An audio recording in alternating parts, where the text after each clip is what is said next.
5-colored light flashed within the black hole, and the heavenly phoenix abruptly vanished. With the heavenly phoenix's innate spatial abilities and Han Li's past experience with spatial rifts, he naturally wasn't going to see this mere devilish node as much of an obstacle. After all, even normal devilish lords could pass through this node. There should definitely be no issues for him. The only thing that he was wary of was that there could be some extremely powerful devilish beings situated on the other side of the node, in which case he would be landing himself in a lot of hot water. However, the chances of this happening in such a small node was virtually negligible. After flying through the devilish winds for a while and breaking through a dozen or so barriers formed by spatial power, specks of light began to appear up ahead. Han Li was ecstatic to see this, and he flapped his wings vigorously. 5-colored light flashed over his body, and he became a barely visible shadow. The exit on the other side of the node led to a boundless gray desert. On the ground down below, there were 2 black buildings that seemed to be a pair of watchtowers, within which were several tens of devilish guards who looked up at the node from time to time. After the span of just a few breaths, the spatial power faded, and the heavenly phoenix emerged from the node, then immediately vanished into thin air. Even the most powerful devilish guards situated in the 2 watchtowers were only at the nascent soul stage, and nothing of note had happened here for many years, so they had become complacent and completely failed to notice Han Li's stealthy entrance. The heavenly phoenix emerged in the distant sky before reverting back to its human form, and Han Li heaved a faint sigh of relief as he cast his gaze back toward the node with a slightly peculiar look in his eyes. His infiltration into the Elder Devil realm had been far smoother than he had anticipated, and he hadn't been made to use any of the measures he had painstakingly prepared. This naturally made him quite elated. Han Li began to inspect his surroundings in this realm that the human race proclaimed to be a hellish cesspool of a world. The sky was of a faint yellow color, and there was no cloud or mist to be seen. There were 3 crimson suns overhead, and aside from that, everything else seemed to be quite similar to what things were like in the spirit realm. The only other striking difference that could be sensed was that the spiritual chi here was clearly a lot less abundant than it was in the spirit realm, and there was faint devilish chi drifting all throughout the surrounding air. However, this devilish chi was not very pronounced, and it could easily be missed if someone weren't paying attention to it. This was a rather surprising sight for Han Li.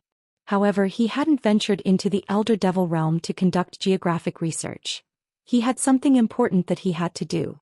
As such, he only inspected his surroundings for a short while before chanting something, and his suit of devilish armor reappeared before expelling a large amount of inky black devilish chi that completely inundated his body. Immediately thereafter he made a hand seal, and his human aura was completely concealed. He then let loose a low cry, and faint golden scales appeared over his body. However, after coming into contact with the devilish chi, the scales immediately turned black. At the same time, a 3rd black demonic eye also appeared on his glabella.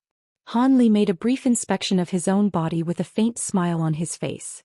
With his current aura and appearance, he was identical to a high-grade devilish being. If he didn't encounter any devilish beings that were more powerful than himself, no one would be able to see through his disguise. Following his transformation, Han Li didn't dare to linger in the area any longer and immediately flew away as a gust of black wind. Around an hour later he emerged from the desert and appeared above a hill that was riddled with gray shrubs. As soon as he reached this place, he immediately noticed that the devilish chi had become denser. The difference was only an extremely minute one, but it confirmed Han Li's suspicions, which was that just like spiritual chi, the abundance of devilish chi differed from area to area in the Elder Devil realm. Han Li continued onward and flew for a day and a night. He passed through the hilly region, over a giant lake, and through several black mountain ranges.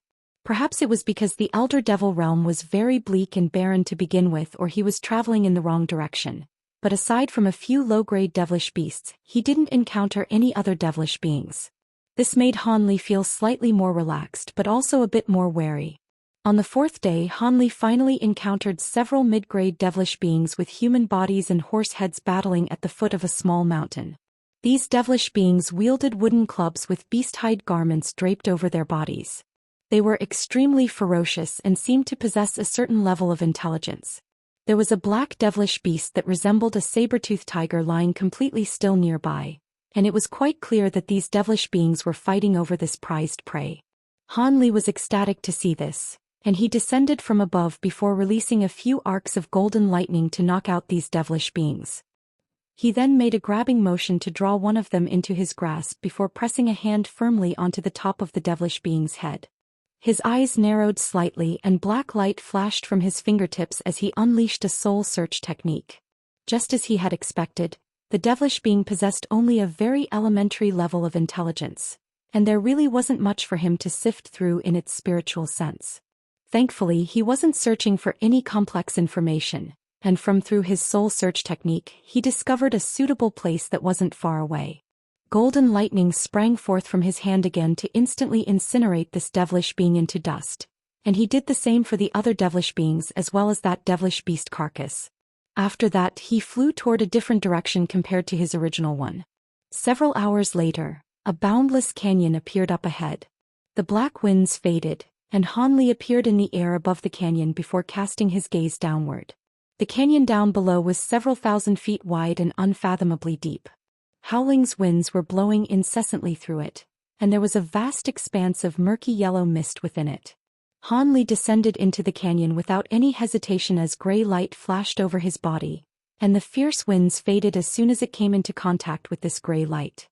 As he descended further and further, the air temperature plummeted drastically, and a layer of frost could be seen on the faces of the canyon. These temperatures naturally weren't low enough to be of concern to Hanli, and after descending for over 10,000 feet he finally reached the bottom of the canyon where a blue glacier was situated. Theoretically speaking, the temperatures here should have frozen this river completely solid, but it showed no signs of freezing over at all. However, there were thick layers of blue ice on either side of the river, and fierce winds were howling in the air over 100 feet above the glacier. Hanli hovered in the air several tens of feet above the glacier, and he swept his gaze downward, upon which a hint of surprise appeared on his face. This river is indeed rather peculiar. It's so calm and still on the surface, but it's as violent as a waterfall deeper down. It most likely leads straight to an underground river. On top of that, the glacial power here is also rather peculiar, Hanli murmured to himself. Right at this moment, a burst of hissing rang out from the fierce winds up above, and two extraordinarily fast streaks of blue light shot forth, reaching Hanli in a flash. This was a pair of translucent blue flying snakes with triangular heads and black crowns that resembled those of roosters. Just from their appearance alone, it was quite clear that they possessed lethal poison. Hanli's expression darkened upon seeing this, and his hands shot forth in a blur to catch the two flying snakes before crushing them without any hesitation. The two snakes didn't even have a chance to utter one final sound before they were instantly killed. Hanli tossed the bodies of the flying snakes into the water down below. They were instantly frozen solid before slowly sinking into the river, vanishing into its depths in the blink of an eye. Hanli closed his eyes before releasing his spiritual sense to track the progress of the two snake carcasses, following which a content look soon appeared on his face. As expected, they were swept away. I don't know where this glacier will lead to, but I'm sure something that's tossed into it will have a very low likelihood of being discovered, Hanli murmured to himself as he flipped his hand over to produce a pristine white wooden box. He took a rather forlorn glance at the wooden box, but gritted his teeth and tossed it downward in the end. A layer of blue ice instantly appeared over the surface of the wooden box, and it also sank into the glacier. Hanli stared down into the depths of the glacier in silence, and after close to an hour had passed, he heaved a faint sigh as the expression on his face eased slightly. At this point, the wooden box had already disappeared into the underground river. He was quite reluctant to part with the treasure, but it contained two sacred ancestors, so it was naturally best to get rid of it as early as possible. He didn't know whether those two devils would be able to escape from the confinement of the devil sealing lock someday, but from this day forth, they no longer had anything to do with him. The Elder Devil realm naturally wasn't a place to linger in for an extended period of time, so Hanli didn't hesitate any longer as he flew out of the canyon before embarking on a journey back to the spirit realm. Meanwhile, within the space inside the wooden box that was drifting along the underground river, Che Qigong was meditating in a cave-like secret chamber with black and white light flashing over his body, seemingly cultivating something. Within a mysterious stone hall elsewhere in the same space, Wuxia was doing the same thing while seated atop a futon.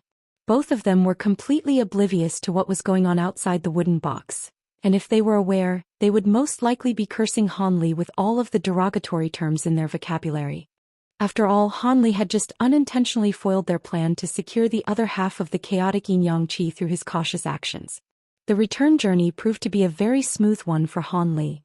Flying at full speed, he returned to the Yellow Desert in just a day, and the devilish node soon appeared up ahead. Everything was the same as when he had left the node, and Han Li wasn't all that surprised to see this. The black qi around his body faded, and he transformed into a heavenly phoenix again before flying toward the node as a faint streak of light. After just a few flashes, he flew into the node, escaping the detection of the devilish guards down below once again, and this journey through the node was also a smooth and uneventful one. A short while later, the heavenly phoenix emerged in the spirit realm as a ball of 5-colored light, but in the instant before he exited the node, he swept his spiritual sense through the surrounding area. As he had expected, devilish beings had surrounded the node, and a cold smile appeared on his face after detecting this. Bright light erupted from the heavenly phoenix's body, and it disappeared from the spatial passageway in a flash. In the next instant, spatial fluctuations appeared outside the node, and an azure figure emerged out of thin air. As soon as Han Li appeared, a loud cry of attack rang out nearby. Immediately thereafter, countless streaks of black light hurtled toward him from all sides, and fierce winds were swept up overhead as a dozen or so two-headed devilish birds swooped down from above. Down below, 2 azure battle arcs that were each several hundred feet in length emerged, and they blasted forth 2 pillars of black light that reached Han Li in a flash. Several hundred devilish guards had gathered near the exit of the node, and as soon as Han Li had returned, they immediately unleashed a torrential barrage of attacks. Han Li had anticipated this situation well in advance, and despite the fierce attacks being aimed at him, a faint smile appeared on his face. He abruptly swept a sleeve forward, and a burst of gray light swept forth before forming a translucent light barrier that completely shielded his body within. He then flicked his fingers casually up toward the giant devilish birds, paying no heed to the oncoming streaks of black light around him. Around a dozen streaks of azure sword qi shot forth in a flash from his fingertips, and before they even knew what had happened, each of the devilish birds had been sliced into 2. Their carcasses crashed down from above amid a rain of blood, and the high-grade devilish beings appraising the proceedings from afar were extremely alarmed to see this. Those 2-headed devilish birds possessed bodies that were more resolute than iron and steel. Even the average treasure wouldn't be able to harm them in the slightest, yet they had just been sliced apart by Han Li with ease. However, whatever was even more astonishing to them was that all of the streaks of black light and that pillar of light had vanished as soon as they had struck the gray light barrier around Han Li's body. It was as if they had all been devoured by the light barrier. That's a body integration stage human cultivator. Retreat at once. One of the high-grade devilish beings hurriedly commanded. Those high-grade devilish beings were none other than the 4 deity transformation stage devilish beings and that brocade-robed late spatial tempering stage devil. After they had dealt the Wood Tribe resistance force a heavy defeat, they discovered that the devilish beings guarding the node had disappeared, and this had naturally been quite an alarming discovery for them. They had no idea what had happened, but if some kind of mishap were to befall the devilish node, then they would all be held accountable. Thus, following some discussion, they contacted the other devilish strongholds nearest to them and gathered a group of elite devilish warriors to surround the node. In reality, they were doing this just for show, and they didn't actually think that they would catch anyone, but much to their surprise, Han Li had returned after staying for only a few days in the Elder Devil realm. As soon as he returned, he immediately fell into their trap, and initially they had been ecstatic to see this, but their elation soon gave way to horror when the brocade-robed devilish being ascertained Han Li's cultivation base. The high-grade devilish beings exchanged a few horrified glances before immediately flying away as streaks of black light. In order to not alert Han Li to their escape, they didn't even notify their subordinates of what they were doing. However, with Han Li's immense spiritual sense, he had naturally already spotted these high-grade devilish beings. As soon as they attempted to flee the scene, he cast a frosty gaze toward them. "You're dreaming if you think you can get away."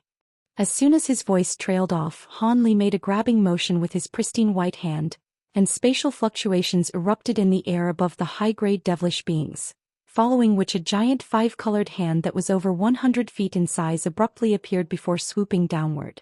The high-grade devilish beings were horrified to see this, and they accelerated with all their might while releasing all types of treasures to attack the giant hand.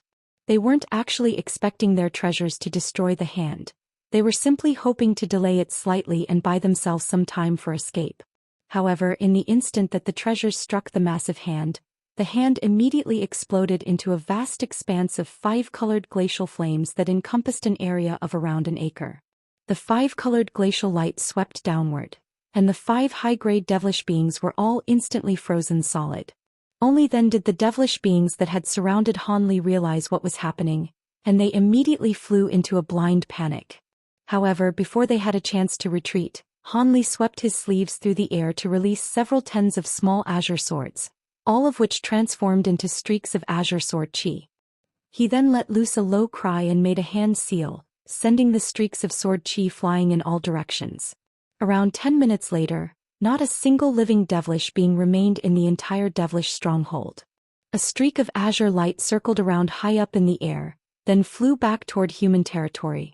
Several days later, the Wood Tribe scouts discovered what had happened here, and they were naturally filled with elation. After doing some further scouting to ascertain that this wasn't some kind of trap, they immediately hurried back to report the situation. 7 or 8 days later, the devilish stronghold was taken over by Wood Tribe beings, who began to set up some kind of profound formation at the exit of the node in an attempt to completely seal it off. Of course, none of this had anything to do with Hanli. He was currently refining the chaotic yin-yang qi within his body while quickly flying back toward human territory. Even though he had only refined a small portion of the chaotic yin-yang qi, his magic power had been greatly enhanced, and he had benefited immensely. He estimated that the chaotic yin-yang qi should be close to fully refined by the time he returned to the human race, and that would take him to the pinnacle of the mid-body integration stage. After that, he would be able to make a breakthrough to the late-body integration stage, but for that he would require the Ice Phoenix's assistance. Otherwise, Hanli would have settled somewhere in the primordial world to make his breakthrough instead. After all, the human territory was rife with devilish invaders, and it certainly wasn't a very safe place. With that in mind, Hanli could only heave a resigned sigh and continue onward. Meanwhile, there were groups of human warriors and cultivators situated atop the city wall of Deep Heaven City, controlling their treasures with all their might to attack the devilish army outside of the city's restrictions. An extremely fierce battle was taking place, and similar scenes were unfolding all throughout the human and demon territories. During the recent period of time, the devilish army had suddenly become a lot more ferocious and began to launch wave after wave of fierce assaults without any regard for the casualties they suffered. Countless low-grade and mid-grade human and demonic beings had perished during these intense battles, and the number of casualties among high-grade cultivators at or above the deity transformation stage was also spiking drastically. This made both races extremely nervous and apprehensive. During past devilish tribulations, these cities should be fine after withstanding a few years of attacks from the devilish army. As such, all of the cities were using everything at their disposal to ward off the attacks, eagerly hoping for the arrival of the day when the devilish army would run out of steam. Unbeknownst to everyone, there were currently around a dozen human and demonic body integration stage beings gathered on a mysterious island situated on the border of the human and demon territories. At present, all of them were discussing a secretive matter in a hall that was surrounded by layer upon layer of restrictions. So the Elder Devil race is planning to conquer our territory, then settle permanently in the spirit realm, an elderly man with snowy white hair mused with furrowed brows. That's not the extent of it. The scouts that we sent into the Elder Devil race have discovered that a huge group of low-grade Elder Devils have been mobilized, and they're about to force their way into the spirit realm soon, a red-haired middle-aged man said with a dark expression. Low-grade Elder Devils? Approximately how many have been mobilized? Someone sighed before asking. We don't have an accurate figure, but it's going to be at least 1 billion, the red-haired man replied after a brief pause. 1 billion. Everyone gathered in the hall was astonished to hear this. Is this figure really reliable? There aren't that many pure Elder Devils in the entire Elder Devil realm. 1 billion will comprise of close to 10% of all of the Elder Devils in the Elder Devil realm. How are the sacred ancestors willing to take such a huge risk? A white-robed elderly woman asked. The information we've received is definitely reliable. Many of the cities inhabited by the Elder Devils have already been completely vacated, 1 billion is already only a conservative estimate, the red-haired man replied in a confident manner. It looks like those devilish beings are preparing for an all-or-nothing invasion. It's a pity that we were unable to ascertain the reason behind their act of desperation even after we sent so many scouts into the Elder Devil realm to investigate. Otherwise, we'll be able to target them much more effectively, the white-haired elderly man sighed. It seems that only the sacred ancestors are aware of the reason behind this desperate devilish invasion. Even the average devilish lord has been kept completely in the dark. We've taken huge risks in the past to capture devilish lords alive, but we've been unable to glean any relevant information even after using soul search techniques on them, the white-robed woman said in a resigned manner. Regardless of why the Elder Devil race is doing this, we definitely can't allow them to do as they please. The backup measures we've prepared have all been implemented, and 2 of them are mostly complete. They should be enough to put a severe dent in the devilish army. Even if the true bodies of some sacred ancestors were to descend into the spirit realm, it won't make any difference. The only matter of concern is that our sources have confirmed that the 3 patriarchs of the Elder Devil race will descend into the spirit realm together. If that happens, even if all of the Grand Ascension stage beings of our races join forces, we most likely won't be a match for them. I've heard that all of the 3 patriarchs are old monsters who have lived for hundreds of thousands of years and are only one step away from ascending to become true devils, the red-haired man said with furrowed brows. Everyone's expressions darkened even further upon hearing this, and the white-robed woman sighed. The 3 patriarchs of the Elder Devil race are all Tribulation Transcendence stage ancient devils. Even in the entire spirit realm, there won't be many beings who can defeat them, let alone our races. The only beings that would be capable of defeating those patriarchs would be the true spirits revered by the major races, but our races are far too weak. Where are we going to find a true spirit that would be willing to help us? If we can't find a way to counter the 3 patriarchs, our fate will be sealed even if we can withstand the attacks from the devilish army. Just as everyone was beginning to exchange concerned glances, a clean-shaven man suddenly spoke for the first time. There's no need to be overly concerned. Back when Master Mo Jianli left the Holy Island, he said that he would seek out the Grand Ascension stage beings of the other races to devise a way to counter the devilish patriarchs. A long time has passed since then. Perhaps they've already found a way. Is that true, fellow Daoist son? Why haven't we ever heard of this? The red-haired man hurriedly asked as a surprised look appeared on his face. Everyone else was also both surprised and elated to hear this. Only Brother Luo and I are aware of. Prior to Senior Mo's departure, he had told us not to reveal this information unless the situation demanded it, so we never mentioned it to anyone. Now, the situation seems to be dire enough for me to divulge this information, the clean-shaven man sighed. Is that true, Brother Luo? The white-robed woman immediately turned to the elderly man for confirmation. Fellow Daoist Sun speaks the truth. Senior Mo did indeed inform the 2 of us of this prior to his departure, the white-haired elderly man confirmed with a smile. That's great. That must mean that Senior Mo already has a plan. It looks there's a good chance we'll be able to transcend this devilish tribulation in the end.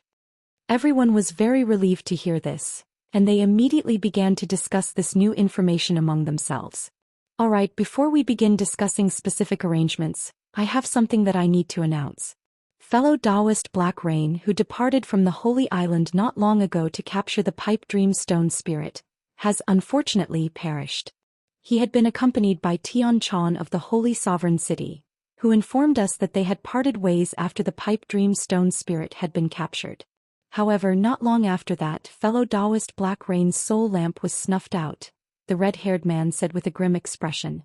The elation in everyone's eyes immediately faded upon hearing this. Master Black Rain is a mid-body integration cultivator. How was he killed so quickly? Could there be some foul play involved here? The clean-shaven man asked in a suspicious manner. I don't think so. The Pipe Dream Stone Spirit is indeed extremely rare, but it's not very useful to the average person.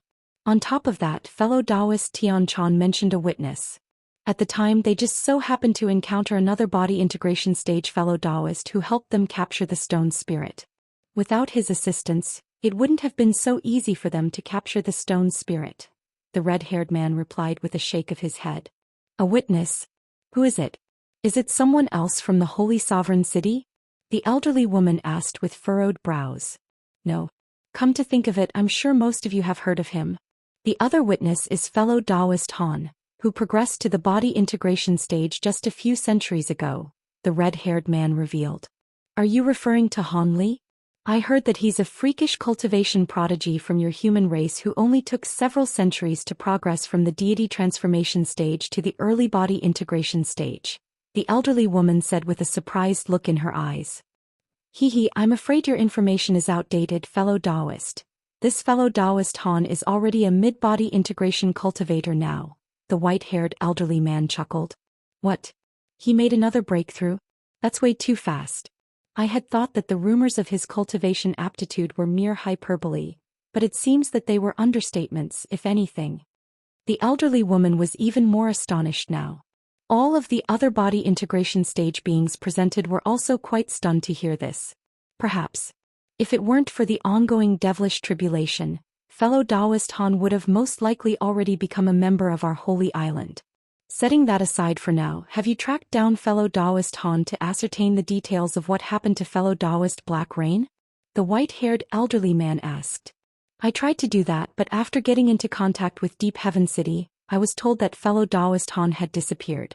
It seems that that time of his disappearance coincides with that of fellow Daoist Black Rain's death, the red-haired man replied with a wry smile. He disappeared? The elderly man's expression darkened upon hearing this. According to the information we received from Deep Heaven City, fellow Daoist Han encountered the clone of a sacred ancestor while reinforcing Heavenlin City, and he had gone missing after that.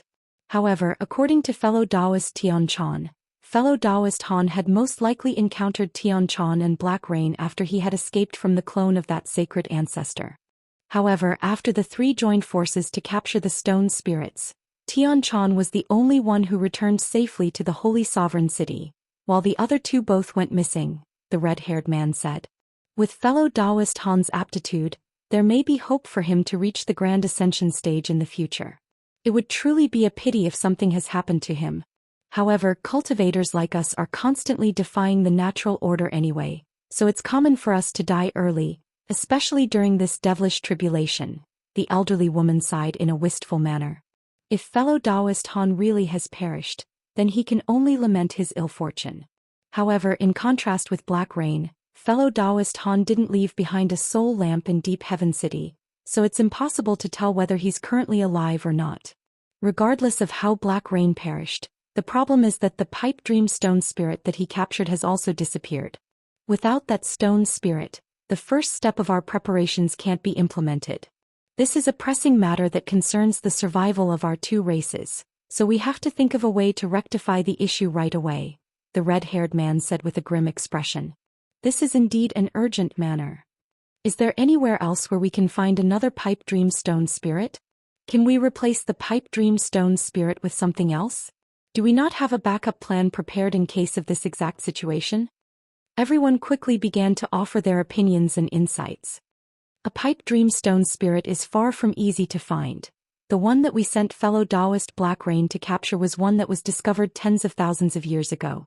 As for substitutes, we did indeed prepare a few, but resorting to those substitutes will hamper our preparations, and it's hard to say whether we'll be able to achieve the intended effect in the end, the red-haired man said.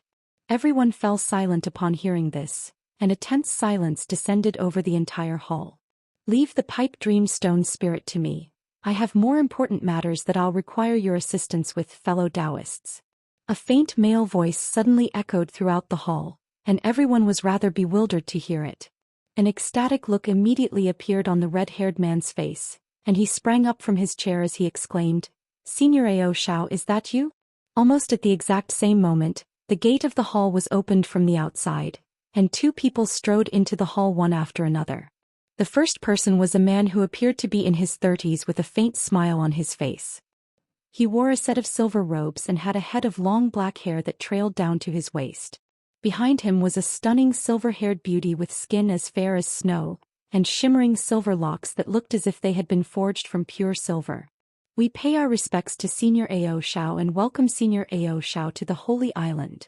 All of the people in the hall were ecstatic to see the silver-robed man, and they hurriedly rose to their feet before extending respectful bows. This man was the only Grand Ascension stage being of the demon race, the vastly renowned Patriarch Ao Shao. No need for formalities. I can see that there's a mix of familiar faces and ones that I'm only now seeing for the first time here, the silver-robed man said with a smile. Please take a seat, Senior Ao Shao, the white-haired elderly man said as he hurriedly vacated the main seat in the hall. Patriarch Ao Shao nodded before taking a step forward, and everyone felt their vision blur before he somehow appeared in front of the chair, then calmly took a seat. The silver-haired woman also strode into the hall and stood behind Patriarch Ao Shao, completely ignoring everyone's bewildered eyes. The white-haired elderly swept his spiritual sense toward the woman to find that she was a late spatial tempering stage demonic cultivator, and he couldn't help but ask, "May I ask who this is?" "This is my granddaughter Ling Long. You may not have met her before, but I'm sure you've heard of her," Patriarch Ao Shao replied. A hint of surprise flashed through the elderly man's eyes upon hearing this, and he said in a polite manner, "Oh, it's Fairy Ling Long. Please forgive me for my rudeness." Indeed, this woman was none other than Silver Moon, who had parted ways with Han Li in the human world over 1,000 years ago.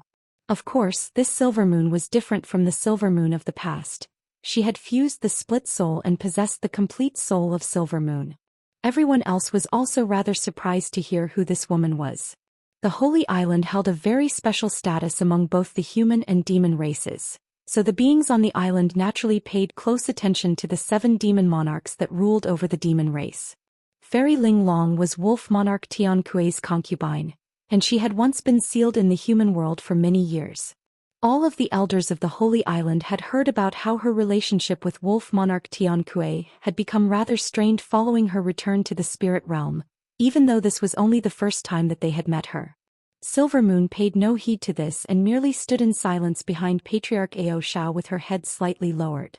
"Senior Ao Shao, to what do we owe this pleasure? Have you recovered from your last tribulation transcendence?" The red-haired man asked in a respectful manner.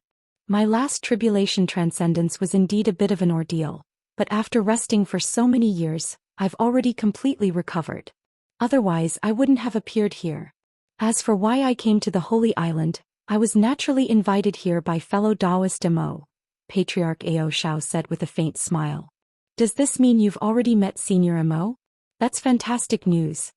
He also fell completely into obscurity after leaving the Holy Island all those years ago, and we've been very concerned about him," the clean-shaven man said as an ecstatic look appeared in his eyes. He's not even as old as I am. There's no need to be concerned for him. All right, I won't waste any further time with my rambling. On this occasion I was asked to come here by fellow Daoist Mo to deliver a message for him, and also to remain on the island for a while," Patriarch Ao Shao said. The clean-shaven man's heart stirred upon hearing this, and he asked in a respectful manner, "What message does Senior Mo have for us?" Fellow Daoist Mo recently received news that the location of the Holy Island seems to have been leaked to the Elder Devil race. The devilish army currently doesn't possess the power to pose a threat to the Holy Island yet, but we still have to take some precautions just in case. The Holy Island holds an extremely important status in our 2 races. If something were to happen to this place, morale would plummet to an unsalvageable degree, Patriarch Ao Shao said as a grim look appeared on his face. "The location of the Holy Island has been leaked again? But that's impossible. The Holy Island only just teleported to a new location. It won't be able to teleport again in the near future," one of the body integration stage beings present exclaimed. "There's no need to panic. I'll be here to hold down the fort." The fact that the location of the Holy Island was leaked again in such a short time indicates that a devilish spy has most likely infiltrated the island. However, the spy shouldn't be very troublesome to track down.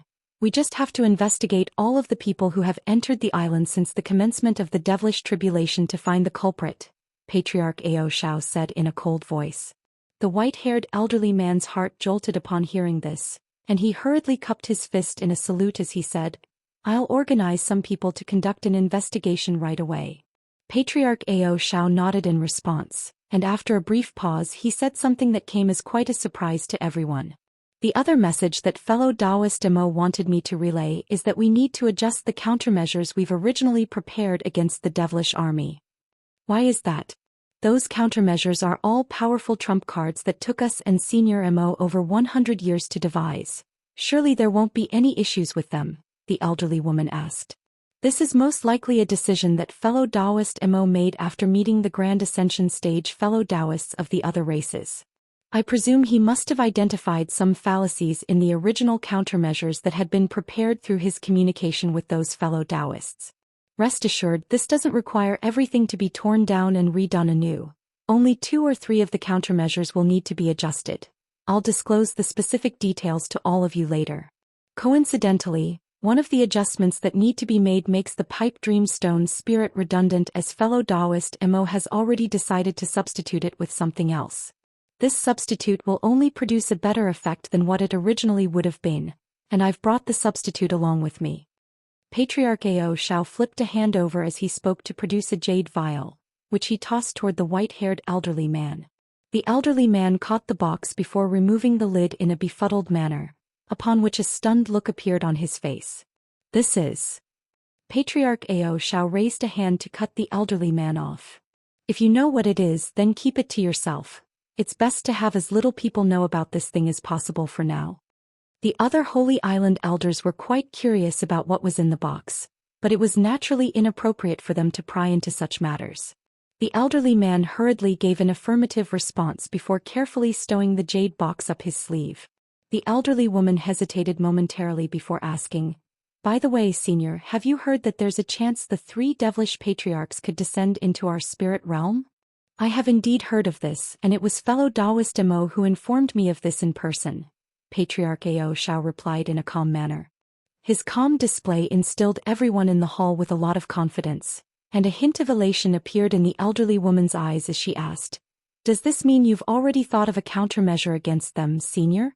As opposed to giving a definitive response, Patriarch Zhou Xian waved a hand and replied in a nonchalant manner, "Hee, even the average sacred ancestor has to expend a vast amount of power to get their true body to descend into the spirit realm, let alone the 3 devilish patriarchs. It won't be that easy for them to make their way into this realm. It's still too early to be discussing something like this. We can consider it after we deal with the current threat posed by the devilish army." All of the body integration stage beings present were left exchanging befuddled glances upon hearing this. The white-haired elderly man cleared his throat and gave the red-haired man a meaningful look. The red-haired man seemed to have been reminded of something upon seeing the elderly man's silent signals, and he hurriedly changed the subject. "Indeed, it's still too early to be discussing the 3 devilish patriarchs. Would you like to hear about some of the specific measures we've prepared on the Holy Island, Senior Zhou Xian? There are some issues that we're unable to resolve and will require a verdict from you." A hint of a smile appeared on Patriarch Zhou Xiao's face as he nodded in response. "Sure, go ahead.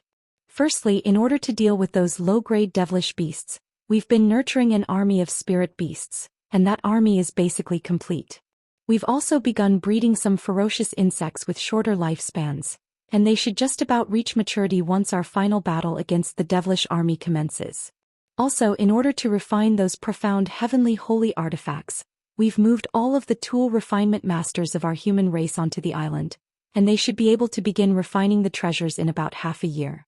The only matter of concern is that there are several types of materials that are still yet to be delivered to the island, and they'll only be able to get to us after passing through several areas currently controlled by the devilish beings.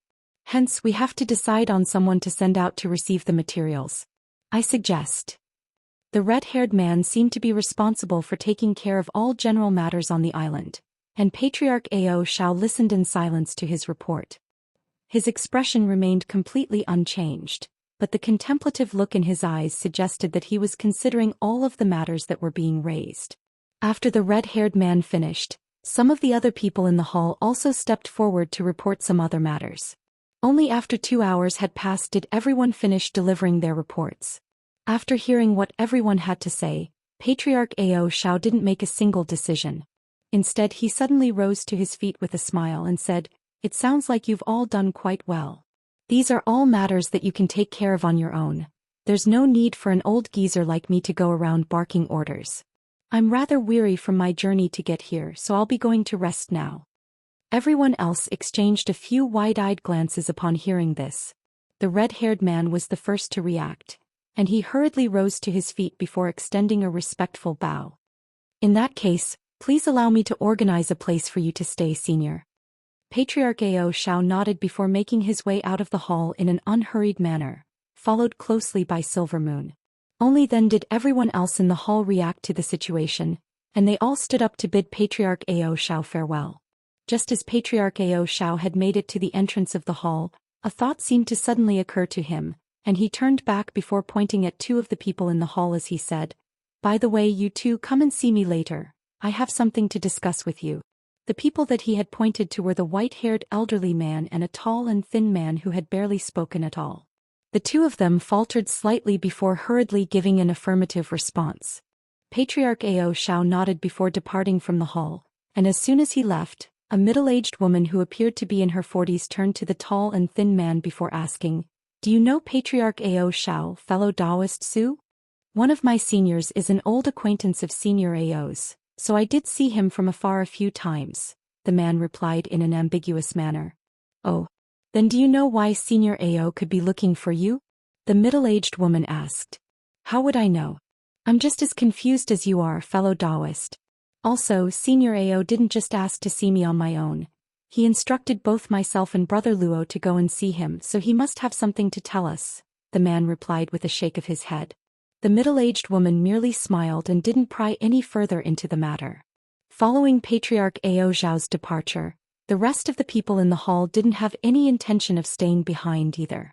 After continuing their discussion for a short while longer, the white-haired elderly man announced the conclusion of the meeting, and everyone departed from the hall. Meanwhile, the red-haired man had already taken Patriarch Ao Xiao and Silver Moon to a secluded area on the island.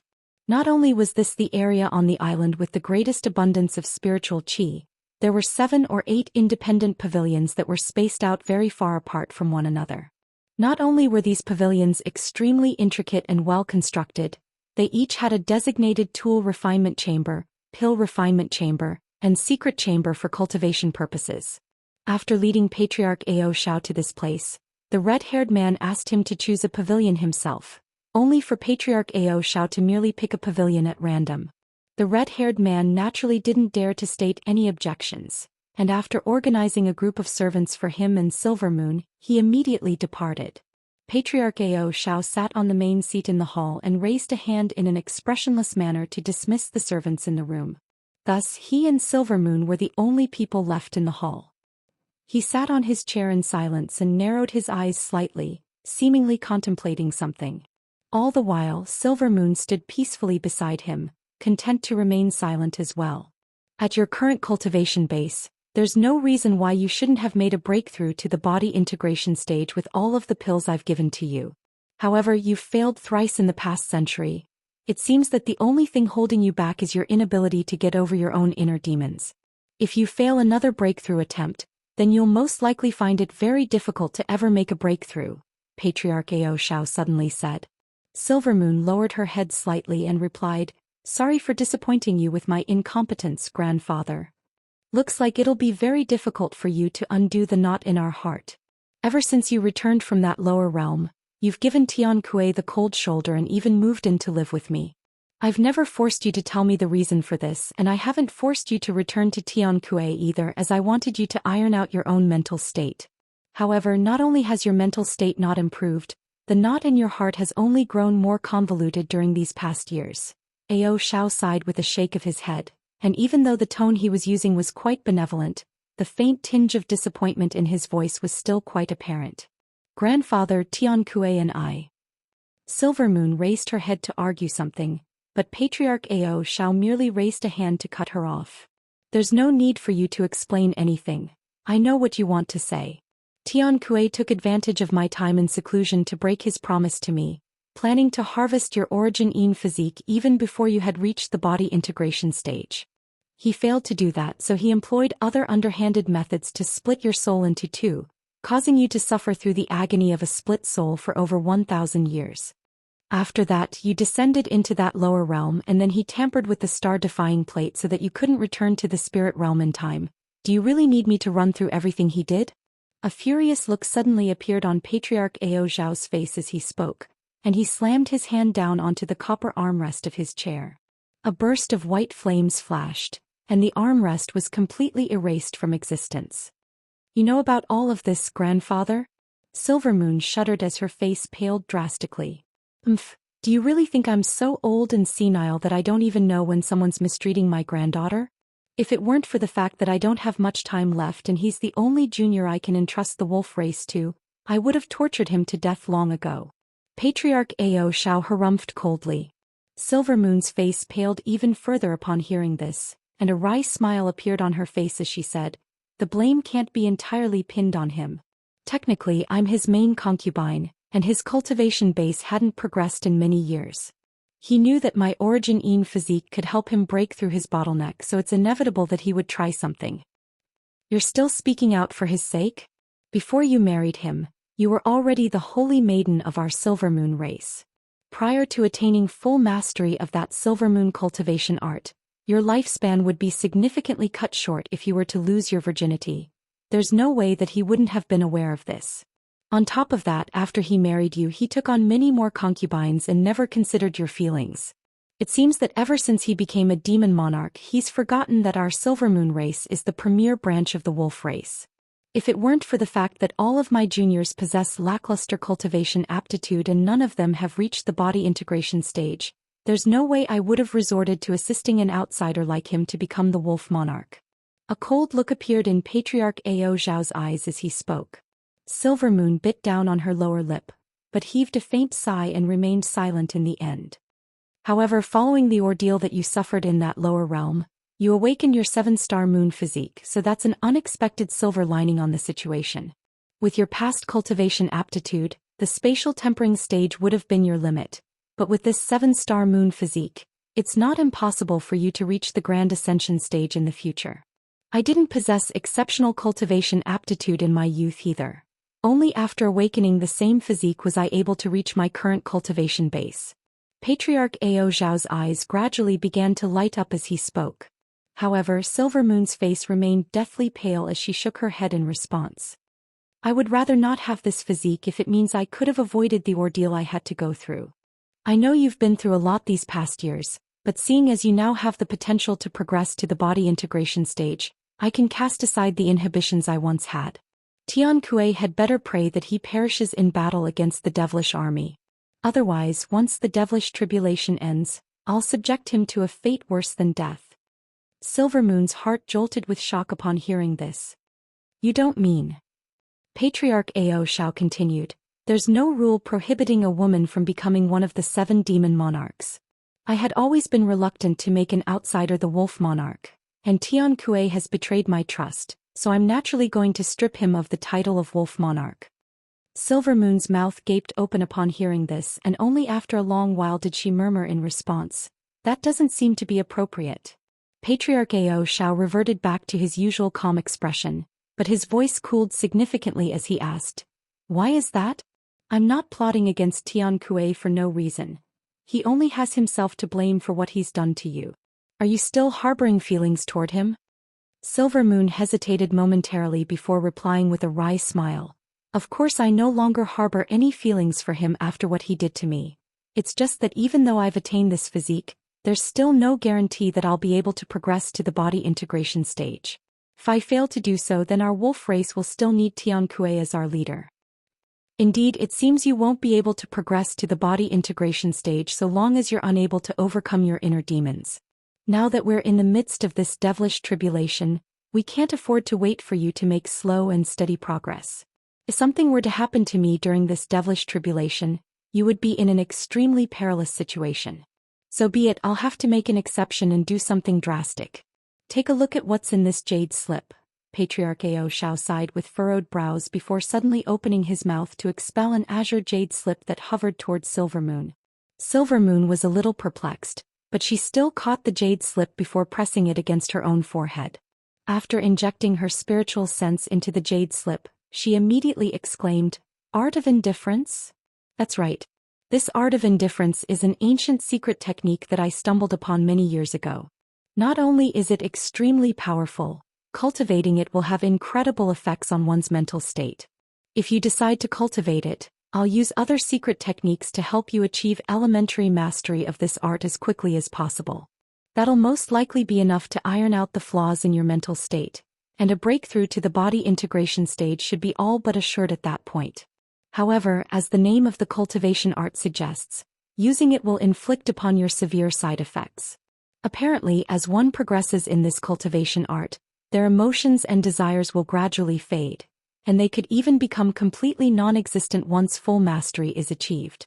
That's not too much of an issue, but the most important thing is that the cultivation method of this secret technique is rather extreme, and it'll most likely have a severe impact on your progression to the Grand Ascension stage in the future.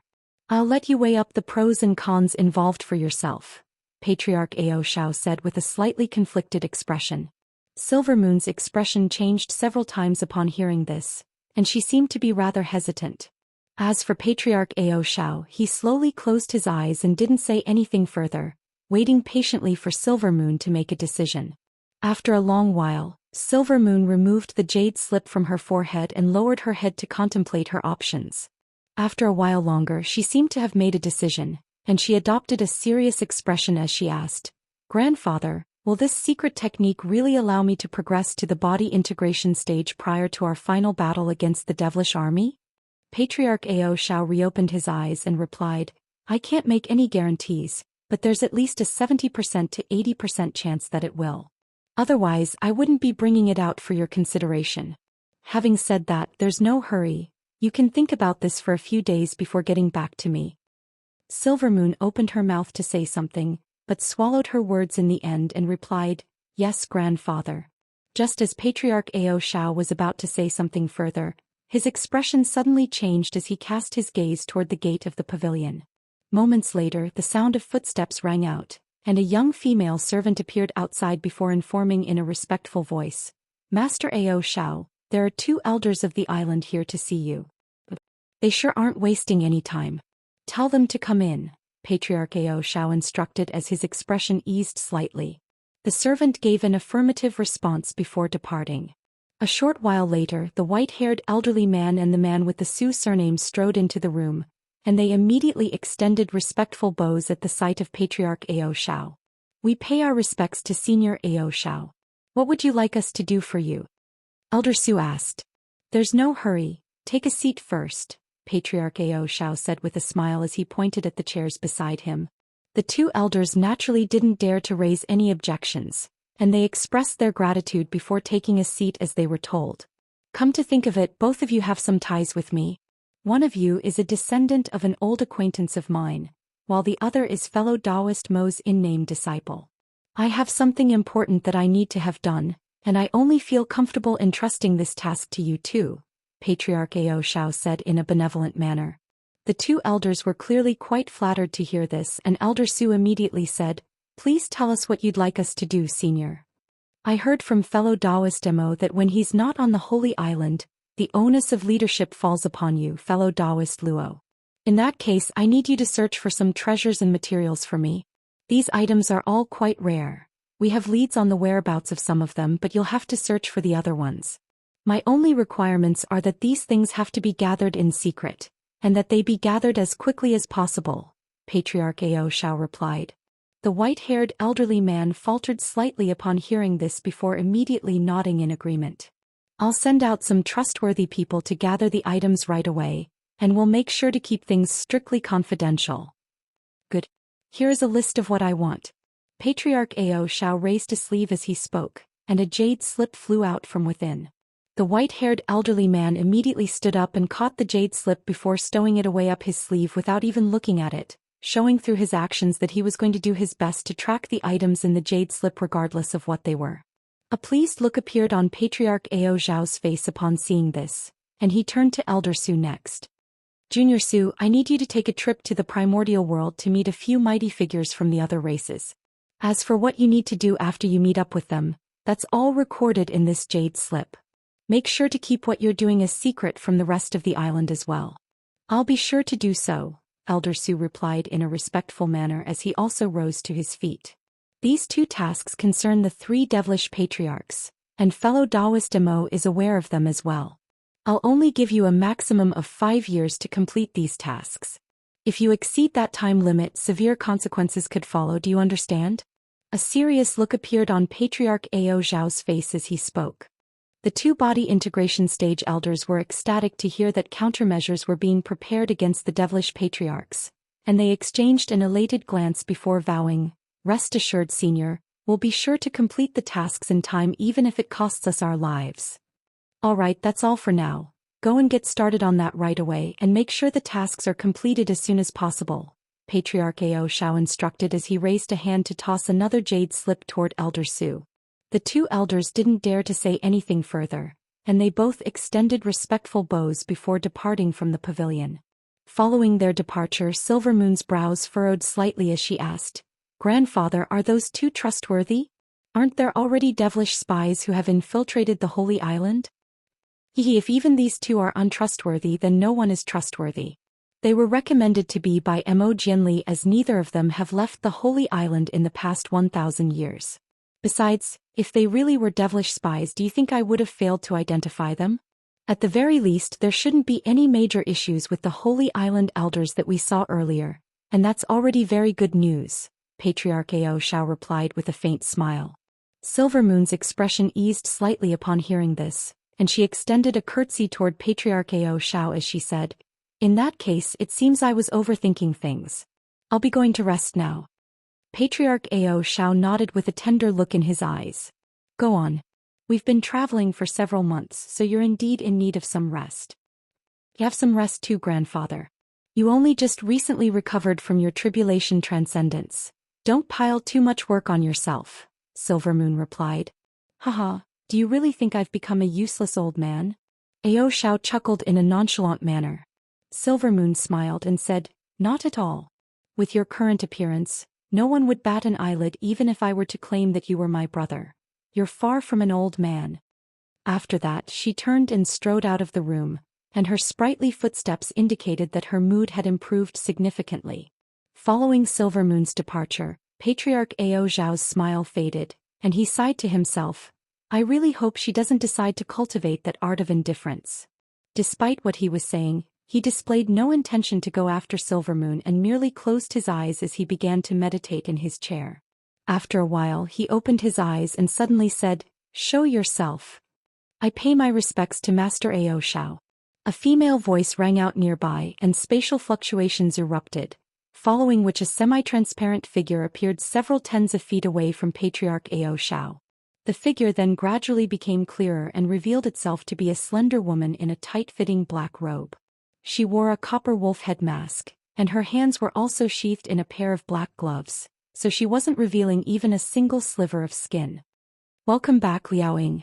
Even after so many years, this getup of yours still hasn't changed at all," Patriarch Ao Shao said as a hint of amusement appeared in his eyes. The woman extended a respectful curtsy as she replied, "You also look like you haven't aged a single day, Master. I had been concerned for a long time after I heard that you had been injured during your tribulation transcendence. It's quite a relief to see that you're safe and well." A mere heavenly tribulation isn't enough to kill me. Alright, setting aside the pleasantries for now, I ordered to stay on the Holy Island in secret as a safety precaution. Now, I need you to give me a specific rundown of the situation on the Holy Island. I'm going to be staying here for some time, so I have to familiarize myself with the true situation on the island, Patriarch Ao Shao said as a serious look appeared on his face. The woman immediately did as she was told and commenced her report. "The current situation on the Holy Island is not very optimistic, and that's mainly due to the devilish." Patriarch Ao Shao listened intently to her report and asked questions for further elaboration whenever there was something that he didn't quite understand. The woman would give an answer if she had one, or merely shake her head in response to the questions that she didn't know the answer to. At the conclusion of her report, the woman abruptly fell silent, while Patriarch Ao Shao sat in his chair with a contemplative expression. Finally, Patriarch Ao Shao nodded with a pleased expression before continuing, "You've done very well, Liao Ying. The years you spent on the Holy Island certainly haven't gone to waste. Is there any update on the person that I asked you to look into last time?" The woman's brows furrowed slightly and she was silent for a moment before replying in a truthful manner. "I've done my best to gather information on that man, but he hasn't ever set foot on the Holy Island, and there are many rumors about him, but very little detailed information that I could find. On top of that, he seems to be very focused on his cultivation and rarely interacts with anyone. which is probably why he was able to make such extraordinary progress in his cultivation base in such a short time. I've already organized all of the information that I have on him. Would you like me give it all to you now? Most of the information I have are unsubstantiated rumors, so do take care when reading through it. Regardless of whether the information is real or not, I have to take a look at it. It's only been less than 2,000 years since he ascended to the spirit realm, and he's already forged such a resounding reputation for himself. Most importantly, he's the main factor behind the flaws in Ling Long's mental state. Let me see exactly what makes him so special. Patriarch Ao Xiao said as a cold look appeared in his eyes. The black-robed woman gave an affirmative response before raising a hand to release a ball of azure light. Patriarch Ao Xiao made a grabbing motion and to draw the ball of azure light into his hand, then injected his spiritual sense into it. After a short while, he finished examining the information, but seemed to be rather displeased by what he had seen. Why is there so little information? And most of this stuff is downright absurd. You're telling me that he was able to match a late body integration cultivator in battle at just the early body integration stage? Do you even believe this yourself? I've merely gathered all of the information on him that I could find. You'll have to decide whether the information is real or not. After all, you never ordered me to track him in person to gather more information, and now it's too late. He was hunted by devilish beings not long ago and has since disappeared, the woman replied in a serious manner. He disappeared? Is that true? What a lucky little brat. His name is Han Li, right? How dare a mere ascended cultivator like him disrupt Ling Long's mental state?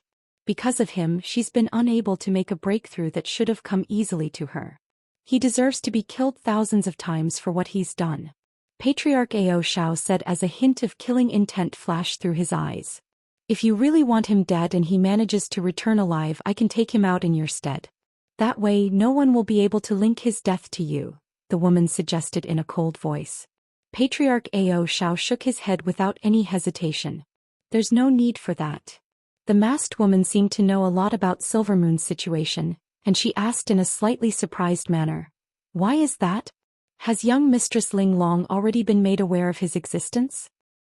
I've kept all news of this man a secret from her this entire time, and she's constantly been by my side, so she hasn't had any interaction with the outside world. However, she suddenly received news about this man a while back from a friend of hers, and thus she was made aware that he had ascended into the spirit realm and become a body integration cultivator. That's why she insisted on coming with me on this trip. If something happens to that Han brat, she'll inevitably suspect my involvement even if there's no evidence, and that would make it even more difficult for her to iron out her mental state. Of course, if he perishes by the hands of devilish beings, then that would be a different story altogether, Patriarch Ao Xiao explained. That makes things rather troublesome. However, it's not impossible for me to make it so that he does perish by the hands of devilish beings. The masked woman chuckled in response, seemingly very eager to have Han Li killed. Don't even think about it, no means no. Our battle against the devilish army is about to commence. All body integration cultivators are extremely valuable resources that can't be expended without good reason. Otherwise, I would have killed Tianque already. In comparison with that Han brat, I'm far more eager to see him dead, Patriarch Ao Xiao commanded in an implacable voice. In that case, I won't meddle in this matter. Having said that, I really am very interested in this so-called freakish cultivation prodigy, the masked woman chuckled. Liao Ying, how many years have you been a shadow guard of mine? Patriarch Ao Xiao suddenly asked. The masked woman faltered slightly upon hearing this before asking in a surprised manner. Around 50,000 to 60,000 years now. Why do you ask, Master? Back when I saved you from that spatial storm, you vowed to serve me for 100,000 years and signed a 100,000-year soul contract with me. I intend to transfer the remaining on the contract to Ling Long. What do you think? Patriarch Ao Xiao asked in a serious voice. Master Ao Xiao, I signed that soul contract as I was grateful to you for saving my life, but the main factor contributing to my decision was the fact that you're a Grand Ascension cultivator. Otherwise, I would have repaid you through an alternate method. The woman's brows furrowed slightly with displeasure upon hearing this. So the only reason you're against this is because Ling Long's cultivation base is lacking? Patriarch Ao Xiao asked in a calm voice. Indeed. I've watched Ling Long grow up from a little girl and I've become quite attached to her. As such, I would be more than willing to serve her, but her cultivation base is a little too lackluster. At the very least, she has to be at the body integration stage before I can consider this. As you know, there are some rules among us Liao beasts that even I can't go against. The woman sighed in a rather forlorn manner. Patriarch Ao Xiao smiled and said, if that's the only issue, then you can rest assured. Ling Long will be able to progress to the body integration stage within the next century, and there's even a chance that she could reach the Grand Ascension stage in the future. What do you mean by that, Master Ao Xiao? The masked woman asked as a hint of bewilderment flashed through her eyes. I haven't told you this yet, but Ling Long has already awakened the 7-star moon physique. Do you think what I'm saying is an exaggeration now? In order to avoid potential mishaps, I haven't revealed this information to anyone else, Patriarch Ao Xiao said in a solemn manner. The masked woman contemplated the situation in silence for a while before nodding in a slightly reluctant manner. I see. In that case, I would be open to considering this, but I'll have to verify everything for myself. Patriarch Ao Xiao's expression eased upon hearing this and said, good. With you by Ling Long's side, I won't have to worry about her before she reaches the height of her powers. Let's not drag this out for too long. I'll prove to you that Ling Long has awakened the 7-star moon physique and transfer the soul contract over to her within the next few days. The masked woman nodded before asking, I'm naturally willing to cooperate, but may I ask why you're in such a hurry, Master Ao Xiao? Could it be that you're preparing backup options for young Mistress Ling Long as you're not confident in the upcoming battle? If I didn't have any confidence, then I wouldn't have made this trip in person. I don't know what the Elder Devil race is planning, but with the Grand Ascension stage beings of the other races on our side, we have a good chance of securing victory. I can't disclose any further details than that, but it's necessary for me to take some precautionary measures. Even without this devilish tribulation, I won't be able to withstand my next heavenly tribulation anyway, so I have to start thinking for the future when I'm gone, Patriarch Ao Xiao said with a nonchalant smile. The masked woman's heart stirred upon hearing this, but she didn't say anything further. After a while, Patriarch Ao Xiao continued, there's nothing else I need you to take care of for now, so you can go. We're going to begin investigations to weed out the devilish spies on the island soon. Make sure you don't get discovered. Otherwise, the ensuing misunderstanding could lead to a lot of trouble. At the very least, you'll no longer be able to use your current false identity. Yes, Master. I'll be taking my leave now. The masked woman nodded before her body gradually turned transparent again, and she vanished amid a burst of faint spatial fluctuations. Following her departure, Patriarch Ao Xiao sat in silence by himself for a while longer before heaving a faint sigh and closing his eyes again. Meanwhile, in a small mountain range close to 100,000 kilometers away from Deep Heaven City, there was a group of red-robed human cultivators hiding on a mountain summit while appraising an extremely secluded small canyon in the distance. The group of cultivators was comprised of men and women of all ages, and there were a few elderly men and women among them who possessed immense magic power. However, all of them were looking rather worse for wear and seemed to have only arrived here after a long journey. An elderly man with 2 long swords strapped to his back withdrew his gaze before turning to an elderly man beside him with a scar on his face. Junior Marshal Brother Lee, are you sure that there's a teleportation formation in that canyon that'll take us directly to Deep Heaven City? Rest assured, Senior Marshal Brother, this teleportation formation is designated for elders of Deep Heaven City, so extremely few people know about it. I only heard about it as one of my old acquaintances is a heavenly guard looking after the formation, and he unintentionally revealed its existence to me during a drunken rant. The scarred elderly man immediately replied. I wouldn't be so confident.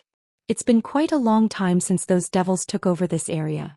Even the most secluded of teleportation formations could have been tracked down by now, the elderly man said with a concerned shake of his head. The problem is that Deep Heaven City has been sealed off by the devilish beings now, and it would be nothing short of suicide to try and reach it directly. Junior Marshal Brother Lee's suggestion is our only hope, a hideous elderly woman interjected. The sword-bearing elderly man gritted his teeth and said, Indeed, Junior Marshal Sister, we have no alternatives. If we keep hiding out in the open like this, then our holy sect will inevitably be hunted down eventually. Only by making it into Deep Heaven City will we be able to ensure that the heritage of our sect gets passed on. We have no choice but to take a risk. The scarred elderly man was ecstatic to hear this. You've definitely made the right decision, senior martial brother. In the past, even the 3 sovereign cities have been conquered during previous devilish tribulations. Only Deep Heaven City has a spotless track record. If we can get into the city, then we'll be saved for sure. I'll send some disciples to scout the area right away. There's no need for that. If the devilish beings have set up traps around the area, then normal disciples most likely won't be able to discover them. It would be best if we made a trip there ourselves. Even if we do end up falling into a trap, ordinary devilish beings won't be able to stop us anyway, the sword-bearing elderly man countered. Alright, we'll do as you say then, senior martial brother. Junior martial brother Li and I will come along with you, the elderly woman agreed after a brief moment of contemplation. No, you stay behind, junior martial sister. Your powers are second only to mine in our sect, so we have to keep you here as a backup option. If something happens, don't wait for us. Get away from here with the disciples right away. Junior martial brother Li, junior martial brother Yang, you two can come with me. One of you has information about the teleportation formation, and the other is adept in the art of formations, so both of you possess useful skill sets, the sword-bearing elderly man instructed. The scarred elderly man and a refined elderly scholar immediately gave affirmative responses. Thus, after issuing a few more instructions, the sword-bearing elderly man departed for the canyon with his 2 junior martial brothers. The remaining human cultivators looked on from their hiding spots with nervous expressions. Unbeknownst to them, there was a faint streak of azure light that was also hurtling toward the same target several thousand kilometers away. Within the streak of azure light was a young man who appeared to be in his 20s, and he was currently fiddling around with a miniature black mountain in his hands. On his shoulders sat a little girl who appeared to be around 3 or 4 years of age. She had delicate fair skin and an adorably chubby little face.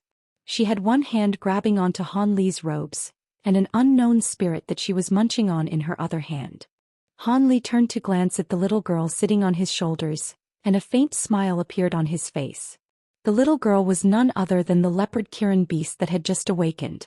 During his journey back to human territory, the leopard Kirin beast had finally awakened, and in the process, it gave him an unexpected surprise. As soon as it had awakened, it had commenced its body integration stage tribulation transcendence. It possessed the bloodline of the true spirit Kirin, so the heavenly tribulation that befell was naturally extremely devastating. An outsider couldn't step in during one's tribulation transcendence, so Han Li could only watch as the leopard Kirin beast was almost destroyed during the tribulation. Thankfully, after devouring the demon core of that dark beast monarch, it had managed to attain several new abilities that allowed it to just barely transcend its tribulation, and it was now able to manifest a human form. At the time, the leopard Kirin beast had been in extremely dire condition, and Han Li had expended countless spirit pills to save its life. Otherwise, it would have already perished. However, what left Han Li feeling rather speechless was that the human form manifested by the leopard Kirin beast was a little girl who appeared to be even younger than Chuer. If it were a normal person, it most likely wouldn't even be able to talk much yet. Thankfully, despite its appearance, the leopard Kirin beast was able to directly communicate with him through spiritual sense, so communication wasn't an issue. Due to its unexpected tribulation transcendence, Han Li's trip back to Deep Heaven City was naturally delayed a little. As such, it had taken him several months to reach this point. The place that he was currently traveling toward was one of the few hidden teleportation formations designated for the elders of Deep Heaven City. Due to the fact that this was a small formation that could only teleport a maximum of 2 people at a time, Deep Heaven City wasn't concerned about devilish beings discovering it and invading the city through it. After all, even if 2 body integration stage devilish lords were to teleport into the city at once, they would still be immediately surrounded, overwhelmed, and killed. The only thing that Han Li was wary of was that a devilish ambush could have been set up near the formation. Of course, with his current level of powers, even if there were an ambush, it wouldn't be much of a problem. Aside from sacred ancestor clones, even the average late body integration stage being wouldn't be able to defeat him. The probability of being chased by sacred ancestor clones again was downright negligible, so he didn't have anything to worry about. After all, those sacred ancestor clones had descended into this realm to command the devilish army. They certainly couldn't just wait somewhere just to ambush someone. In fact, there was even quite a low probability that devilish lords would appear here. This was an important point in the devilish army's assault on Deep Heaven City. They weren't going to waste their most powerful beings by making them undertake such trivial duties. Not long after that, the azure streak of light began to approach the mountain range up ahead. All of a sudden, Han Li's expression changed slightly, and the azure light around his body faded as he stopped just outside the mountain, then peered deep into it through narrowed eyes. Blue light flashed through his pupils and everything up ahead was instantly made clear to him. As a result, he was greeted by the sight of several tens of streaks of light flying toward him in a panicked manner. Behind these streaks of light was a dense black devilish cloud that was giving chase in hot pursuit, and within this devilish cloud were ferocious devilish beasts and weapon-wielding devilish armored warriors. Behind the several tens of streaks of light, there was an elderly man controlling a pair of flying swords, one azure and one yellow, to attack the devilish cloud with all his might. The flying swords shot forth as sword projections that transformed into a giant sword that was several hundred feet in size to briefly stall the devilish cloud. The two flying swords were immensely powerful and seemed to be beyond what the elderly man could wield with his spatial tempering stage cultivation base. With each sword strike that was unleashed, the elderly man's face would pale slightly, and when his face had become completely devoid of color, he opened his mouth to expel 2 balls of blood essence onto the flying swords. The sword projections unleashed by the flying swords instantly became more dazzling than before, and the sword projections slew a large number of devilish beasts and devilish warriors before they had a chance to evade. After several successive sword strikes, several hundred devilish warriors had been reduced to ashes. This had clearly enraged the high-grade devilish beings hiding deep within the devilish cloud, and a thunderous roar abruptly rang out, following which an inky black flying trident shot forth out of the cloud. The trident extended to over 1,000 feet in length in a flash before hurtling directly toward a powerful sword projection, and an earth-shattering boom erupted. The two clashed violently before the sword projection faded, revealing a flying sword that flew back toward the elderly man. As for the flying trident, it emitted an anguished wail before also flying back toward the devilish cloud, seemingly having been severely damaged during that clash. "How dare you ruin my treasure? I'm going to make you regret ever being born once I capture you." A furious roar rang out, presumably from the high-grade devilish being who was the owner of the flying trident. Immediately thereafter, the devilish cloud surged before rising up to around twice its original height and sweeping directly toward the elderly man. The elderly man's expression changed drastically upon seeing this, and he hurriedly sheathed his flying swords before flying back as an azure and yellow streak of light. With the elderly man's valiant efforts in impeding the devilish cloud, all of the disciples had already fled to close to 100 kilometers away. However, the devilish beings within the cloud naturally weren't willing to give up. Fierce winds were swept up and they continued to give chase. The elderly man pulled out several pills as he flew through the air, and he didn't even bother to look at them before stuffing all of them into his own mouth as he appraised the devilish cloud with a grim expression. He had already been extremely cautious when venturing into the canyon in search of the teleportation formation with his 2 junior martial brothers, but they still fell into an ambush and were surrounded by 8 high-grade devilish beings. In the end, his 2 junior martial brothers had detonated their own nascent souls to severely wound several of the high-grade devilish beings. Otherwise, he would have most likely also perished at the scene. Even so, they were currently in a dire situation, and it seemed that he was only delaying the inevitable. The flying swords that he was wielding were the most prized treasures of the Huoli sect, and even though they were powerful enough to stall the devilish cloud, wielding them required a vast amount of energy expenditure, and the elderly man's magic power had almost been completely spent. This was also why he hadn't continued to remain behind to keep the devilish cloud at bay. Even though most of the disciples of the sect had managed to escape, it would only be a matter of time before they were chased down. On top of that, this area had been taken over by the devilish army, so unless a miracle were to take place, it would be virtually impossible to truly escape. The more the elderly pondered the situation, the more his heart began to sink. He knew that they were in a virtually unsalvageable situation, but he could only hope against hope that they could somehow be saved. Thus, the group of Huoli sect cultivators continued to flee and soon the edge of the mountain range was in sight. At this point, around a dozen of the weakest disciples among them had already fallen behind and were about to be engulfed by the devilish cloud. Low roars rang out from the devilish beasts within the cloud, and menacing looks also appeared on the faces of the armored devilish warriors, while the lagging disciples' faces turned deathly pale. The sword-bearing elderly man heaved a forlorn internal sigh before turning around and hurtling directly toward the devilish cloud again. A burst of raucous laughter rang out from within the devilish cloud, following which 4 burly spatial tempering stage devilish beings emerged together. One of them was wielding a black devilish trident. It was none other than the high-grade devilish being that had just repelled the elderly man's flying sword.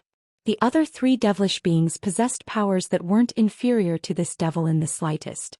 Just as the elderly man was about to reach the devilish cloud, the 4 devils hurtled their treasures upward in unison. A giant black trident, 2 white bone swords, a giant blue sword and a mountainous yellow brick emerged in midair, then trapped the elderly man and forced him to stop. Immediately thereafter, the 5 treasures crashed violently toward the elderly man at the behest of the 4 devilish beings. A wry smile appeared on the elderly man's face upon seeing this, and he could only inject what little remained of his magic power into his 2 flying swords.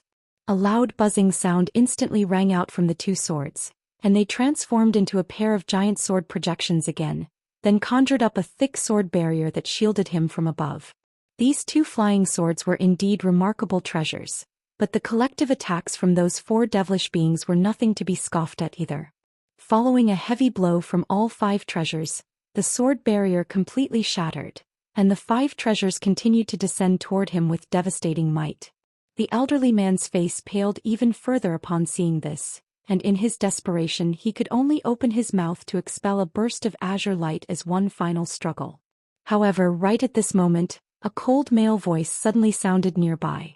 "Humph, to think that even a few spatial tempering stage pieces of devilish trash dare to try and kill someone in my presence. Your lives will be the ones coming to an end here." As soon as the male voice trailed off, a loud thunderclap rang out, and a humanoid figure appeared no more than 10 feet away from the elderly man, then made a grabbing motion upward in a nonchalant-looking manner. The 5 devilish treasures that were descending from above abruptly shuddered before being repelled as if they had been struck by some kind of tremendous force. At the same time, the 4 high-grade devilish beings instantly lost control over their treasures, and this was naturally quite an alarming turn of events for them. Only then did they catch a clear glimpse of the humanoid figure beside the elderly man, and they discovered it to be a young man who appeared to be in his 20s. It was none other than Han Li. Before the high-grade devilish beings had a chance to seize back control over their treasures, spatial fluctuations erupted overhead, and a streak of golden light shot forth before rapidly revolving around them at an incredible speed, then appeared over 100 feet away in a flash. The golden light faded to reveal a yellow beast that was around 10 feet in size. The beast had a lithe and streamlined body, and it resembled a leopard with a pair of small green horns on its head. As soon as it appeared, it turned toward the 4 devilish beings with a derisive look in its eyes. Strangely enough, the 4 devilish beings remained rooted to the spot, and the expressions on their faces were also quite peculiar. In the next instant, countless thin gashes suddenly appeared over their bodies, and they fell apart as piles of dismembered body parts right before the elderly man's astonished eyes. Their blood rained down into the devilish cloud from above, and as soon as the low-grade devilish beasts within the devilish cloud came into contact with their blood, they were immediately driven insane and began to tear viciously into one another. The armored devilish warriors were completely stunned and horrified to see this, and one of them suddenly yelled out an order for retreat, upon which all of them instantly fled the scene as quickly as they could, leaving the frenzied horde of devilish beasts behind. Han Li's expression darkened upon seeing this. There was no way he was going to let these devilish beings escape. He immediately transmitted his voice to the leopard Kirin beast. "I'll leave these devilish beasts to you. I'll take care of those devilish warriors myself." The leopard Kirin beast nodded in response, then conjured up several tens of faint golden projections of itself, all of which pounced directly toward the low-grade devilish beasts like lightning. As for Han Li, he merely remained still on the spot before extending a hand out of his sleeve. He made a casual grabbing motion, and a ball of piercing golden lightning suddenly emerged amid a loud thunderclap. Immediately thereafter he spread his fingers open, countless arcs of lightning that were as thick as human fingers erupted forth in all directions. Radiant golden light flashed, and the arcs of lightning reached the fleeing devilish beings in a flash before striking them viciously from behind. These low-grade devilish beings were naturally no match for the fearsome powers of the divine Devilbane lightning, and all of them were quickly reduced to dust amid rumbling thunderclaps and flashes of golden light. The nearby devilish cloud and devilish winds were also eradicated by the golden lightning, and at this point, all of the low-grade devilish beasts had also been reduced to piles of blood and flesh by the leopard Kirin beast. Everything had transpired within the span of just a few breaths, and before the elderly man even had a chance to react to the situation, all of their pursuers had been slain. Only then did the elderly man return to his senses, and he hurriedly turned to Han Li with an ecstatic look in his eyes. "Thank you for saving us, Senior. Are you an elder of Deep Heaven City?" "I guess I technically am. Where did all of you come from? Why did you come here instead of hiding somewhere more secure? Don't you know that the area around Deep Heaven City has already been taken over by devilish beings?" Han Li asked in an indifferent manner. "We are cultivators of the Huoli sect. Unfortunately, the location of our sect was discovered by devilish beings, so we had no choice but to leave. We stumbled into an ambush near the teleportation formation up ahead, and we were almost all killed as a result," the elderly man hurriedly explained. "So the teleportation formation up ahead really has been taken over by devilish beings, eh? Are there any other high-grade devilish beings up ahead aside from the ones I just killed?" Han Li asked. "There are a few more high-grade devilish beings near the teleportation formation, but all of them are injured. Otherwise, they would have pursued us as well," the elderly man replied in a truthful manner. "I see. In that case, I'll have to take care of them quickly. Otherwise, if they receive news of what happened here, they could destroy the teleportation formation to prevent us from using it," Han Li murmured to himself with furrowed brows. The elderly man's expression also changed slightly upon hearing this. At this moment, the remaining Huoli sect disciples were led toward the elderly man by the hideous elderly woman, and they were all appraising Han Li with awe and veneration in their eyes. Before they had a chance to say anything, Han Li waved a hand toward the leopard Kirin beast, and azure light flashed from his body as he hurtled directly toward the canyon up ahead. The leopard Kirin beast also quickly followed along as a streak of golden light. In the blink of an eye, the two of them vanished into the distance. The elderly woman hurriedly flew over to the elderly man with a solemn look on her face. "What should we do, Senior Marshal Brother?" "We follow that senior, of course. With him leading the way, we should be able to make it into Deep Heaven City. Follow me, everyone.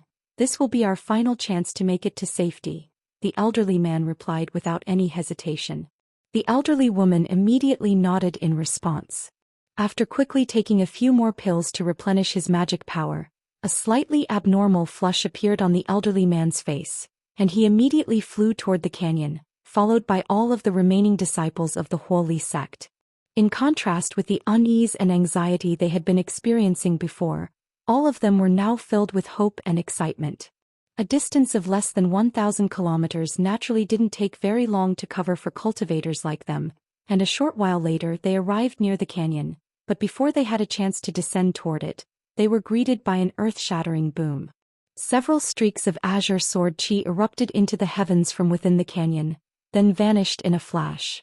Immediately thereafter, an anguished howl rang out, and a gust of black devilish winds swept out of the canyon, within which was a horned devilish shadow that was fleeing in a horrified manner. The elderly man and elderly woman exchanged a glance upon seeing this, and both of them could see their own elation mirrored in one another's eyes. It seemed that the senior they had just encountered had made short work of the high-grade devilish beings in the canyon as well. The elderly man immediately drew his flying swords while the woman opened her mouth to expel a remarkably thin silver flying blade. The two of them naturally intended to stop the devilish being's nascent soul from escaping. However, before they had a chance to do anything, a cold harumph rang out from within the valley, and a streak of sword chi that was over 100 feet shot forth before sweeping through the nascent soul. A cold light flashed, and the nascent soul was reduced to nothingness before it could even utter a single sound. The azure sword chi then faded into an azure flying sword that was only around a foot in length before flying back into the canyon. Han Li's indifferent voice then rang out from deep within the canyon. "If you want to enter Deep Heaven City as well, then hurry up. The devilish reinforcements could get here at any moment." The elderly man was ecstatic to hear this, and he immediately yelled, "Everyone full speed ahead." All of the cultivators immediately hurtled through the air as if their lives depended on it, descending straight into the canyon as streaks of spiritual light. Inside Deep Heaven City, two nascent soul stage guards were chatting idly as they stood at the entrance of a teleportation hall, which had been surrounded by many powerful restrictions. All of a sudden, one of the dozen or so teleportation formations in the hall began to radiate dazzling white light and emit bursts of loud buzzing sounds. Someone's teleporting into the city. Activate all of the restrictions right away and inform our superiors of this. One of the nascent soul stage guards immediately yelled in an alarmed manner. The other guard immediately flipped a hand over to produce a palm-sized blue formation plate, then slammed his other hand onto it. A burst of 5-colored light erupted from the formation plate amid a dull thump, and all types of fluctuations instantly appeared around the entire hall. At the same time, light barriers and golden and silver runes emerged to seal off the entire hall. In a pavilion near the hall, over 100 meditating guards abruptly rose to their feet without any warning, then flew out of the pavilion as streaks of spiritual light. Spatial fluctuations suddenly emanated from the buzzing teleportation formation, following which an azure humanoid figure emerged. As soon as Hanli opened his eyes, he was greeted by the sight of around a dozen guards appraising him with wary expressions as if they were anticipating a battle, and he smiled as he said, "I've only been away for a few years. Have you all forgotten about me already?" The leader of the guards identified Hanli right away, and an ecstatic look appeared on his face as he said in a respectful manner, "Ah, it's Senior Han. This is fantastic news. I'll inform the elders right away. Many of the elders have left us with instructions to report back to them as soon as we receive any news about you." "I see. I'll be paying a visit to the elders in person. By the way, there will be some more people arriving through this teleportation formation," Hanli said in a nonchalant manner. The guard was rather surprised to hear this, but he still immediately bowed in response. "There are others. That's no problem. We'll be sure to take good care of them." Thus, Hanli emerged from the teleportation formation and strode out of the hall. Not long thereafter, white light flashed again, and another two humanoid figures emerged within the teleportation formation. They were none other than the sword-bearing elderly man and the hideous elderly woman. Hanli paid no heed to this and rose up into the air before flying back toward his own abode. During his flight, he released his spiritual sense throughout the surrounding area, and he discovered that compared to when he had first left, Deep Heaven City was currently a lot more peaceful. Aside from the patrolling guards on the streets, there were very few vagrant cultivators around. The number of patrolling guards had also increased by several-fold, and all passing cultivators had to undergo stern examinations before being granted passage. There was a tense atmosphere throughout the entire city. With the enormous spiritual pressure that Hanli was giving off, there were naturally no patrolling guards who dared to get in his way. Thus, the stone pagoda that he had been residing in quickly appeared in the distance, and he flew directly into the hall on the highest level. After looking around, a faint smile appeared on his face. Everything was identical to how he had left it, but the floor was spotlessly clean, clearly indicating that the room had been regularly cleaned and looked after. It seemed that his disciples hadn't slacked off during his absence. Hanli sat down onto the chair at the center of the hall, then swept a sleeve through the air. Two talismans immediately shot forth before vanishing into thin air as two balls of fire, following which Hanli closed his eyes and waited in silence. Moments later, two humanoid figures appeared outside the hall amid flashes of spiritual light. One of them was a handsome blue-robed young man, while the other was a young Daoist priest with a wide grin on his face. They were none other than Hanli's disciples Wuxia and Xianxia. Elated looks immediately appeared on their faces at the sight of Hanli, and they immediately rushed forward before extending respectful bows. "We're so glad you've made a safe return, Master. Did you two think that something had happened to me?" Hanli asked with a hint of a smile on his face. "It's been a long time since you returned to Deep Heaven City, and there were some rumors being spread in the city, stating that you may have already perished by the hands of a sacred ancestor. However, those rumors are clearly all false now that you've returned safe and sound," Wuxia said in an excited manner. Xianxia also nodded emphatically in agreement. "Those rumors aren't entirely unfounded. I did indeed encounter some trouble and was forced into an extremely perilous situation by some sacred ancestor clones," Hanli said as his brows furrowed slightly. Lingzi and Hai Yuetian's smiles immediately faded upon hearing this. But that's all in the past, I'm back now, aren't I? On top of that, I encountered a great opportunity during this trip, and I can now begin preparing for a breakthrough to the late body integration stage, Han Li continued with a smile. You're going to make another breakthrough? That's fantastic. I look forward to the day Master becomes the most powerful cultivator in Deep Heaven City. Allow me to congratulate you in advance, Master. With your incredible powers, even a sacred ancestor clone would be no match for Master after you reach the late body integration stage. Lingzi and Hai Yuetian were both extremely elated to hear this and immediately began to flatter Han Li. Han Li couldn't help but chuckle with amusement, but a thought then suddenly occurred to him. How is fellow Daoist Ice Phoenix doing? I don't seem to have detected her presence with my spiritual sense.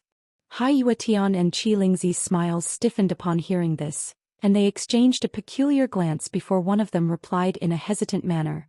Master, Senior Ice Phoenix was invited to a gathering. Han Li was immediately able to identify that something was amiss, and his expression darkened slightly as he asked, Are you two hiding something from me? Lingzi's heart stirred upon hearing this and he hurriedly replied, We wouldn't dare, Master. It's just that we're not sure how to inform you of the situation. Truth be told, Senior Phoenix isn't attending this gathering of her own volition. What do you mean? Is she being forced by someone else? Han Li was rather surprised to hear this. It seems that someone became aware of Senior Phoenix's true form, and they've constantly been nagging Senior Phoenix during the time you've been away. Due to your absence, there was no way for Senior Phoenix to avoid his harassment, Hai Yuetian said as a resentful look appeared in his eyes. Han Li's eyes narrowed slightly upon hearing this and after a short while he asked in a cold voice, Fellow Daoist Ice Phoenix is a spatial tempering cultivator. Who would dare to harass her? Our human and demon races have forged an alliance during this devilish tribulation, so her identity as a demon shouldn't be an issue here. I know all of the elders of the city. Even during my absence I'm sure they wouldn't do something like this. Could it be that this is an outsider who only recently joined Deep Heaven City? Your wisdom is truly unmatched, Master. I heard from Senior Phoenix that this man is a Grand Elder of Heavenly City who only recently joined Deep Heaven City. You took such huge risk to reinforce their city, yet he's repaying your kindness by doing something like this. What an ungrateful piece of scum. Lingzi grumbled in an enraged manner. Heavenly City? That's rather interesting. I've met both of the body integration stage Grand Elders of the city. Which one of the two is behind this? Han Li asked as he stroked his own chin. It's Master Azure Dragon of the 9-Star Sect. Hai Yuetian replied without any hesitation. Han Li raised an eyebrow as he said in a cold voice, I see. What reason does he have for harassing fellow Daoist Ice Phoenix? There must be some enormous benefit to be reaped for him if he dares to do something like this despite knowing the relationship between fellow Daoist Ice Phoenix and myself. Senior Ice Phoenix never mentioned this to us, but we heard through other avenues that this Azure Dragon seems to wish to engage in dual cultivation with Senior Ice Phoenix, and is willing to make her one of his concubines, Hai Yuetian replied after a brief pause. Everything immediately became clear to Han Li upon hearing this and he chuckled coldly. Dual cultivation, eh? Hee what a sly old bastard.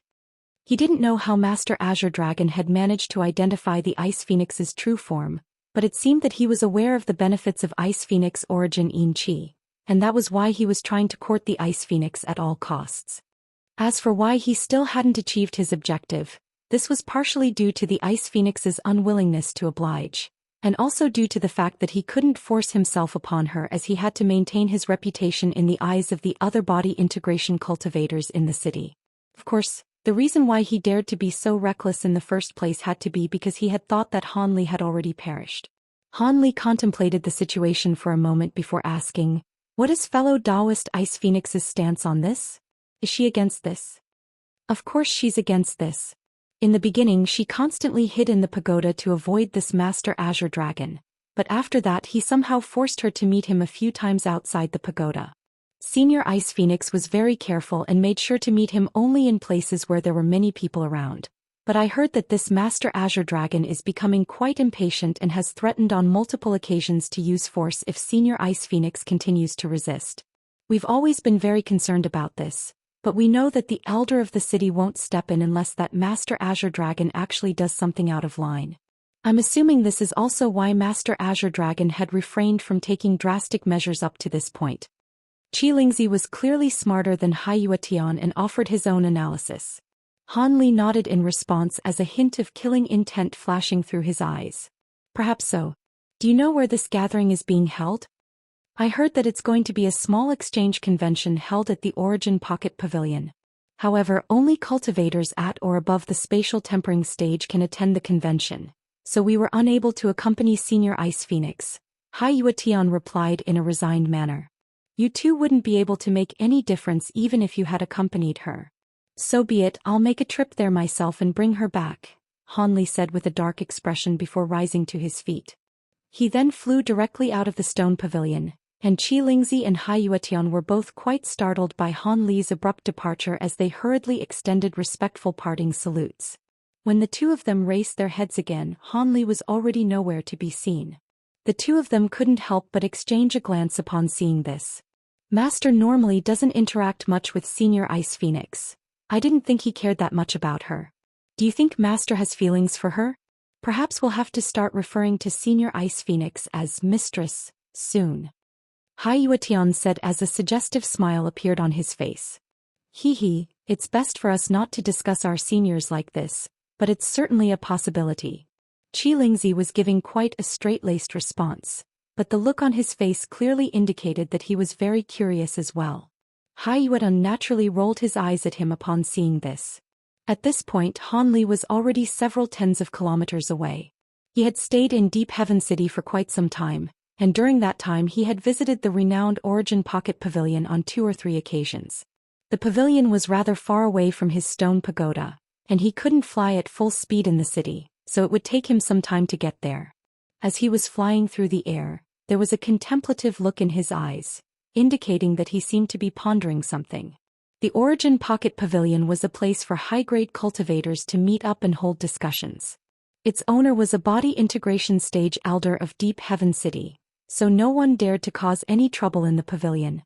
As such, the pavilion had always had a good reputation among the cultivators of Deep Heaven City. Many cultivators would rent out a certain level of the pavilion if they were holding a small exchange convention or discussing some secretive matters, and the reputation of the pavilion placed everyone's hearts at ease. After flying for a long while, a lush forest that spanned an area of over 100 acres appeared up ahead. At the center of the forest were 4 pavilions, 1 large and 3 small. The largest pavilion was over 10,000 feet tall and wasn't any lesser in stature compared to the stone pagodas of Deep Heaven City. Even the 3 smaller pavilions were around 3,000 to 4,000 feet tall, presenting quite a majestic sight to behold. Han Li's expression remained unchanged at the sight of these pavilions, but he sped up by about 2-fold. At this moment, there were several yellow-robed nascent soul cultivators standing guard at the entrance of the first level of the tallest pavilion, chatting idly among themselves.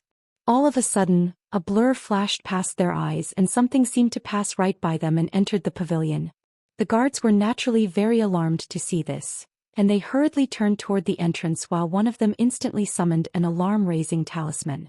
Right at this moment, a cold harumph rang out from the entrance, and a powerful burst of spiritual pressure swept forth from within. The air around the guards instantly tightened and they were completely immobilized. Only then did they catch a glimpse of an azure-robed figure who had appeared in the hall on the first floor of the pavilion. Even though he had his back facing them, the spiritual pressure emanating from the azure-robed figure's body was completely unfathomable to them, and sweat began to pour down their faces. "Don't raise the alarm, I'm here for a friend. Once I find the person I'm looking for, I'll leave," the azure figure said in a calm yet implacable voice. In the next instant, the azure figure blurred and vanished into thin air, completely disregarding the restrictions in the pavilion. As soon as he vanished, the enormous spiritual pressure faded, and all of the guards regained their mobility. Who was that? How dare he barge straight into the Origin Pocket Pavilion? Does he not know who the owner of the pavilion is? A young guard yelled in an enraged manner as soon as he recovered his freedom. The other guards didn't say anything, but they also wore extremely dark expressions. "Humph, you should shut your mouth if you don't want to die," a blue-haired elderly man suddenly interjected in a low voice to cut off the young guard. The young guard faltered slightly upon hearing this before turning to the elderly man. What do you mean by that, fellow Daoist? Do you know who that was? I do. All of you only recently joined this pavilion, so it's no surprise that you don't recognize him. I once had the honor of seeing this senior Han from afar, and he's a mid-body integration cultivator, so his cultivation base outstrips even that of the pavilion's owner. The elderly man said in a grim voice. What?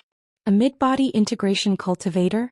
The other guards all drew a sharp breath upon hearing this, and the young guard who had just spoken instantly turned deathly pale. For a mid-body integration cultivator, killing them wouldn't be much more difficult than crushing ants. If he were to be one to hold grudges. The young guard's back was already drenched in cold sweat. A thought suddenly occurred to one of the other guards and he exclaimed, a mid-body integration stage senior with the Han surname? Could it be? Hee, that's right, he's none other than the senior Han who was rumored to have perished 2 years ago. Seeing as he's appeared here, those rumors are all clearly false, the elderly man confirmed with a nod. I could sense a powerful baleful aura emanating from his body. It doesn't seem like he has very peaceful intentions. Is he really just here to look for a friend? If something happens, the reputation of the pavilion will be damaged, the young guard murmured. Hints of fear flashed through everyone's eyes again upon hearing this. We have no power to dictate what Senior Han does here. Even if he completely destroys the Origin Pocket Pavilion, the pavilion owner won't pin the blame on us. The pavilion's rules only apply to normal cultivators. You can't expect to enforce them on someone like Senior Han, the blue-haired elderly chuckled before falling silent. All of the other guards nodded in agreement, and they no longer discussed this matter, treating it as if it had never happened. Only that young guard was still clearly very concerned and occasionally peeked into the pavilion through the entrance. Meanwhile, on a level of the pavilion that had been sealed by many layers of restrictions, there were 7 or 8 people sitting around a white-robed woman, seemingly trying to persuade her about something. The white-robed woman had skin as fair as snow and a set of beautiful facial features, but she wore an extremely cold expression. It was none other than the Ice Phoenix who had been invited to this gathering. Upon arriving here, she discovered that there wasn't any exchange convention taking place. She immediately sensed that something was wrong and tried to leave, only to be trapped by the restrictions on this level of the pavilion. Immediately thereafter, the people attending the gathering took turns to try and persuade and coerce her. They had clearly all been bribed by Azure Dragon to do so. Come to think of it, you're an Ice Phoenix, so you have some connection with our Black Phoenix race. Otherwise, I wouldn't have been constantly corresponding between you and Senior Azure Dragon during this past period of time. If you continue to stall like this, Senior Azure Dragon's patience is eventually going to run out. With his mid-body integration stage powers, you would be completely powerless to resist if he were to try and take you by force, so you may as well agree. Senior Azure Dragon's powers and status are not inferior to that Han Brat's in the slightest, so why continue to resist? The person who was speaking was a young beauty in a black dress. It was none other than Xiao Hong of the Black Phoenix race. After being forced to go into seclusion for a while by the Black Phoenix Demon Monarch, she seemed to have made significant strides in her cultivation base. The rest of the group was comprised of other human and demonic beings, all of whom were acquaintances of the Ice Phoenix, and they were all trying to convince her of the same thing. Following the commencement of the devilish tribulation, the boundary between humans and demons in the city had already been removed, which was why both sides were free to appear in any part of the city. Even so, most ordinary beings wouldn't stray out of their designated area for no good reason, and only high-grade beings would regularly traverse through both areas. The demonic beings among this group were all spatial tempering cultivators, so they naturally had the right to appear here. However, there really wasn't much creativity with the approaches they were taking.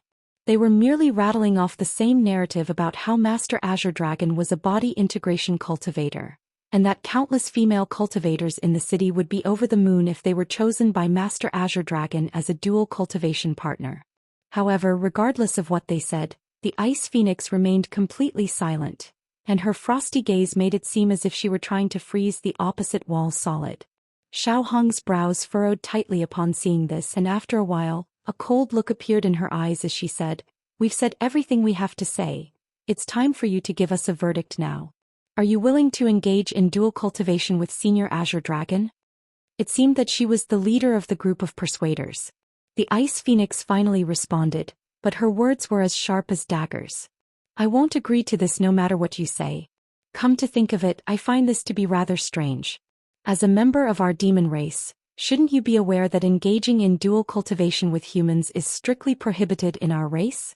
Are you not afraid that the Black Phoenix Demon Monarch will punish you for trying to extort me and Master Azure Dragon's stead in such a blatant manner?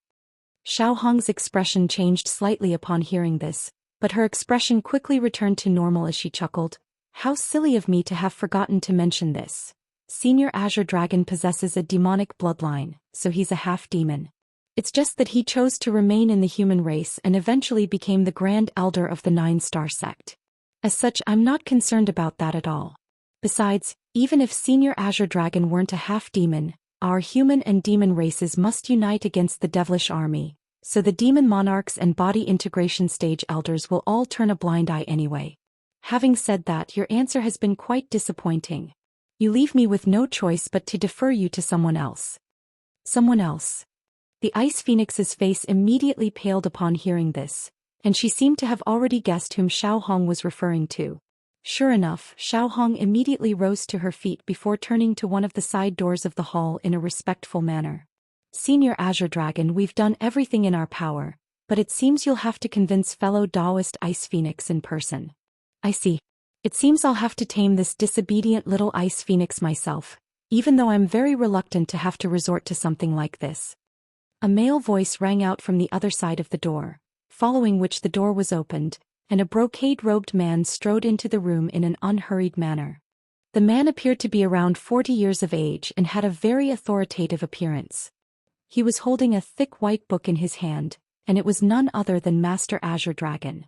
You should be aware that you won't be able to get what you want if you force me to comply against my will. Besides, aren't you worried about what the other seniors in the city will think? The Ice Phoenix asked in a cold voice. If you had said this several days ago, perhaps I would have been a little concerned, but now, I've already cultivated a new ability that will make you comply willingly to me. As for the other fellow Daoists of Deep Heaven City, don't place your hope in them. I've already officially joined Deep Heaven City and became an elder yesterday. Do you think the panel of elders will turn against me in preference for someone who's already dead? Master Azure Dragon replied in a cold voice, completely doing away with all semblance of geniality. The Ice Phoenix's expression changed slightly upon hearing this, and she heaved a faint sigh before suddenly raising a jade bowl in her hand, then waving it through the air like lightning. A white spatial rift instantly appeared and she immediately disappeared into the rift. Everything had happened far too quickly for Xiaohong and her group to react in time, and when they tried to stop her it was already too late.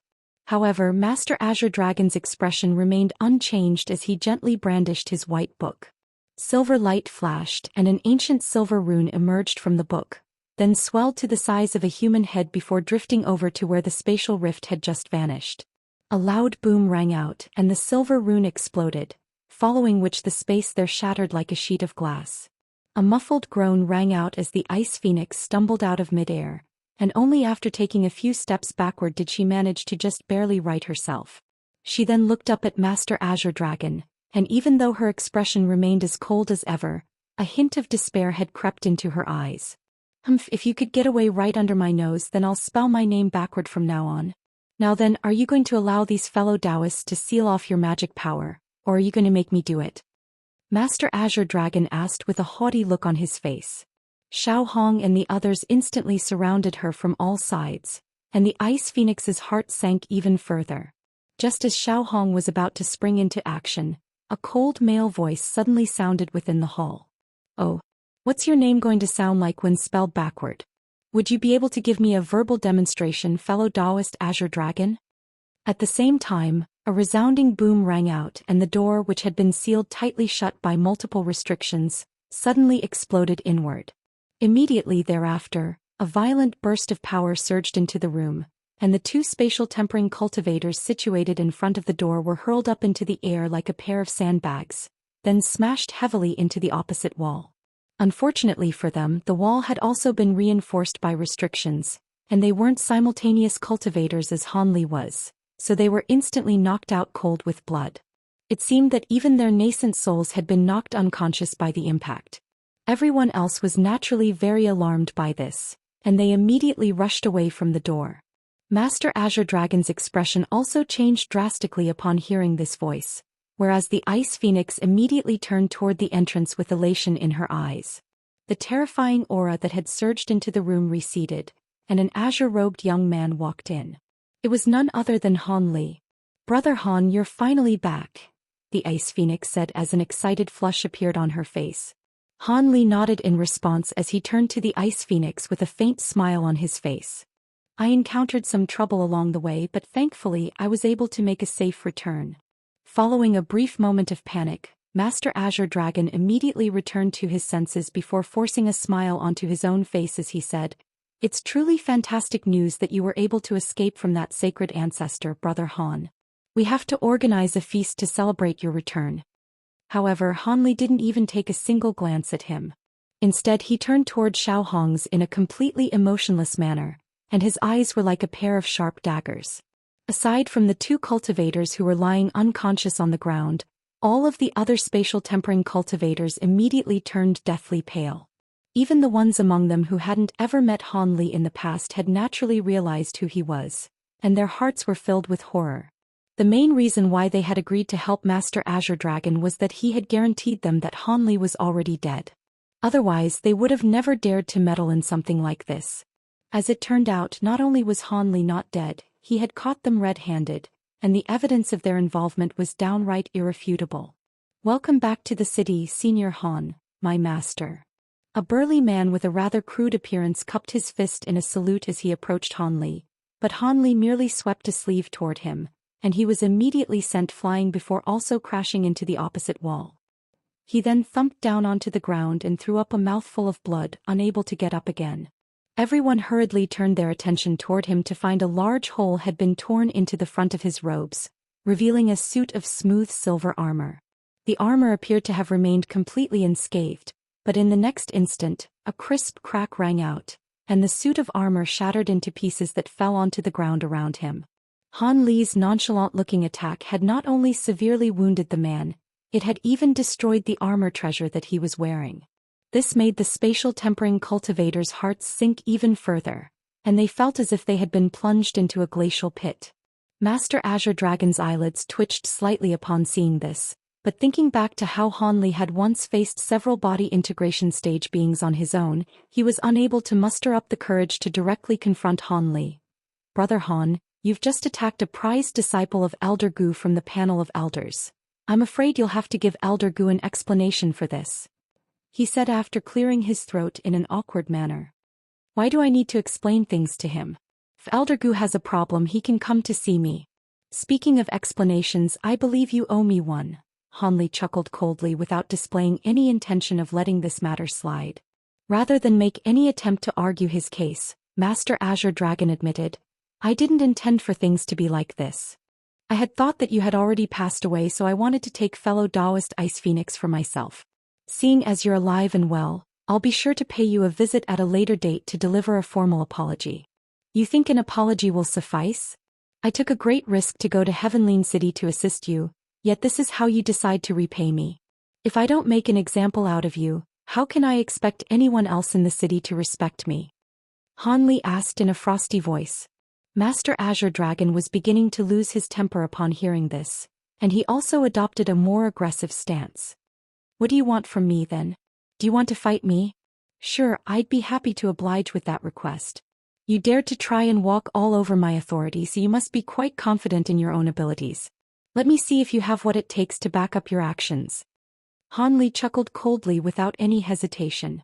Master Azure Dragon's expression darkened even further upon hearing this. Han Li didn't have any intention of wasting time with words. He swept both sleeves through the air and several tens of small azure swords shot forth in a frenzy.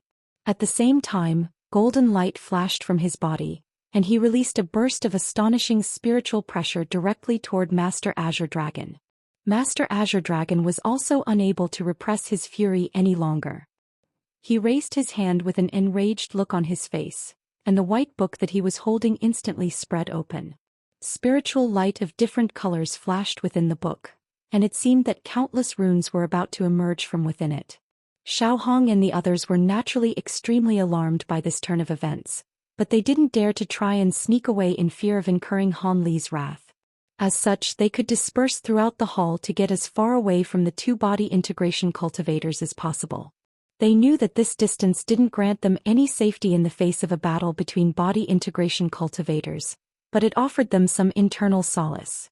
Han Li completely disregarded what they were doing and appraised Master Azure Dragon intently with a cold light in his eyes as he prepared to unleash his sword arts.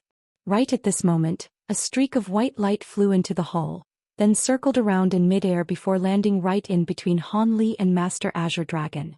A smiling humanoid figure then emerged from within the streak of white light. Are you two really planning to demolish this pavilion of Elder Goose by battling here? Please do me a favor and allow me to mediate for the two of you. This was a benevolent elderly man wearing a golden kasaya. It was none other than Buddhist monk Jinyu. Long time no see, fellow Daoist Jinyu, have you been well? Han Li fully intended to continue in his assault, but he could only forcibly repress his fury for now. After all, he was on relatively good terms with Buddhist monk Jinyu, so he couldn't just afford him no consideration at all.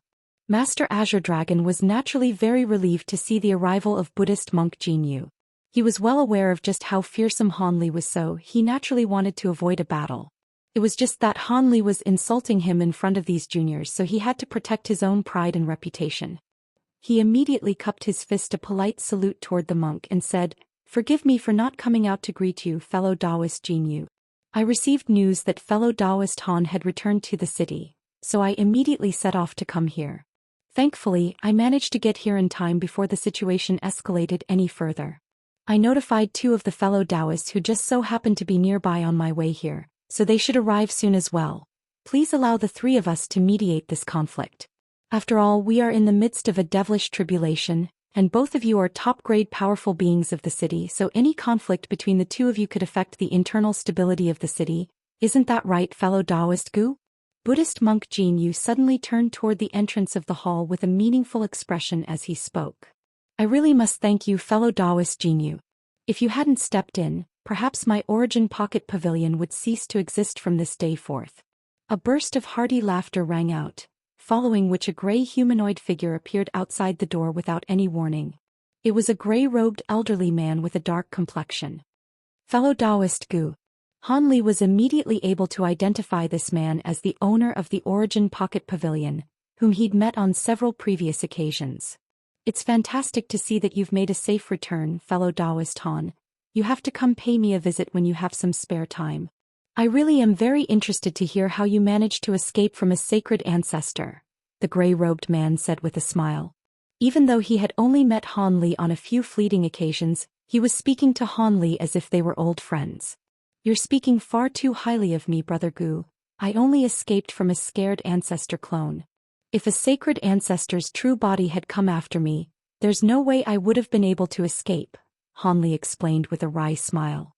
"Even so, it's still a testament of your powers that you were able to escape from a sacred ancestor clone, Brother Han," the gray-robed man countered with a shake of his head.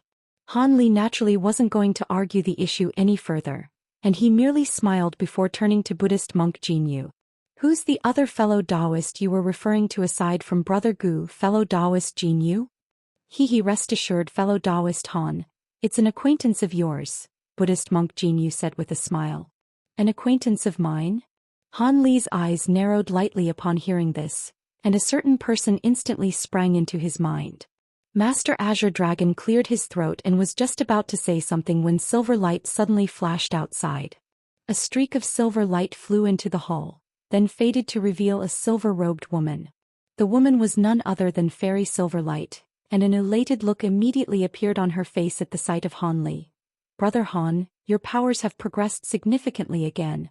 I must congratulate you. After the battle at Heavenly City, I was pursued by a devilish lord and encountered some additional unexpected troubles, so I only recently made it back to the city as well." Han Li faltered slightly before a smile appeared on his face. "Long time no see, fellow Daoist Silverlight. All right, seeing as everyone's here, let's all take a seat and discuss the matter at hand," Buddhist monk Jinyu said. You're asking me to take a seat with fellow Daoist Azure Dragon? I'll pass. I have no interest in wasting any further time with the likes of him, Han Li said with a cold expression. Master Azure Dragon's expression darkened even further upon hearing this. How dare you insult me like this? If you want a fight, then I'll give you a fight, he yelled in a furious voice. I'm more than happy to oblige.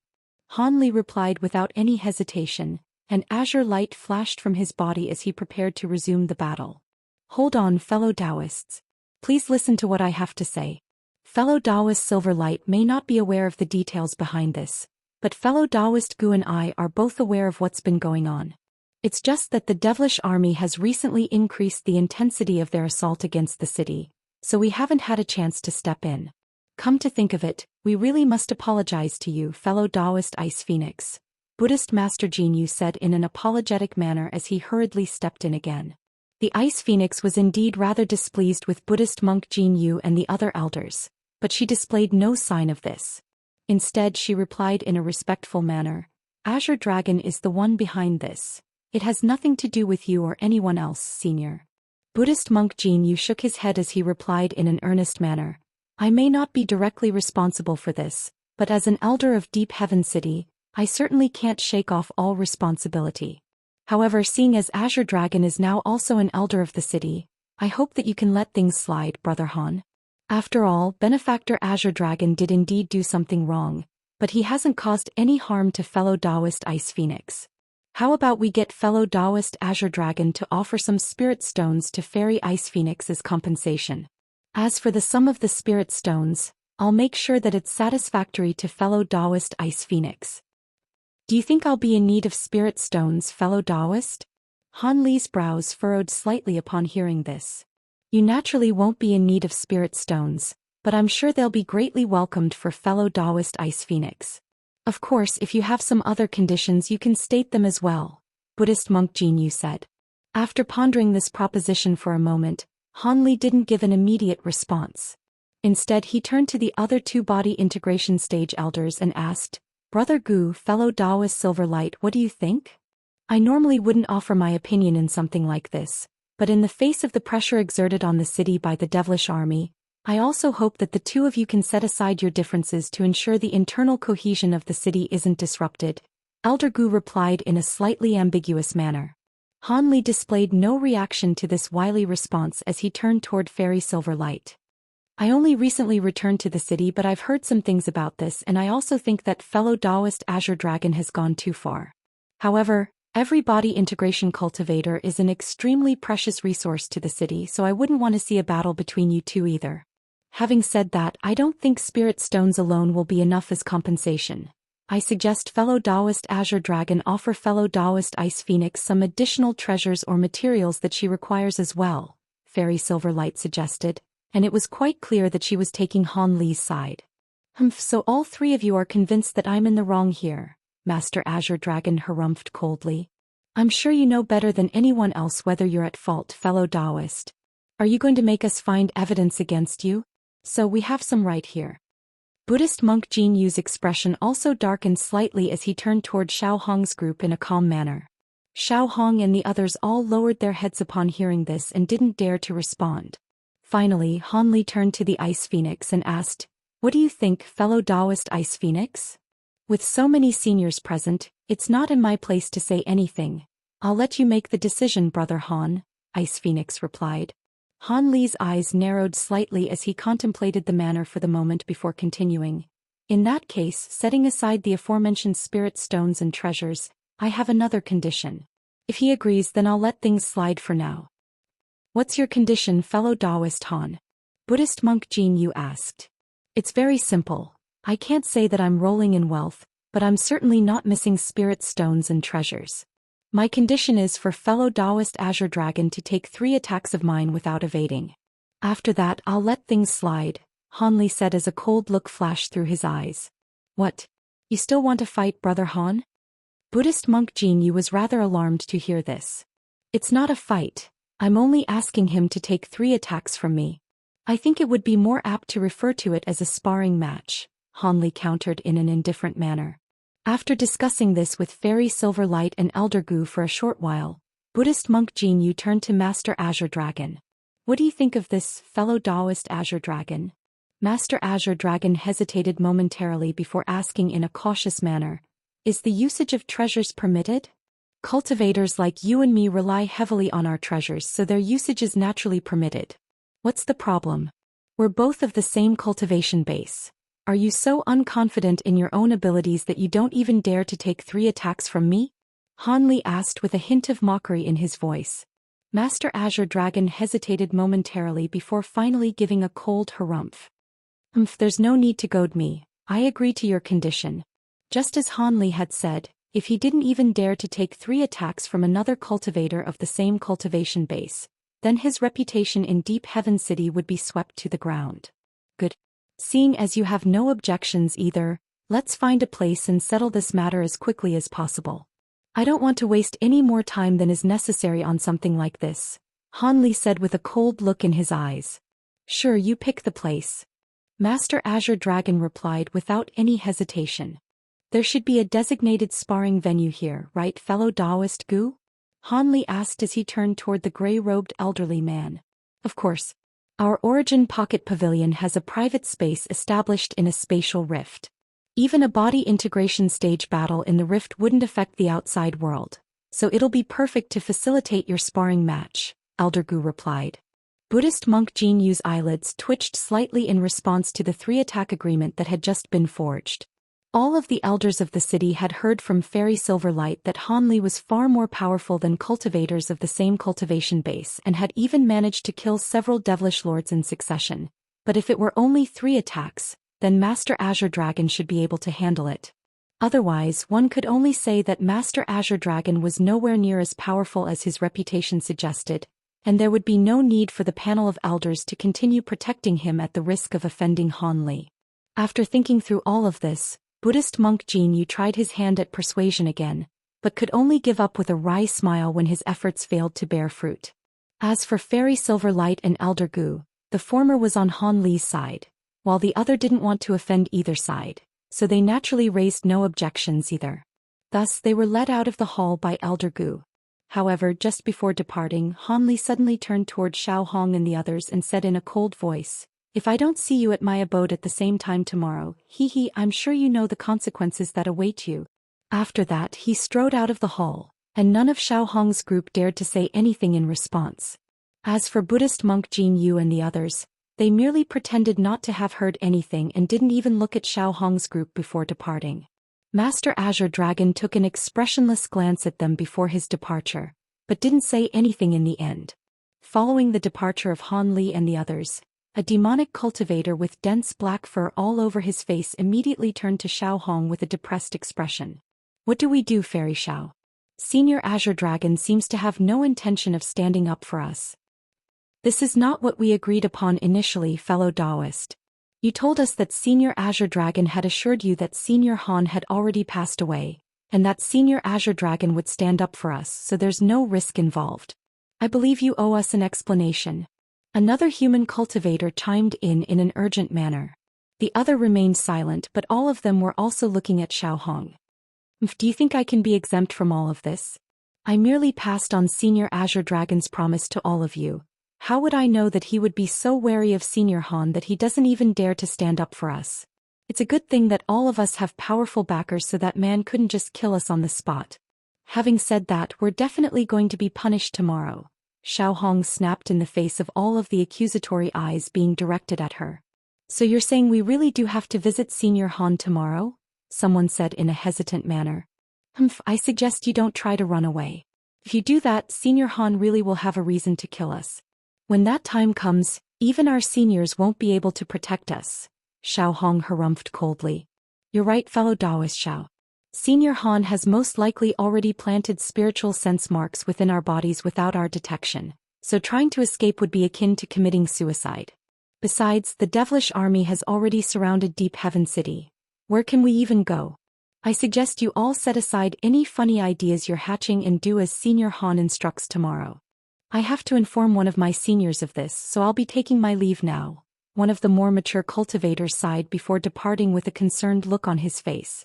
The rest of the group couldn't think of any alternatives either, so they could only depart in a gloomy manner as well. Thus Xiaohong was the only one left in the hall. She sat in her seat with furrowed brows for a long while, and her expression changed several times as she explored different potential alternatives in her mind, but in the end she also stomped her foot and departed in a resigned manner.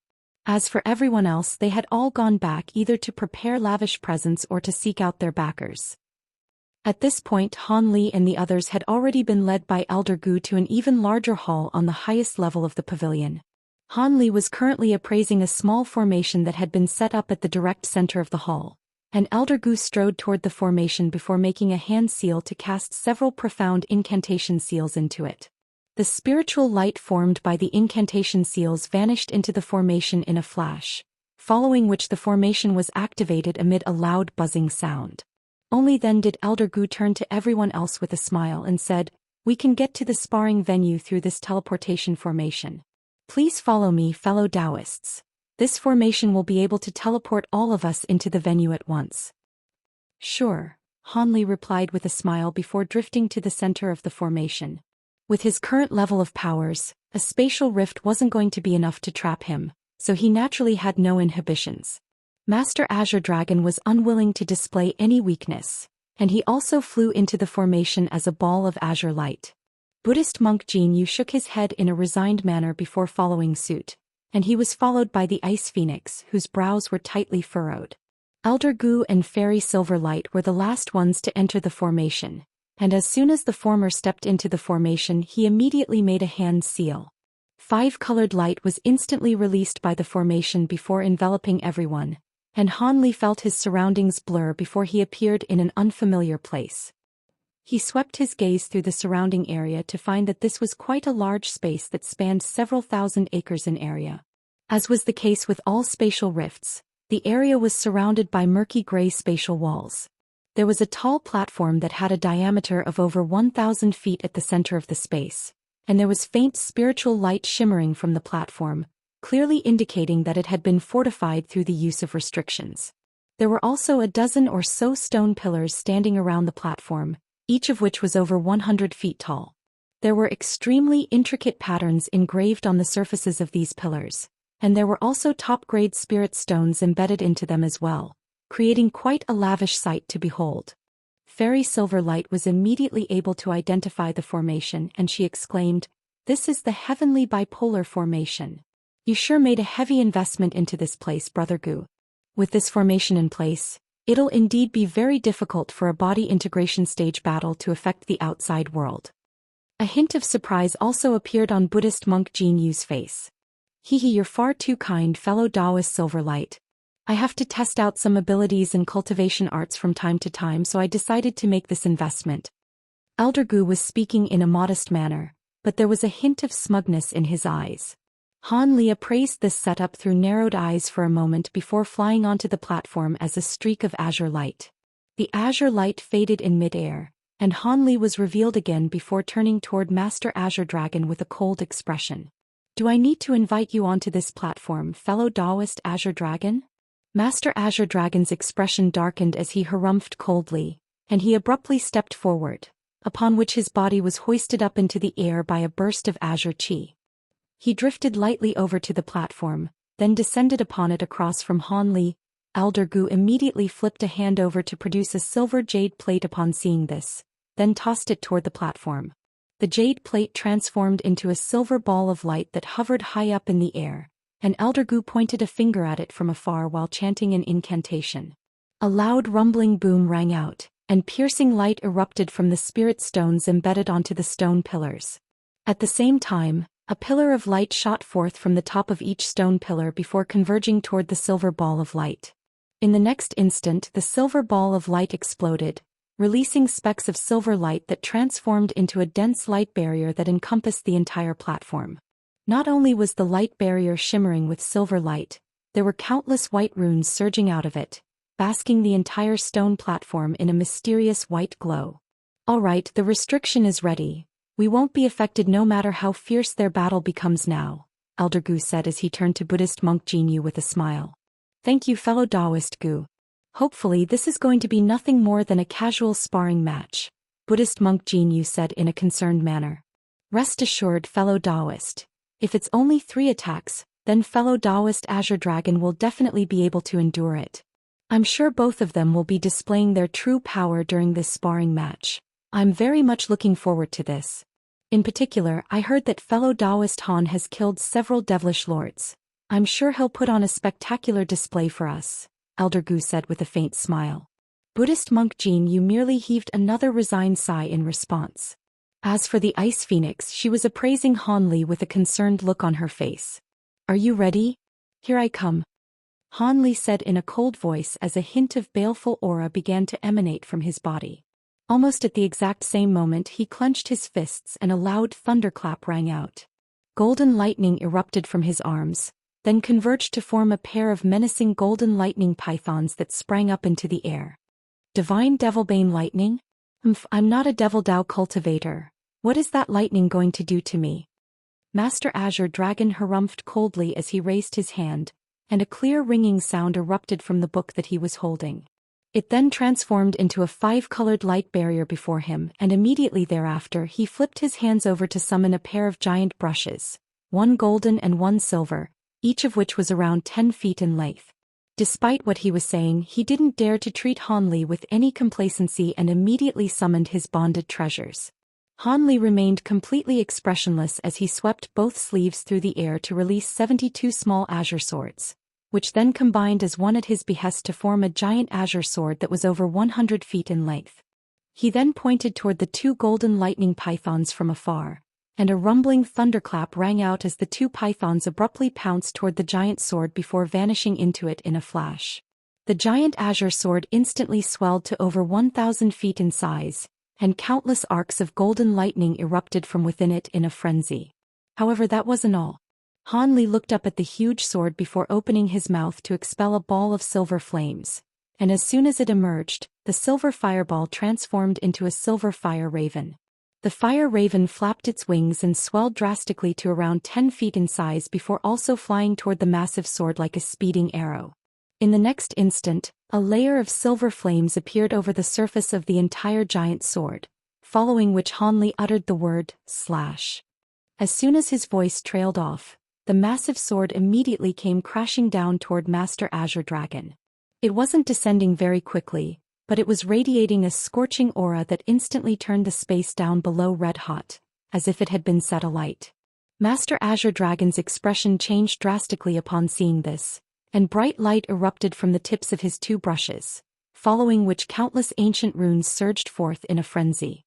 All of the runes were shimmering with spiritual light, and they combined as one before sweeping upward as a burst of golden and silver light. A loud thunderclap rang out as the giant sword clashed with the golden and silver light, and virtually the entire platform was inundated by golden lightning and silver flames. The explosion of scintillating light forced the onlookers to look away as bursts of shockwaves erupted forth in all directions. The stone platform tremored violently, and ripples ran along the surface of the silver light barrier overhead, as if it were about to crack at any moment. All of the spectating cultivators drew a sharp breath upon seeing this.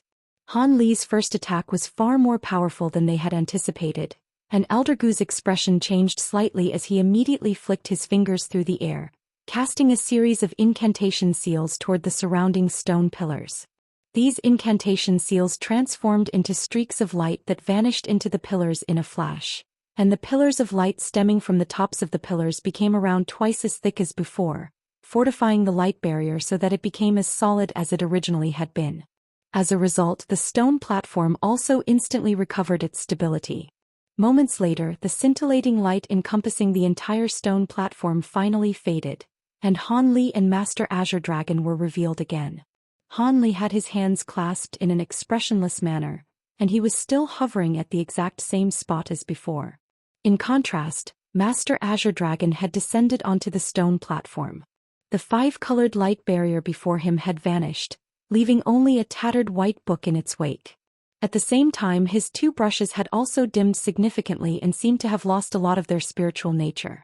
As for Master Azure Dragon himself, he appeared to be completely unscathed, but his face had turned quite pale, and it was clear that Han Li had gained the absolute upper hand. Buddhist monk Jin Yu and Elder Gu couldn't help but exchange a glance upon seeing this, and both of them could see their own astonishment mirrored in one another's eyes. They knew that Han Li was supposed to be more powerful than Master Azure Dragon, but it still came as quite a shock to them that he was able to force Master Azure Dragon down onto the ground with just a single attack. They couldn't help but wonder if Han Li were truly that unfathomably powerful, or if Master Azure Dragon were simply too weak.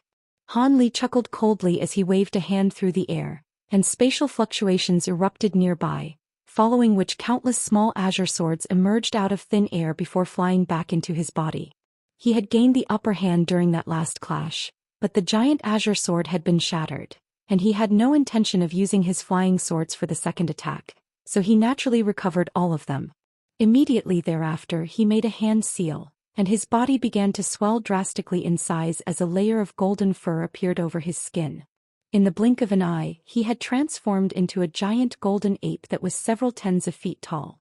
The giant ape was extremely menacing in appearance, and it let loose a thunderous roar as it thumped its own chest with its fists, then swelled even further to several hundred feet in stature.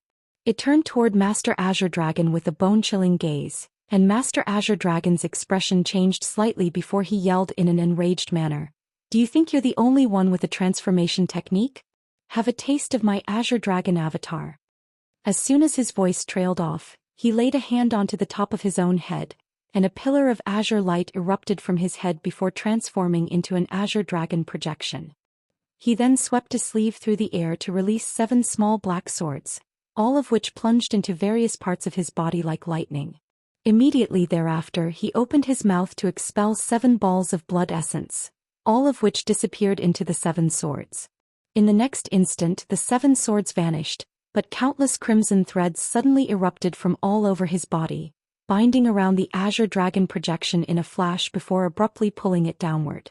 The Azure Dragon projection instantly combined as one with Master Azure Dragon, and he let loose a low roar as azure scales appeared all over his limbs and face. White light flashed above his head and a pair of green horns emerged, while a giant azure tail sprouted out of his back. In the blink of an eye he had transformed into a half-demon monster. I had heard that fellow Daoist Azure Dragon was a half-demon, so this transformation isn't all that remarkable, but what's this transformation technique that fellow Daoist Han is using? Buddhist monk Jin Yu asked with a curious expression. It doesn't seem like an ordinary transformation technique. Could it be that fellow Daoist Han also possesses true spirit blood? Elder Gu speculated. That doesn't sound very plausible. Fellow Daoist Han is an ascended cultivator, and true spirits have been extinct for countless years in the lower realms. There's no way that he could have inherited a true spirit bloodline, Fairy Silverlight said with a shake of her head. Perhaps fellow Daoist Han obtained the spirit blood after ascending to the spirit realm. In any case, the next attack is definitely going to be far more powerful than the last one. Fellow Daoist Gu, will the restriction be able to withstand the impact? Buddhist monk Jin Yu asked in a concerned manner. Rest assured fellow Daoist, there won't be any issues, Elder Gu replied in a confident manner. I certainly hope so. Buddhist monk Jin Yu was clearly a lot less confident, but he didn't force the issue and fell silent as a wry smile appeared on his face. At this moment the giant golden ape sprang into action. It made a grabbing motion with its giant furry hands, and a ball of spiritual light emerged within each of its hands. The balls of spiritual light then transformed into a pair of small mountains, one black and one azure, and it was clear that they were extraordinary treasures. Han Li let loose a deafening roar before violently hurling the pair of small mountains downward, and an explosive boom rang out as the mountains transformed into 2 streaks of light. The space before the 2 streaks of light warped violently, and a piercing whistling sound rang out as the mountains arrived right above Master Azure Dragon in a flash. 2 enormous bursts of invisible force descended upon Master Azure Dragon, and the air immediately tightened around him, immobilizing him in the process. He was naturally very alarmed by this and immediately let loose a loud roar, upon which bright azure light erupted from his body. All of his scales also instantly stood up on end, and a burst of tremendous power surged out of his body, allowing him to recover his mobility.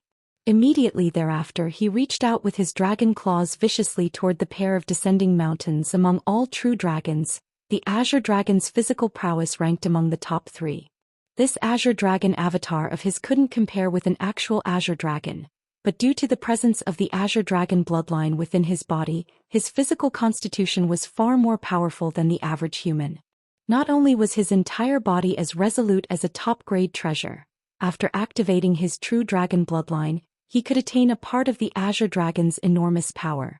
However, in the instant that his claws came into contact with the pair of mountains, he immediately regretted his decision. He had thought that his claws would have been able to crush the pair of mountains into rubble, but instead, it was his claws that were shattered by the mountains.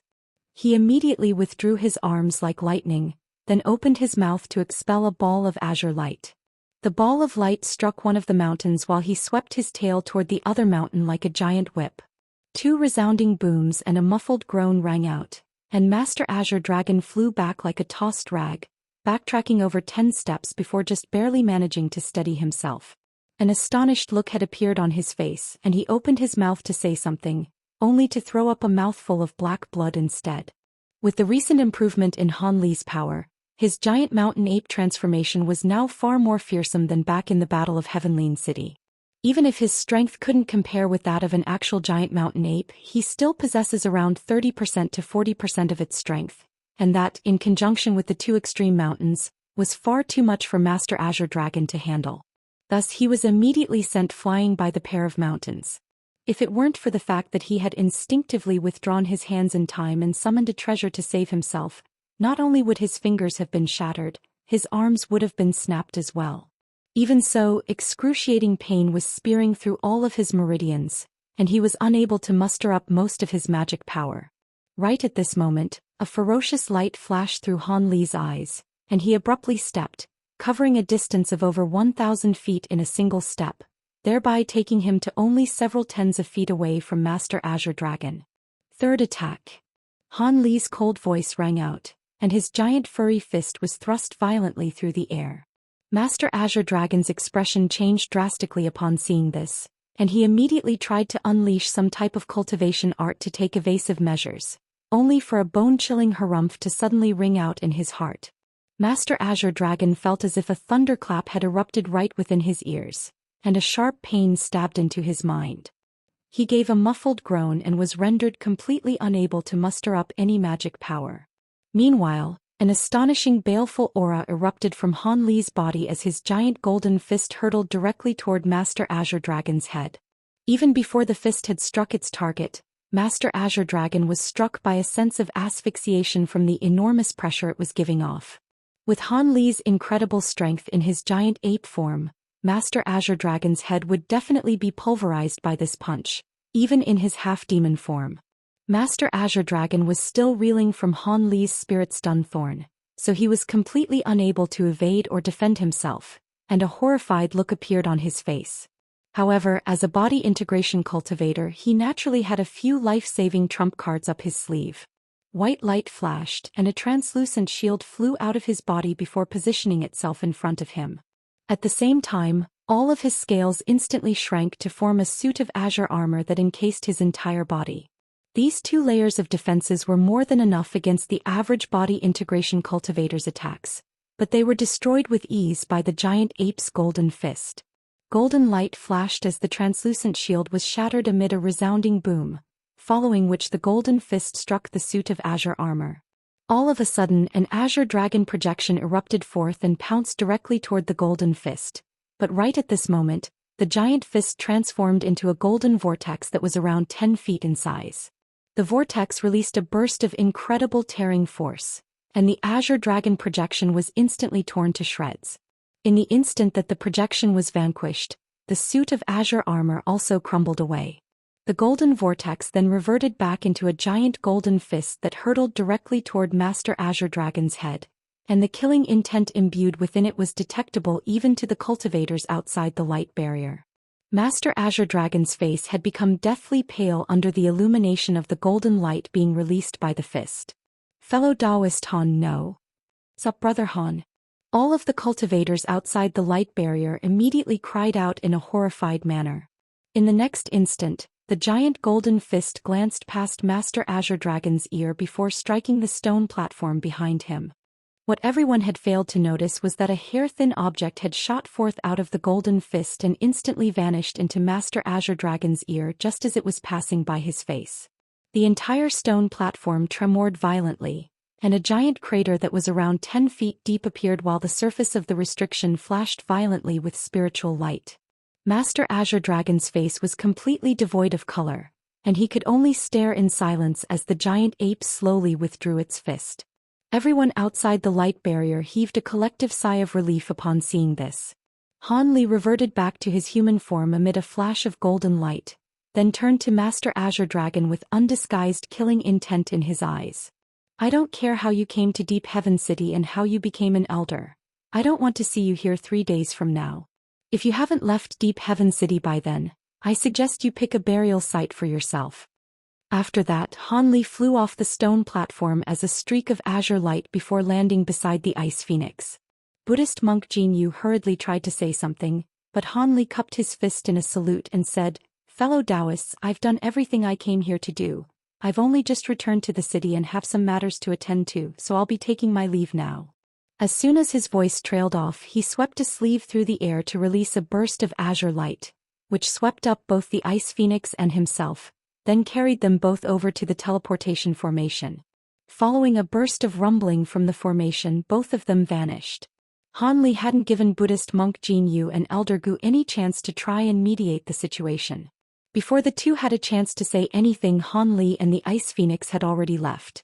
Elder Gu was silent for a long while before turning to Buddhist monk Jin Yu with a wry smile.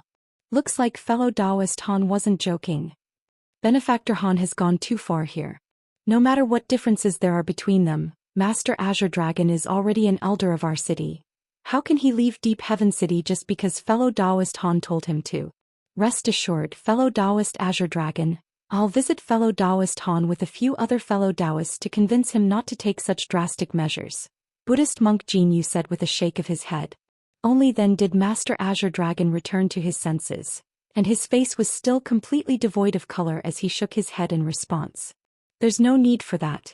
I lost to fellow Daoist Han. Even if he didn't ask me to leave, I would be too ashamed to remain in the city. I'll leave the city tomorrow and will no longer be an elder. Thankfully, not many people knew that I had joined the city, so my departure won't cause much of a disturbance." After that, he vanished from the stone platform as a ball of azure light, then also teleported out of this space using the teleportation formation. Buddhist monk Jin Yu and Elder Gu exchanged a glance, and both of them were temporarily rendered speechless. "Looks like fellow Daoist Azure Dragon has been dealt a heavy blow," Elder Gu sighed. His reaction makes sense. Conflict has already arisen between him and fellow Daoist Han, and he's clearly no match for fellow Daoist Han's powers. "If I were in his place, I would also leave the city," Buddhist monk Jin Yu said in a resigned manner. "Are we really just going to allow a mid-body integration cultivator to leave our Deep Heaven City? That will be a massive loss to the panel of elders. Fellow Daoist Han may be far more powerful than fellow Daoist Azure Dragon, but he has no intention of joining the panel of elders," Elder Gu said in a hesitant voice. "Let's visit the other fellow Daoists and see if we can come up with a way to keep him." Having said that, with the devilish army piling so much pressure on the city, fellow Daoist Han is more important to our city at the moment. Besides, Azure Dragon has already developed a sense of fear and wariness toward fellow Daoist Han. I think it's going to be very difficult to change his mind, Buddhist monk Jin Yu sighed. "In any case, we still have to give it a try. I'll contact the other fellow Daoists and invite them here right away," Elder Gu said as he flipped a hand over to summon a stack of voice transmissions talismans. Buddhist monk Jin Yu merely nodded in agreement as a contemplative look appeared on his face. Meanwhile, Han Li was taking the ice phoenix back to his abode. Han Li flew on ahead with his hands clasped behind his back, looking into the distance in silence. The ice phoenix was situated behind him with a complex expression, and she didn't say anything either. Several hours later, the streak of azure light returned to the top floor of the stone pagoda. Qi Lingzi and Hai Yuetian were beginning to grow rather impatient from waiting, and they immediately extended ecstatic bows toward Han Li upon witnessing his return with the Ice Phoenix. "Master Senior Ice Phoenix, welcome back. Did you have a smooth trip, Master?" Hai Yuetian asked in an excited manner. "I did. You two can go and rest now. I have some things that I'd like to discuss with fellow Daoist Ice Phoenix in private, Han Li instructed. Yes, master. Qi Lingzi and Hai Yuetian immediately gave an affirmative response before departing after extending another respectful bow. Thus Han Li and the Ice Phoenix were only ones left in the hall. Please take a seat, fellow Daoist Ice Phoenix. That must have been quite the ordeal for you, Han Li said with a smile as he sat down on the main seat. Thank you, brother Han. Indeed, I thought I was done for. Never did I think that a body integration cultivator like Azure Dragon would do something so brazen and underhanded, the Ice Phoenix said with a wry smile as she sat down beside Han Li. Under normal circumstances, perhaps he would be more inclined to uphold his reputation, but in the midst of this devilish tribulation he's naturally willing to cast all that aside for the opportunity to become more powerful. I'm guessing that if he weren't wary of me he most likely would have gone after you even earlier than this, Han Li replied. Is Azure Dragon really going to leave Deep Heaven City?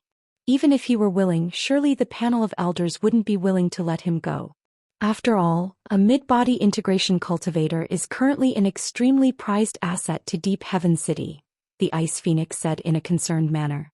A prized asset? He couldn't even take 3 attacks from me. Do you think the panel of elders will actually hold him in high regard? Under normal circumstances, the panel of elders will perhaps exert pressure on me to prevent this from happening to maintain their authority. But now that the devilish army has surrounded the city, I'm sure they know who's more important to the city between Azure Dragon and myself. I'm guessing that they'll send some people to try and persuade Azure Dragon to stay as a mere formality, then let him go when he insists on leaving, Han Li said with a nonchalant smile.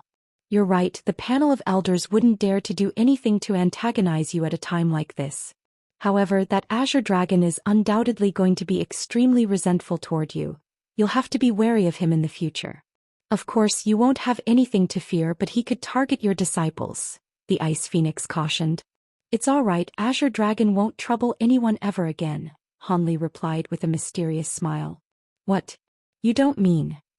With the Ice Phoenix's intelligence, she was naturally immediately able to read between the lines, and her heart jolted with shock. He's a very petty man. I'm not going to allow such a toxic enemy to live on in this world. Otherwise, who knows what troubles could arise in the future. Han Li said in a cold voice. I'm sure you're more than powerful enough to put an end to Azure Dragon's life, but surely the panel of elders won't allow you to do something like this.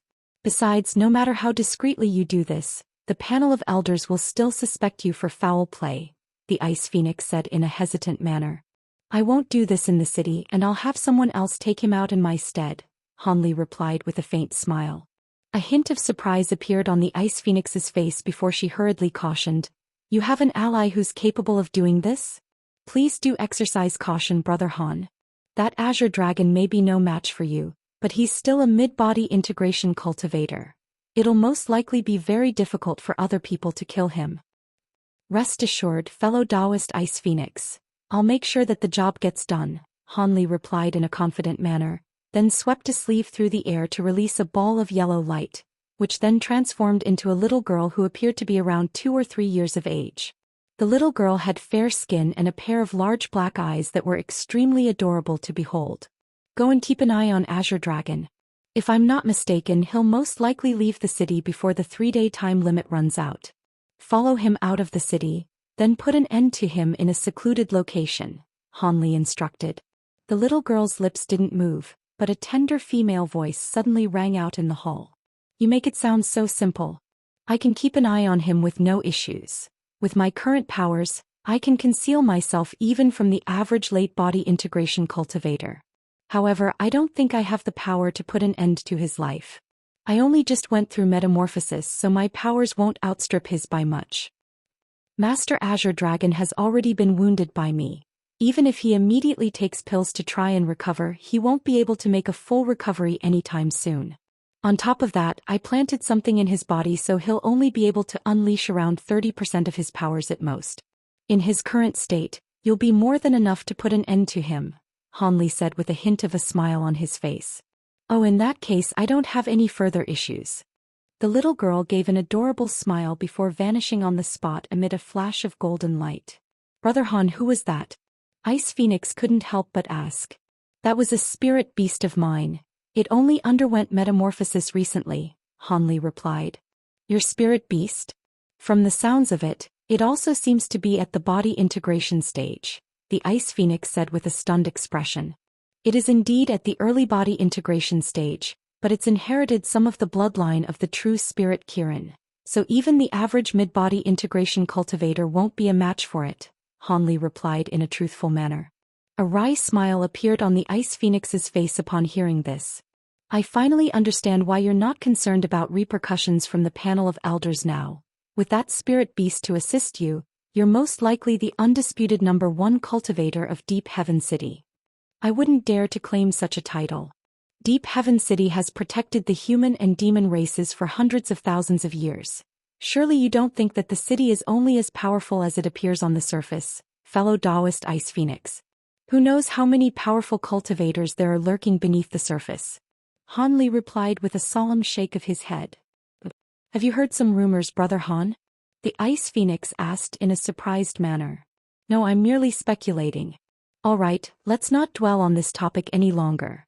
Everything will be made clear once the devilish army officially commences their attack on the city, but prior to that I'm going to require your assistance, fellow Daoist Ice Phoenix, Han said with a serious expression. The Ice Phoenix faltered slightly upon hearing this before a thought immediately occurred to her, and a faint blush appeared on her face. Are you referring to? That's right. I encountered some peril during my trip, but also some opportunities as well, and I can begin attempting a breakthrough to the late body integration stage, so I'll have to borrow your Heavenly Phoenix origin Yin Qi, Han confirmed. The blush of the Ice Phoenix's face quickly faded and she said in a solemn manner, if you hadn't stepped in to save me, I would have been reduced to a mere spirit beast, and there's certainly no way I could have reached the spatial tempering stage so quickly, so it's only right for me to repay you for your kindness. When do you plan to go into seclusion, Brother Han? If I had full confidence in my ability to break through this bottleneck, I wouldn't have asked this of you. If I can succeed in my breakthrough, you'll definitely be the most significant contributor. As for when I'm going into seclusion, that answer to that would naturally be as soon as possible. Once the leopard Kirin beast returns, I'll go into seclusion right away, Han replied. The Ice Phoenix nodded in response. Thus, the two of them chatted for a while longer before the Ice Phoenix stood up to depart. Han accompanied her out of the hall, then returned to his cultivation chamber to meditate. At the same time, Master Azure Dragon was seated on a wooden chair in the hall of a small stone pagoda that was around 1,000 feet tall. His face was quite pale and he was surrounded by a dozen or so cultivators, all of whom seemed to possess powerful cultivation bases. Not far away from Master Azure Dragon sat a beautiful female cultivator who appeared to be around 27 to 28 years of age. She was none other than the only other remaining body integration cultivator of Heavenly City, Fairy Lin Luan. She could sense Master Azure Dragon's severely weakened aura, and she heaved a faint forlorn sigh. Have you really decided to go to the Holy Sovereign City, fellow Daoist Azure Dragon? We are the only remaining grand elders of our 4 great sects. If you leave now, I'll truly be all alone in this city. I don't want to leave either, but that man is forcing me to go, so I have no choice. You've seen him in action. Even if we were to join forces against him, we still most likely wouldn't be a match for him, Master Azure Dragon said as a hint of resentment flashed through his eyes. Why did you insist on pursuing that fairy Ice Phoenix, fellow Daoist Azure Dragon? I've always been rather curious about this. She is indeed quite a beauty, but surely that's not enough to make you take such a huge risk. I know you're not a promiscuous individual. Is there some other reason behind this? Fairy Lin Luan asked with furrowed brows. There are indeed some reasons that I can't reveal, but there's no point in talking about this now. I'm going to leave tonight so that bastard has no opportunity to hunt me down before I go. If it weren't for the fact that I intend to leave my disciples to you, I wasn't planning to tell anyone about this, Master Azure Dragon said with a wry smile. Our 4 great sects have always been a unified entity. Even if you hadn't said anything, I would have still looked after the disciples of your 9-star sect in your stead. I'm sure the elders of the city wouldn't stoop to oppressing these juniors. Come to think of it, it may not be a bad thing that you're going to the Holy Sovereign City. This way we can avoid putting all of our eggs in one basket, and if something happens to either of us, the other can preserve the heritage of our 4 great sects, Fairy Lin Luan said after a brief silence. I had those considerations in mind as well. Alright, I won't delay here any longer. I'll be taking my leave now, and I'll leave you with all of my disciples except for 2 of them. Listen up, during my absence, all of you must follow fellow Daoist Lin's instructions, understood? Master Azure Dragon instructed as he rose to his feet. Yes, Grand Elder. The dozen or so disciples replied in unison. Master Azure Dragon nodded before cupping his fist in a salute toward Lin Luan, then immediately departed, followed by 2 of his disciples. Lin Luan looked on at the trio's departing figures and shook her head in a forlorn manner. Several hours later, Master Azure Dragon and his 2 disciples arrived at the teleportation hall of Deep Heaven City, and the guards immediately rushed out to greet him. We pay our respects to Elder Azure Dragon. May I ask why you've come here, Elder? The spatial tempering stage leader of the guards asked in a respectful manner. He was clearly aware of the fact that Master Azure Dragon had already become an elder of Deep Heaven City. Activate the teleportation formation right away. I have to leave the city to do something, Master Azure Dragon instructed in an implacable voice. What? You're planning to use the teleportation formation? May I ask if you have a permit from the panel of elders? The spatial tempering cultivator asked in a hesitant manner. I'm an elder of the city, and I demand to use the teleportation formation. Master Azure Dragon repeated in a cold voice. Forgive me, Elder Azure Dragon, but the panel of elders passed down a strict order 2 days ago, stating that all cultivators who wish to use the teleportation formations had to receive permission from the panel of elders first. If I were to go against this order, then all of us would be punished severely. Please don't make our job more difficult than it has to be, the spatial tempering cultivator said with furrowed brows. Master Azure Dragon's expression changed slightly upon hearing this, and after a moment of contemplation he said, I see. In that case, I'll go and request a permit from the panel of elders. Thank you for your consideration, Elder Azure Dragon, we are truly great. Senior Azure Dragon, what are you doing? The spatial tempering cultivator had just heaved a sigh of relief when the air suddenly tightened around him, and he was completely immobilized. All of the other guards had also been bound by the same burst of invisible restrictive power, and expressions of shock and horror appeared on all of their faces. No need to be alarmed. I have something that I need to do and I can't afford to be delayed here, Master Azure Dragon said with a cold expression. He then raised a hand and a white jade badge suddenly appeared in his grasp. He waved the badge toward the restrictions behind the gate of the hall, and a pillar of white light shot forth to nullify the restrictions. A hint of elation appeared in Master Azure Dragon's eyes upon seeing this, and he immediately led his disciples onto one of the smaller teleportation formations in the hall. A buzzing sound rang out as the formation was activated, and Master Azure Dragon's trio vanished amid a flash of white light. Only then did the guards regain their mobility, and the spatial tempering cultivator immediately yelled in a panicked manner, inform the panel of elders of what happened here and repair the restrictions right away. Some of the guards hurriedly pulled out communication formation plates, while the rest summoned a series of formation treasures to repair the damaged restrictions. Thus, the entire teleportation hall was plunged into a state of complete chaos. Right at this moment, a faint buzzing sound rang out from the teleportation formation that Master Azure Dragon had just used, and it was activated once again. Immediately thereafter, an extremely diminutive figure was also teleported away amid a flash of white light, and none of the guards were able to identify what it was. Did someone else teleport away just now? One of the guards asked in an uncertain manner, wondering if his eyes had played tricks on him. Meanwhile, Master Azure Dragon and his 2 disciples were flying through a bluestone passageway erected in the belly of a mountain. After just a few flashes, they emerged out of a cave that had been concealed by a restriction, then flew toward a certain direction. Not long after they had left, another streak of golden light flew out of the same cave and set off in hot pursuit. Half a day later, Master Azure Dragon's trio was flying over a barren plain countless kilometers away from Deep Heaven City. Among the trio, Master Azure Dragon was flying at the forefront, and his expression suggested that he was contemplating something important. Up ahead in the distance, a boundless desert could be seen. Right at this moment, 2 resounding booms rang out just over 100 feet behind Master Azure Dragon's trio, and 2 faint golden projections shot forth out of thin air.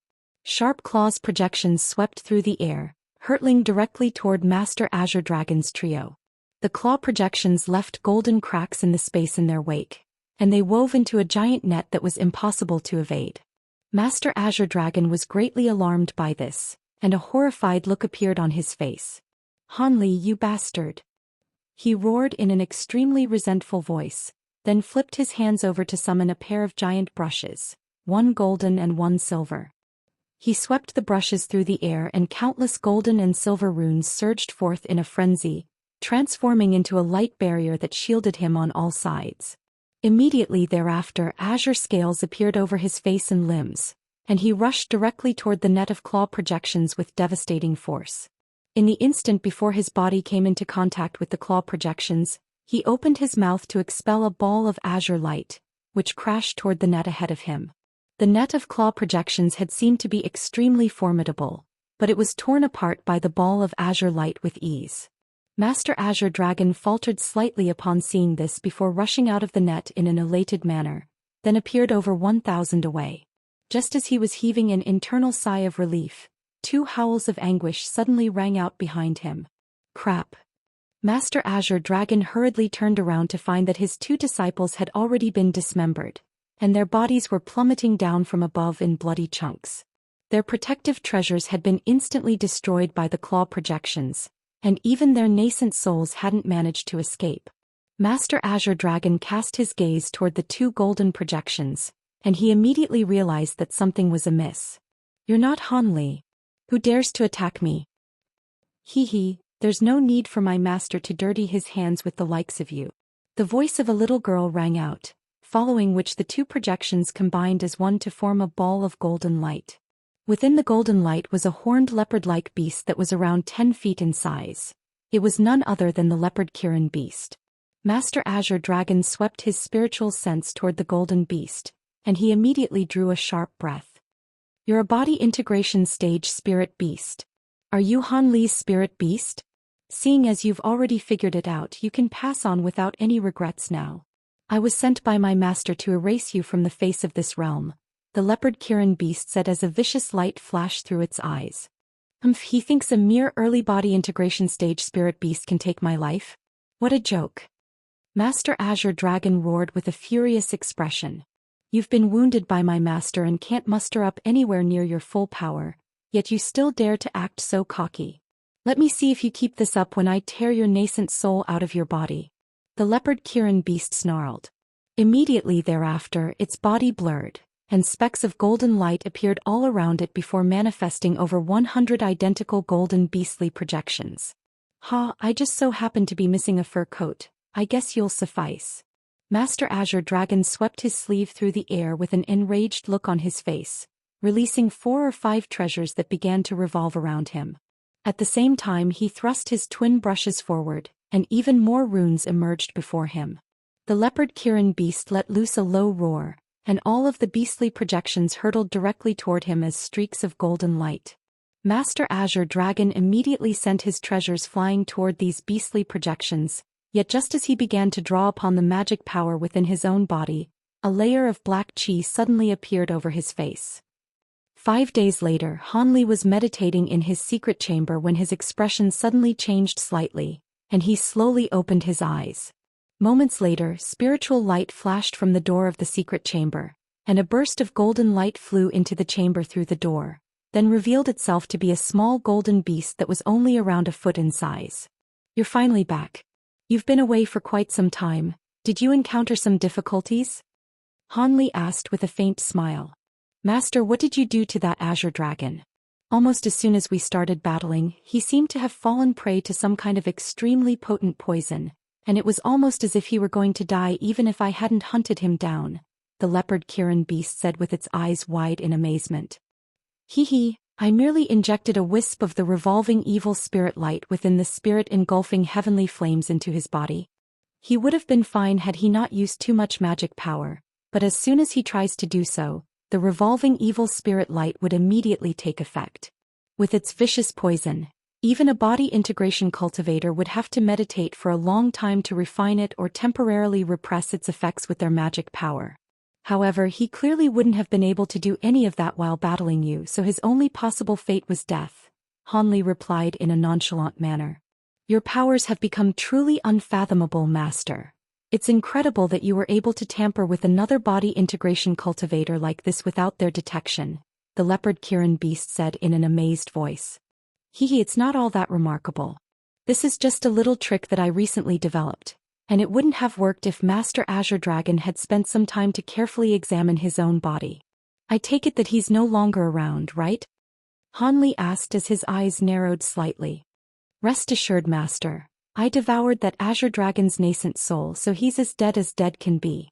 However, prior to his death he chose to unleash a powerful ability rather than continue to repress the poison, and I had to expend some energy to keep him at bay. Hence, I had no choice but to meditate for 2 days, then snuck back into the city with a group of Deep Heaven City scouts, so there's no way that anyone would have detected me, the leopard Kirin beast said with a smile. You did very well. Now I can focus wholeheartedly on making a breakthrough to the late body integration stage, Han Li also replied with a smile. With your cultivation aptitude and all of the trump cards you've prepared, I'm sure you'll be able to make this breakthrough with ease, Master. I'll be congratulating you in advance. The leopard Kirin beast chuckled. I certainly hope so. Now that you've completed metamorphosis, there's no need for you to continue to remain in the spirit beast bracelet. You can cultivate in the secret chamber next to mine. If you need anything, just let Qi Lingzi and the others know, Han Li said in a solemn manner. Thank you, Master. I've been dying to get out of that spirit bracelet. I'm going to cultivate in the other secret chamber now. I'll return if you need me after you go into seclusion, Master, the leopard Kirin beast replied with an ecstatic look on its face. Han Li naturally had no objections and allowed it to depart. After the leopard Kirin beast left, Han Li took a deep breath before making a grabbing motion with one hand to summon a voice transmission talisman. He then released the talisman before closing his eyes again to continue meditating. A short while later, a female voice suddenly rang out from outside the secret chamber. Brother Han, have you summoned me because you're about to begin your breakthrough? The voice was extremely pleasant to the ears and belonged to none other than the Ice Phoenix. Indeed, fellow Daoist Ice Phoenix, Han Li replied in a calm manner as he opened his eyes. Several days later, there were 7 or 8 elders of Deep Heaven City discussing something together in a secret chamber. Both Buddhist monk Jin Yu and Fairy Silverlight were among them. So Master Azure Dragon really did perish. That's quite a pity, especially at a time like this, the white-robed elderly man sitting on the main seat sighed. If it weren't for the fact that Azure Dragon left a soul lamp in the city after he joined the panel of elders, I wouldn't have believed this to be true either.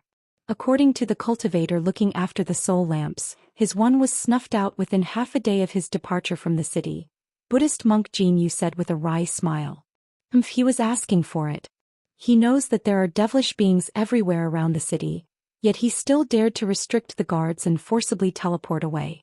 If you ask me, he only has himself to blame, Fairy Silverlight harumphed coldly. Azure Dragon may not have been killed by devilish beings. Perhaps he died by the hands of someone else.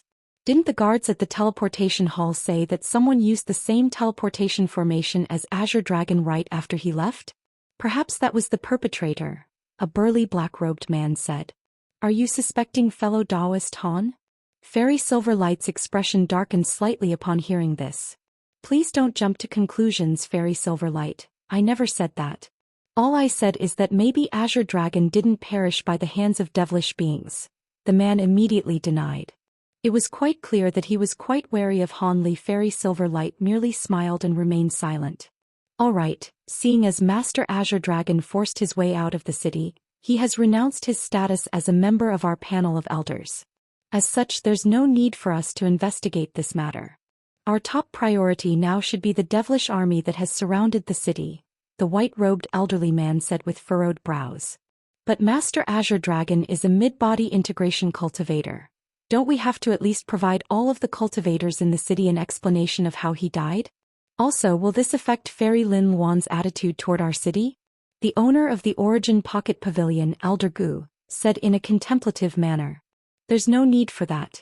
If we don't say anything, no one will know about Master Azure Dragon's death. Even if people find out later on, it'll be after the devilish tribulation.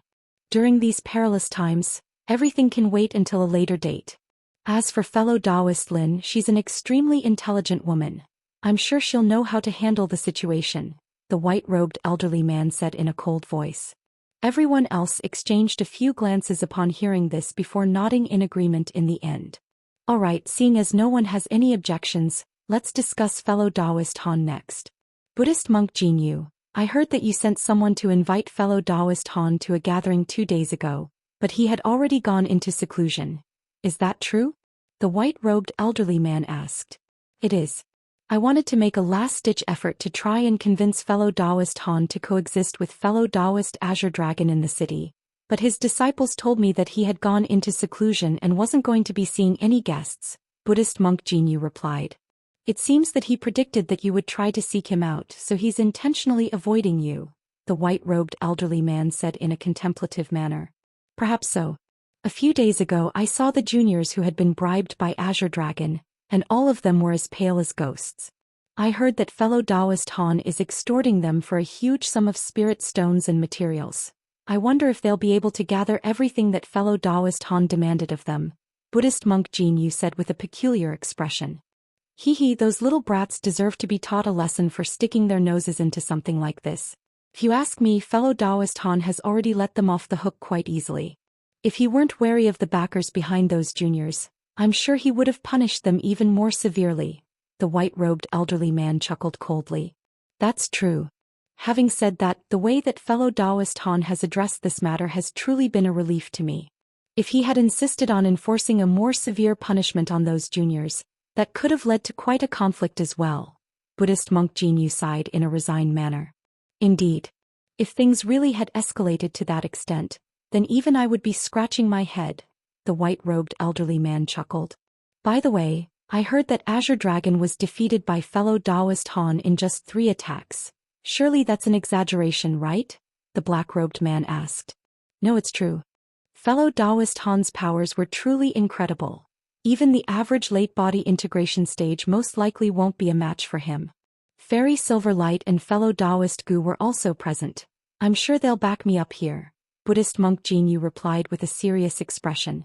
The black-robed man turned to Fairy Silverlight and Elder Gu upon hearing this, and Fairy Silverlight displayed no reaction, while Elder Gu gave a solemn nod in confirmation. The black-robed man was even more astonished upon seeing this, as were all of the other cultivators present who hadn't interacted with Han Li much. Surely he's not actually more powerful than a late-body integration cultivator. That Master Azure Dragon has quite a resounding reputation, but if he couldn't even withstand 3 attacks from a cultivator of the same cultivation base, then his reputation was most likely overinflated in the first place.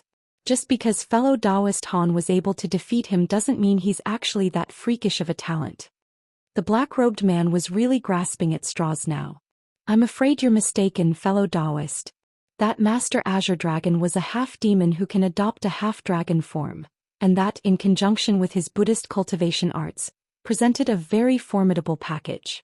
However, he had made the mistake of picking the wrong opponent. Fellow Daoist Han is a simultaneous cultivator, and is capable of taking on a giant ape form with powers that exceed even Azure Dragon's half-dragon form. He severely wounded Azure Dragon with his first 2 attacks alone, and could have even killed Azure Dragon with his 3rd attack had he intended to do so. Thinking back, if I were to face fellow Daoist Han in battle, there would be no alternative for me other than to flee with all my might, Buddhist monk Jinyu said in a serious manner. In that case, it seems the rumors about fellow Daoist Han being hunted by sacred ancestor clones were true. With his powers, it's not all that far-fetched that he was able to escape from such formidable beings, the white-robed elderly man remarked. I don't know how he managed to escape from those sacred ancestor clones, but I did bear witness to him killing several devilish lords in quick succession. Fairy Silverlight also chimed in a solemn voice. Sacred ancestors. Many of the cultivators present were very alarmed to hear this. It seems that fellow Daoist Han truly is an exceptional talent. With his assistance, our chances of securing victory against the devilish army would be significantly increased. Buddhist monk Jinyu, try to recruit him to our panel of elders again. Tell him he can raise any conditions and we'll do our best to satisfy him, the white-robed elderly man said. All right, but I think the chances of that are going to be very slim, Buddhist monk Jinyu replied in a rather pessimistic manner. I'm aware of that. Otherwise, he would have joined the panel of elders the first time we invited him. In any case, it can't hurt to try.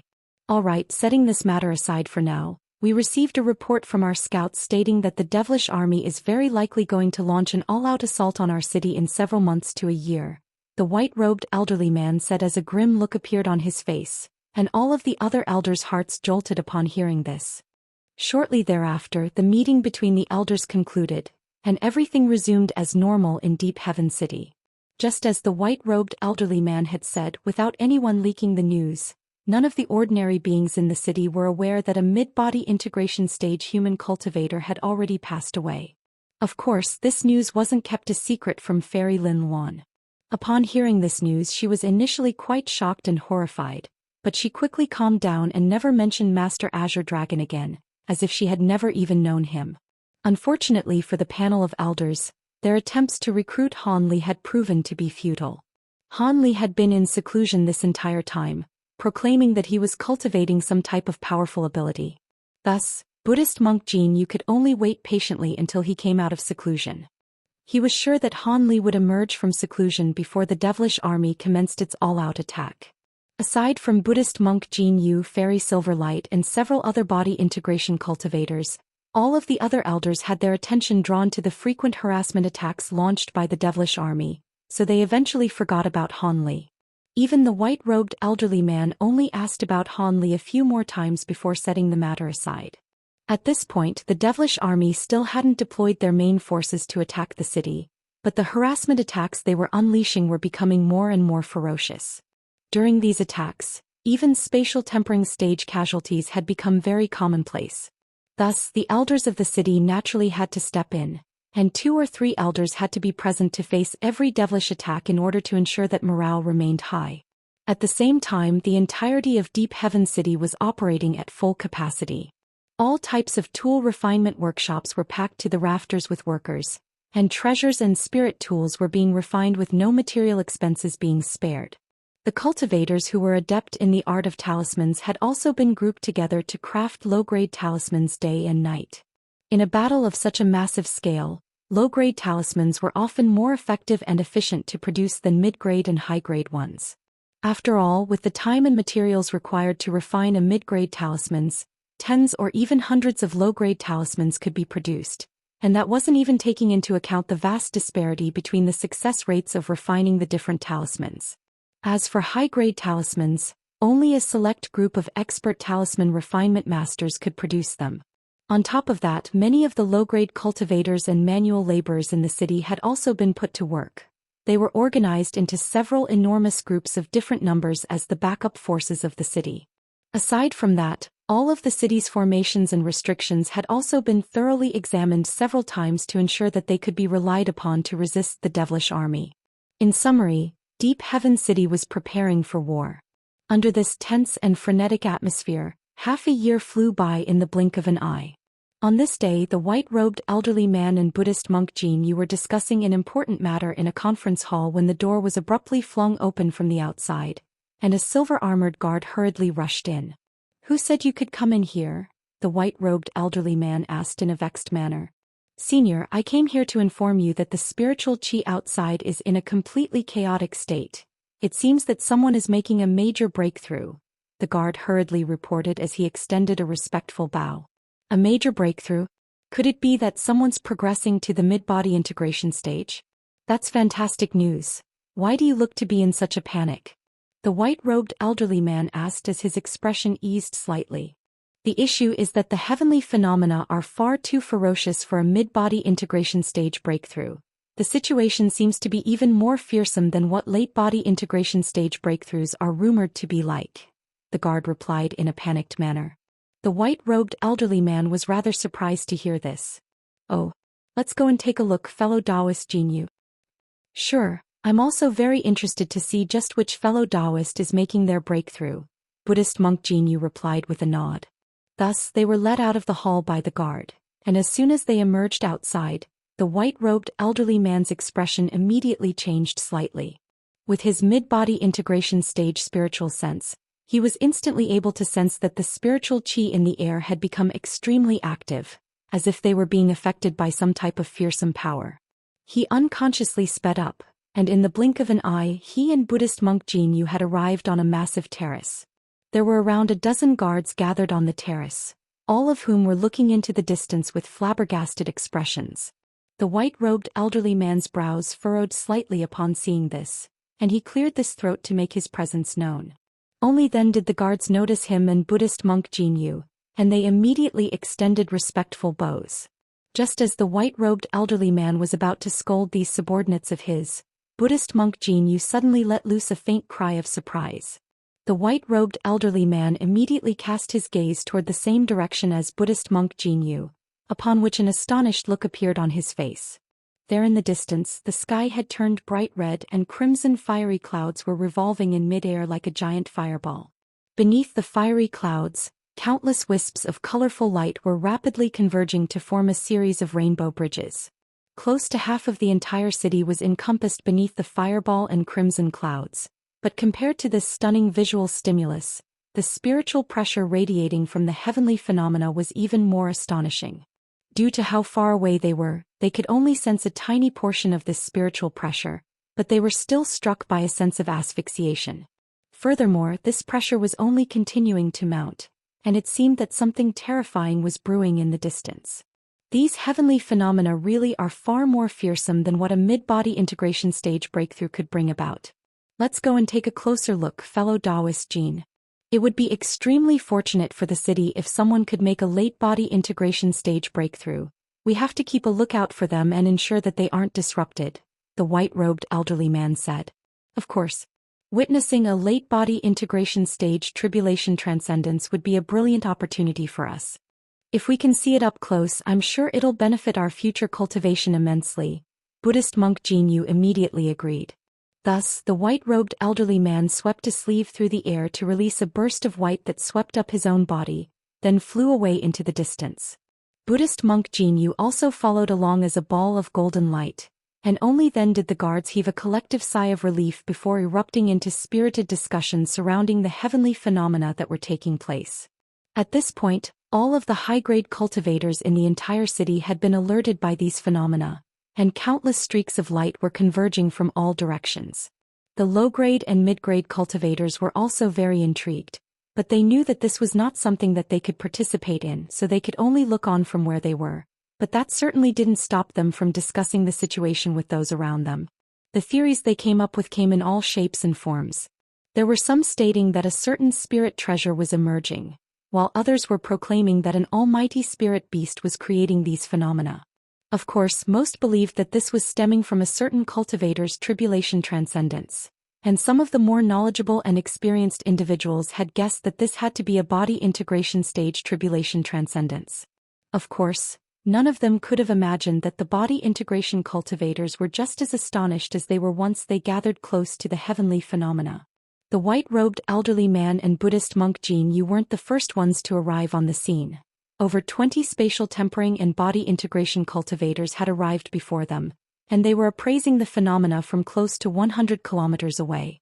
Fairy Silver Light was among them as well, and she gave the white-robed elderly man and Buddhist monk Jinyu a nod from afar before casting her gaze toward the unfolding phenomena again. The white-robed elderly man and Buddhist monk Jinyu exchanged a glance before also stopping nearby. If I'm not mistaken, fellow Daoist Han is the only body integration cultivator who lives in this area, right? The white-robed elderly man suddenly asked.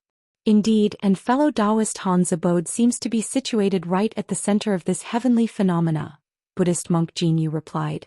That means it must be fellow Daoist Han who's making a breakthrough. It's no wonder that he went into seclusion, the white-robed elderly man said. That does appear to be the case. This heavenly phenomena appears to have been triggered by a late body integration stage breakthrough, but it's far more fearsome than one that I was fortunate enough to have witnessed in the past, Buddhist monk Jinyu replied in a hesitant manner. There's nothing strange about that. The heavenly phenomena triggered by one's breakthrough depends on their powers. Generally speaking, the more fearsome the phenomena, the more powerful the tribulation transcender is. But at the same time, they'll also be plunged into an extremely perilous situation. With the ferocity of this set of heavenly phenomena, I think fellow Daoist Han may not be able to successfully transcend his tribulation, the white-robed elderly man mused in a contemplative manner. There are many mid-body integration stage fellow Daoists in our human and demon races just like us, but only very few who have made it to the late body integration stage. If I recall correctly, fellow Daoist Han seems to have only reached the mid-body integration stage not long ago. This rate of progression is far too extraordinary. Even the most legendary figures in the history of our two races most likely can't compare with him. Buddhist monk Jinyu agreed with a nod. It's exactly because of fellow Daoist Han's stunning aptitude that this step will be even more difficult for him to take. After such a short time, his foundation can't be all that solid. That'll increase the difficulty of making this breakthrough, the white-robed elderly man said. Hee, we're all just speculating here. It's yet to be seen what's actually going to happen. Perhaps fellow Daoist Han will give the two of us a huge surprise. Buddhist monk Jinyu chuckled. I certainly hope so. If another late-body integration cultivator can support our city, then we'll have a much easier time against the devilish army. Fellow Daoist Han's powers as a mid-body integration cultivator were already comparable to those of a late-body integration cultivator. If he were to succeed in this breakthrough, he would most likely even be able to face a sacred ancestor clone in battle, the white-robed elderly man mused. Indeed. Prior to the descent of the true bodies of the sacred ancestors into this realm, their clones will be the most powerful beings in the devilish army. If there's a way for fellow Daoist Han to hold them off, then we can abandon our original plan and focus our efforts on dealing with those devilish lords, Buddhist monk Jinyu said as a cold light flashed through his eyes. The white-robed elderly man nodded in response before turning toward the phenomena taking place in the distance again. At this point, the fiery clouds up above had already transformed into a crimson sea that had encompassed virtually the entire sky, and beneath the fiery clouds, a series of giant runes of different colors were taking shape. These runes were radiating dazzling light, and in the next instant, they abruptly surged up toward the fiery clouds as if they were about to pierce through the clouds. A loud buzzing sound rang out from the fiery clouds, and they began to churn even more violently. As soon as the giant runes came into contact with the clouds, a peculiar sizzling sound rang out, following which the runes began to crumble away. They had been completely repressed under the clouds. A cold harumph suddenly reverberated through the entire space, following which a blurry humanoid figure that was over 10,000 feet tall appeared amid a flash of azure light, then pointed upward several times in quick succession in an expressionless manner. Invisible ripples ran through the space up above, and the rate at which the giant runes were being manifested sped up by over tenfold. Millions of runes emerged in the span of just a few breaths, then surged upward like a reverse waterfall. However, the fiery clouds remained as resolute as ever, even against the drastic increase in the influx of giant runes. Both the fiery clouds and giant runes were expanding at an alarming rate, and it was as if they were never going to stop. However, the giant humanoid projection seemed to have grown impatient, and it abruptly swept an arm toward the fiery clouds from afar. Even though it was only a projection, the attack that it unleashed triggered a resounding boom akin to a dull thunderclap. The azure humanoid projection crumbled away in a flash, but an enormous burst of invisible power surged easily into the clouds before immediately exploding. A string of explosions rang out in rapid succession, and a giant hole with a diameter of over 1,000 feet appeared within the clouds. Some of the giant runes down below instantly surged through the hole in the clouds, following which the hole was sealed in a flash. Those runes converged to form another enormous rune that was around an acre in size, and it was gradually being converted into a substantial form. However, right at this crucial juncture, dark clouds suddenly began to appear above the fiery clouds. These dark clouds then transformed into a series of giant black Ws amid a string of explosive thunderclaps. Extremely thick bolts of silver lightning began to appear over the bodies of these Ws, creating an astonishing sight to behold. There are 81 of them. That's incredible. I recall the late body integration stage tribulation that I witnessed in the past only had 36 W. Buddhist monk Jinyu exclaimed. A hint of astonishment also flashed through the white-robed elderly man's upon seeing this, but he said in a calm manner, I wonder how fellow Daoist Han is going to deal with such a fearsome late body integration stage tribulation. If any mishaps occur, he could easily end up with severe wounds and fail to make his breakthrough. It's a pity that we can't assist him during this process. Otherwise, perhaps there would still be hope for him. He seemed to have already convinced himself that Han Li definitely wouldn't be able to transcend this tribulation.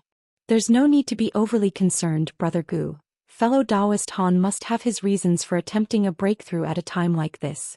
Let's wait and see for now, Buddhist monk Jin Yu replied in a serious manner. Right at this moment, another rumbling thunderclap erupted, and several tens of bolts of golden lightning crashed down from above, each of which was as thick as a water tank.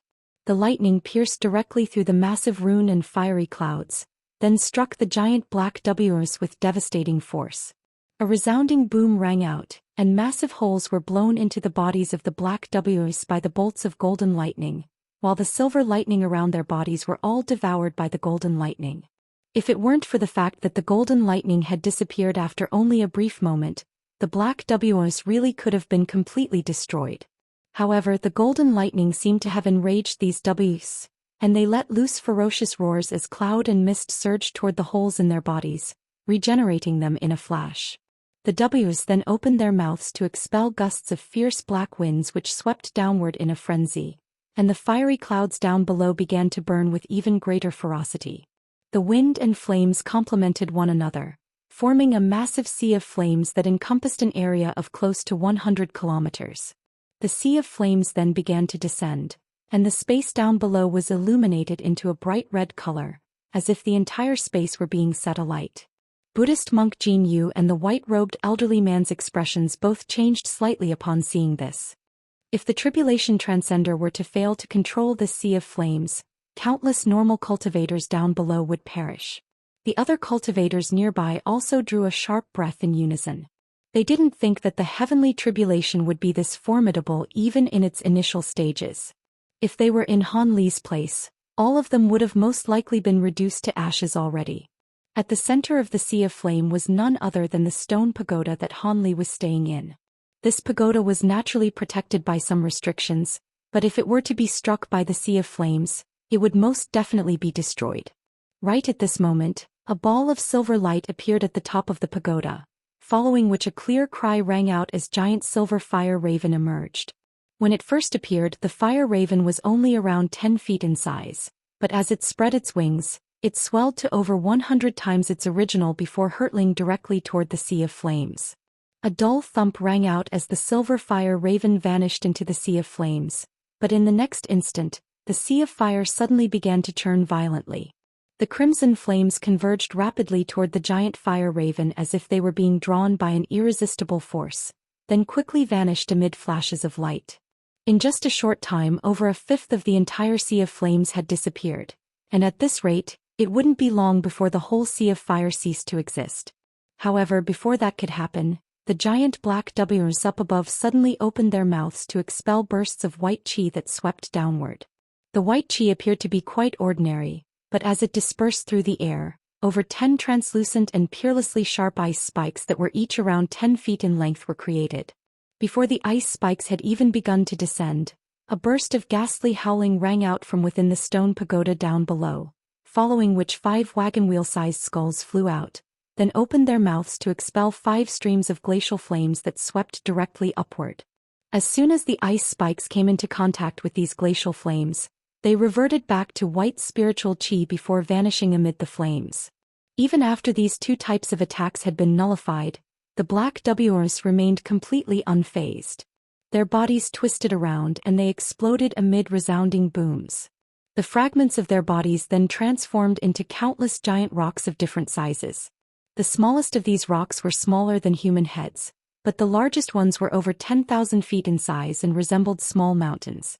With so many giant rocks crashing down from above, it was as if doomsday had arrived and all of the normal cultivators down below instantly paled in horror. Within a secret chamber on the deepest level of the stone pagoda, there was a person seated with his eyes tightly shut on a yellow futon. Spiritual chi was surging all over his body and his face was quite red. Sweat was pouring down from his forehead, and it seemed that he was straining against something in a very arduous manner. Before him stood a pair of miniature mountains, one black and one azure, each of which was around 10 feet tall. Above him, there were 72 small azure swords that were revolving in the air. There were also layers of black runes surging over his body, encompassing a suit of inky black armor. Strangely enough, There were countless gray specks of light dispersed throughout the entire secret chamber. Each speck of light was only around the size of a human thumb, but they were giving off an extremely frosty aura. The person seated on the ground was none other than Han Li. Judging from his current expression, he didn't seem to be in a very good condition. The gray specks of light were constantly drifting around him, occasionally taking on the forms of malicious monsters, as well humanoid projections of both genders and all ages. However, regardless of what form the gray specks of light took, all of them immediately pounced viciously toward Han Li, only to be forced into retreat by the treasures hovering around him. As such, these malicious apparitions could only continue to buzz around the area encompassed by the treasures. However, as they were forced back over and over again, these beings were gradually becoming more and more violent and impatient. Han Li paid no heed to these beings at all, but the situation seemed to be becoming more and more strenuous for him. In reality, that was indeed the case. Within a certain mysterious space within his mind, an azure-robed spiritual sense clone of his was currently locked in battle with someone else. The opponent wore an inky black robe and was controlling 72 black flying swords. The black-robed figure's appearance was completely identical to Han Li, but there was crimson light shimmering within his eyes, and he had a sinister smile on his face. His entire body was also enshrouded in devilish qi, making him resemble an almighty fiend. Celestial Han Li made hand seals with both hands, controlling his 72 azure flying swords with one hand while releasing bolts of golden lightning with the other. However, the black-robed Han Li was able to easily counter the azure flying swords with his black flying swords, and he also released bolts of black lightning that were even thicker than the oncoming bolts of golden lightning in retaliation. Han Li's expression darkened upon seeing this, and over 100 arcs of golden lightning erupted from his body at once to eradicate the oncoming bolts of black lightning. All of a sudden, an extremely sweet and pleasant female voice rang out. "Hee, resistance's feudal brat. This inner demon is a complete replica of yourself. No, in fact, with the enhancements it's receiving from me, it's even more powerful than you. I'm sure you've also realized this after battling it for so long. This inner demon is indeed slightly more powerful than I am, but you're delusional if you think it can defeat me. You only managed to sneak into my soul during a lapse of concentration. Otherwise, this inner demon wouldn't even exist," Han Li said with a dark expression as he flipped his hand over to reveal a short silver ruler, which he swept through the air to release countless ruler projections toward the inner demon.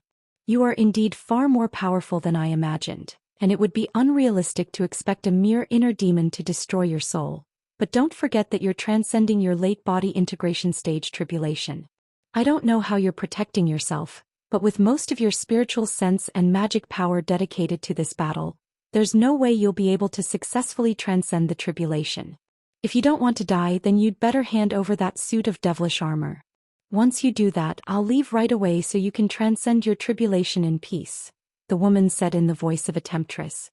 The owner of the voice was none other than the heavenly devilish monarch, whose devilish intent Han Li had once encountered in Cloud City. It had somehow managed to sneak into Han Li's spiritual sense during this critical juncture in his tribulation transcendence, then created this inner demon to try and devour his soul. If it weren't for the fact that Han Li's spiritual sense was far more condensed than the average cultivator, there was a good chance that the inner demon would have succeeded. You think I would believe the words of a heavenly devilish monarch? I'm guessing that as soon as the thought of making a concession crosses my mind, the inner demon would immediately pounce on me and devour my soul. I had always heard that heavenly devilish monarchs were most adept in coercion and could often kill their targets without even needing to battle them. It seems that this is true, Han Li replied in a completely expressionless manner. You sure are alert. In that case, I'll wait for you to fall to your own demise. After your body and soul gets destroyed during the heavenly tribulation, I'll still be able to recover the suit of devilish armor. The heavenly devilish monarch's voice suddenly turned into an extremely rough and husky male voice. The inner demon swept a sleeve through the air and also released countless black ruler projections to nullify all of Han Li's attacks. Han Li's expression darkened even further upon seeing this, and right at this moment, the other minority portion of his spiritual sense transmitted a message to him, stating that the heavenly tribulation was about to reach a critical stage, and that the magic power and spiritual sense he had left behind most likely wouldn't be able to withstand it. As such, he had to kill the inner demon right away so he could focus wholeheartedly on his tribulation transcendence. With that in mind, Han Li immediately let loose a low roar, and he made a hand seal as golden light flashed from his body, following which he transformed into a mountainous golden ape. You may be able to replicate my cultivation arts and treasures, but let's see if you can replicate my transformation technique as well. Han Li roared as he swung his fists toward the inner demon. Two incredible powerful bursts of golden shockwaves surged forth, threatening to pulverize the inner demon into mincemeat. A peculiar look flashed through the inner demon's eyes, and black light flashed from its arms as a layer of black scales appeared over its skin, following which it abruptly made a grabbing motion upward. Countless black claw projections appeared above the inner demon, forming a giant net that managed to keep the golden shockwaves at bay. However, once the two giant golden fists arrived, the net was completely shattered. During this split-second delay, the inner demon had withdrawn its 72 black flying swords back into its body, then let loose a guttural snarl as black chi surged out of its body in a frenzy. A pair of thick black horns appeared on its head, and at the same time, its body swelled drastically in size. In the blink of an eye, it had transformed into a giant black-scaled devilish minotaur that was just as massive as the golden ape, and it reached directly toward the ape's fists with its bare hands. Two resounding booms rang out, and the giant golden ape was forced back several steps, while the inner demon was forced to plummet down from above, smashing a massive crater into the ground. Following that single exchange, Han Li immediately realized that the Minotaur wasn't as powerful as his giant mountain ape form, but there wasn't a large disparity between them. At this rate, even if he could secure victory, it would definitely take a very long time. Under these circumstances, he naturally couldn't afford to delay any further. A hint of urgency appeared in Han Li's eyes, and he finally gritted his teeth before making a decision. The ability that he was going to unleash next was going to expend a lot of spiritual power, which would be extremely detrimental to his tribulation transcendence, but he had no choice. Once he steadied himself, he immediately let loose a long cry, upon which a golden projection with 3 heads and 6 arms appeared behind him. The projection opened its 6 eyes before instantly flying toward the giant ape as a faint shadow. A layer of golden light swirled over Han Li's body, following which 2 more furry heads appeared on his shoulders alongside 4 additional arms. The giant golden ape had also taken on an appearance with 3 heads and 6 arms, and its body then swelled even further to several times its original size. At the same time, Han Li took a deep breath, and a ball of golden light abruptly appeared over each of his 6 palms. In the next instant, the 6 balls of golden light began to rapidly expand, and in what seemed like nothing more than the blink of an eye, they combined as one to form a gigantic ball of light that was over 1,000 feet in size. Han Li's 3 heads then began to chant in unison, and countless runes emerged from within the golden ball of light before rapidly revolving around it. An enormous golden vortex instantly took shape in midair before being hoisted higher upward by Han Li's 6 giant hands. A burst of tremendous suction force erupted out of the center of the vortex, and the devilish minotaur stumbled as it was forcibly dragged toward the vortex. It immediately let loose an enraged roar, and a horrified look appeared on its face for the first time. It was a replica of Han Li's body, but due to its inability to replicate true spirit blood, the 12 awakening transformations was the only ability it was unable to mimic. Thus, it was naturally rendered completely powerless in the face of the attack unleashed by the combined powers of Han Li's giant mountain ape form and Provenance true devil arts. In its desperation, the devilish minotaur released all types of treasures, including its 72 black flying swords, 2 extreme mountains and short black ruler to attack the giant vortex, all to no avail. As soon as the treasures reached within the general vicinity of the vortex, it would be swept up by the countless golden runes surging out of the vortex, then forcibly drawn into it before disappearing without a trace. At this point, the devilish minotaur had also been drawn to no more than 300 to 400 feet away from the vortex. All of a sudden, it summoned a crimson trident amid a flash of black light, then plunged it down into the ground, using it as an anchor to just barely arrest its own momentum. An elated look immediately appeared on the devilish minotaur's face.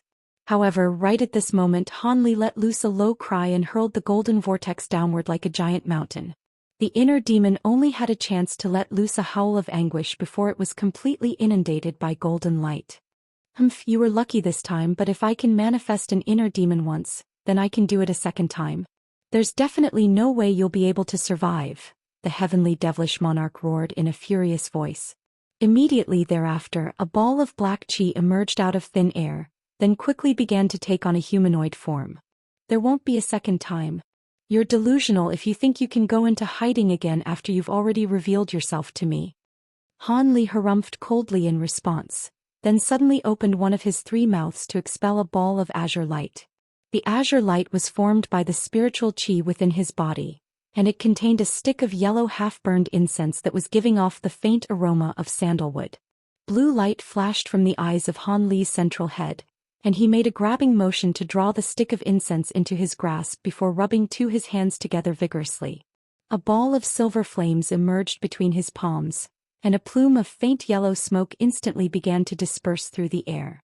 At the same time, one of his other heads exhaled with all its might, and the yellow smoke transformed into an arrow that shot forth through the air, then abruptly vanished mid-flight.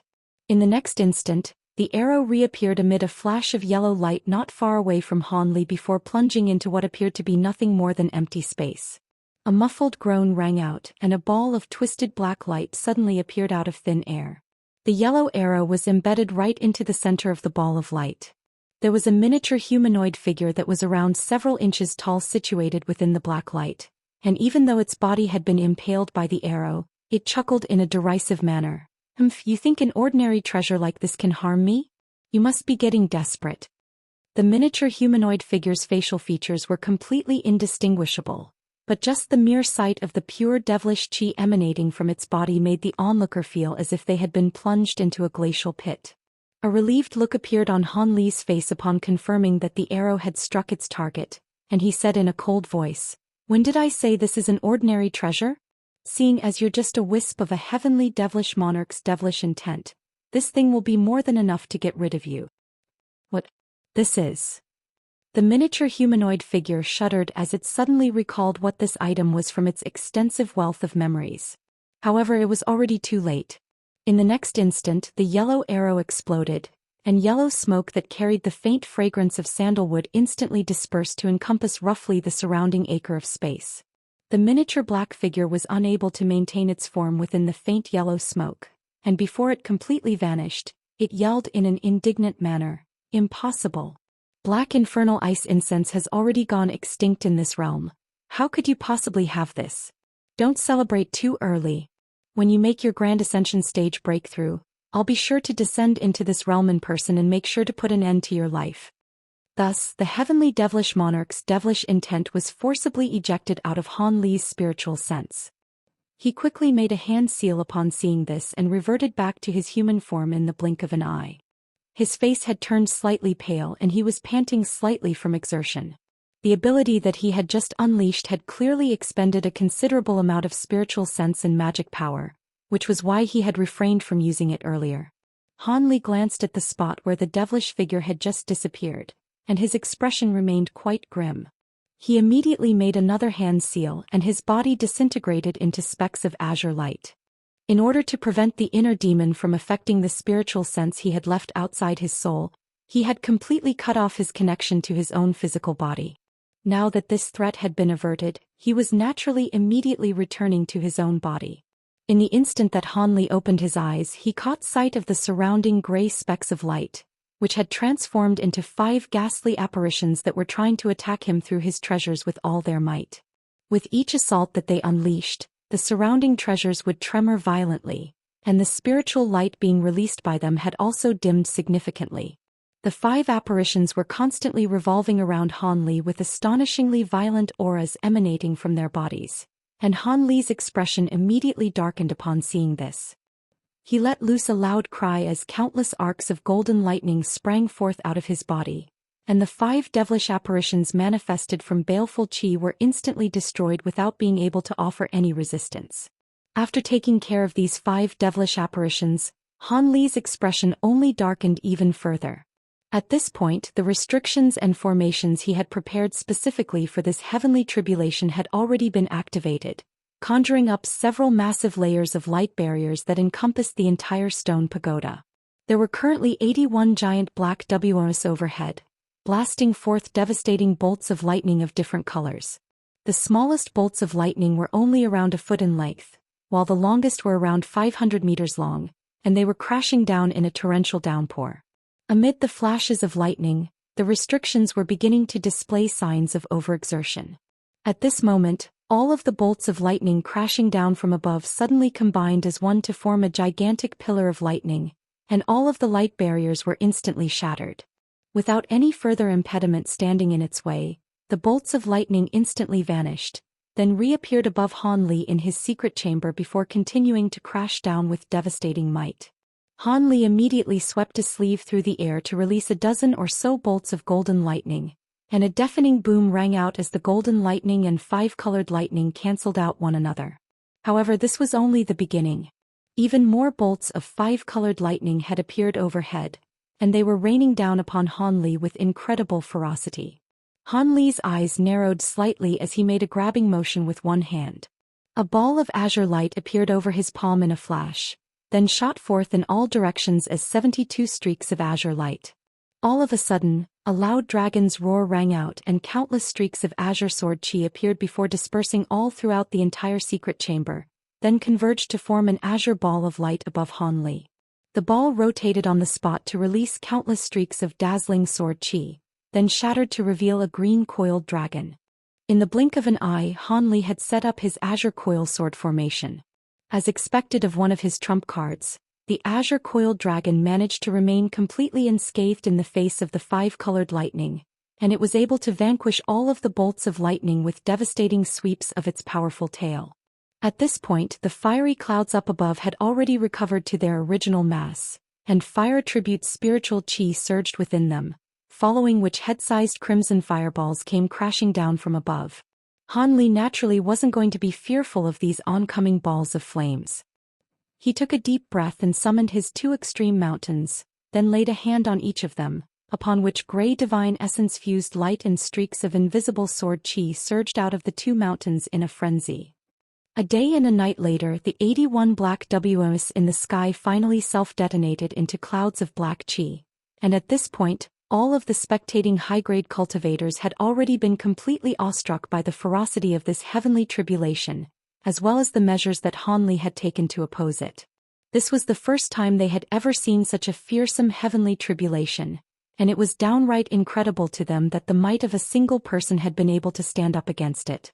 In the instant that the black WMS disappeared, a long cry rang out from within the stone pagoda, piercing straight into the heavens.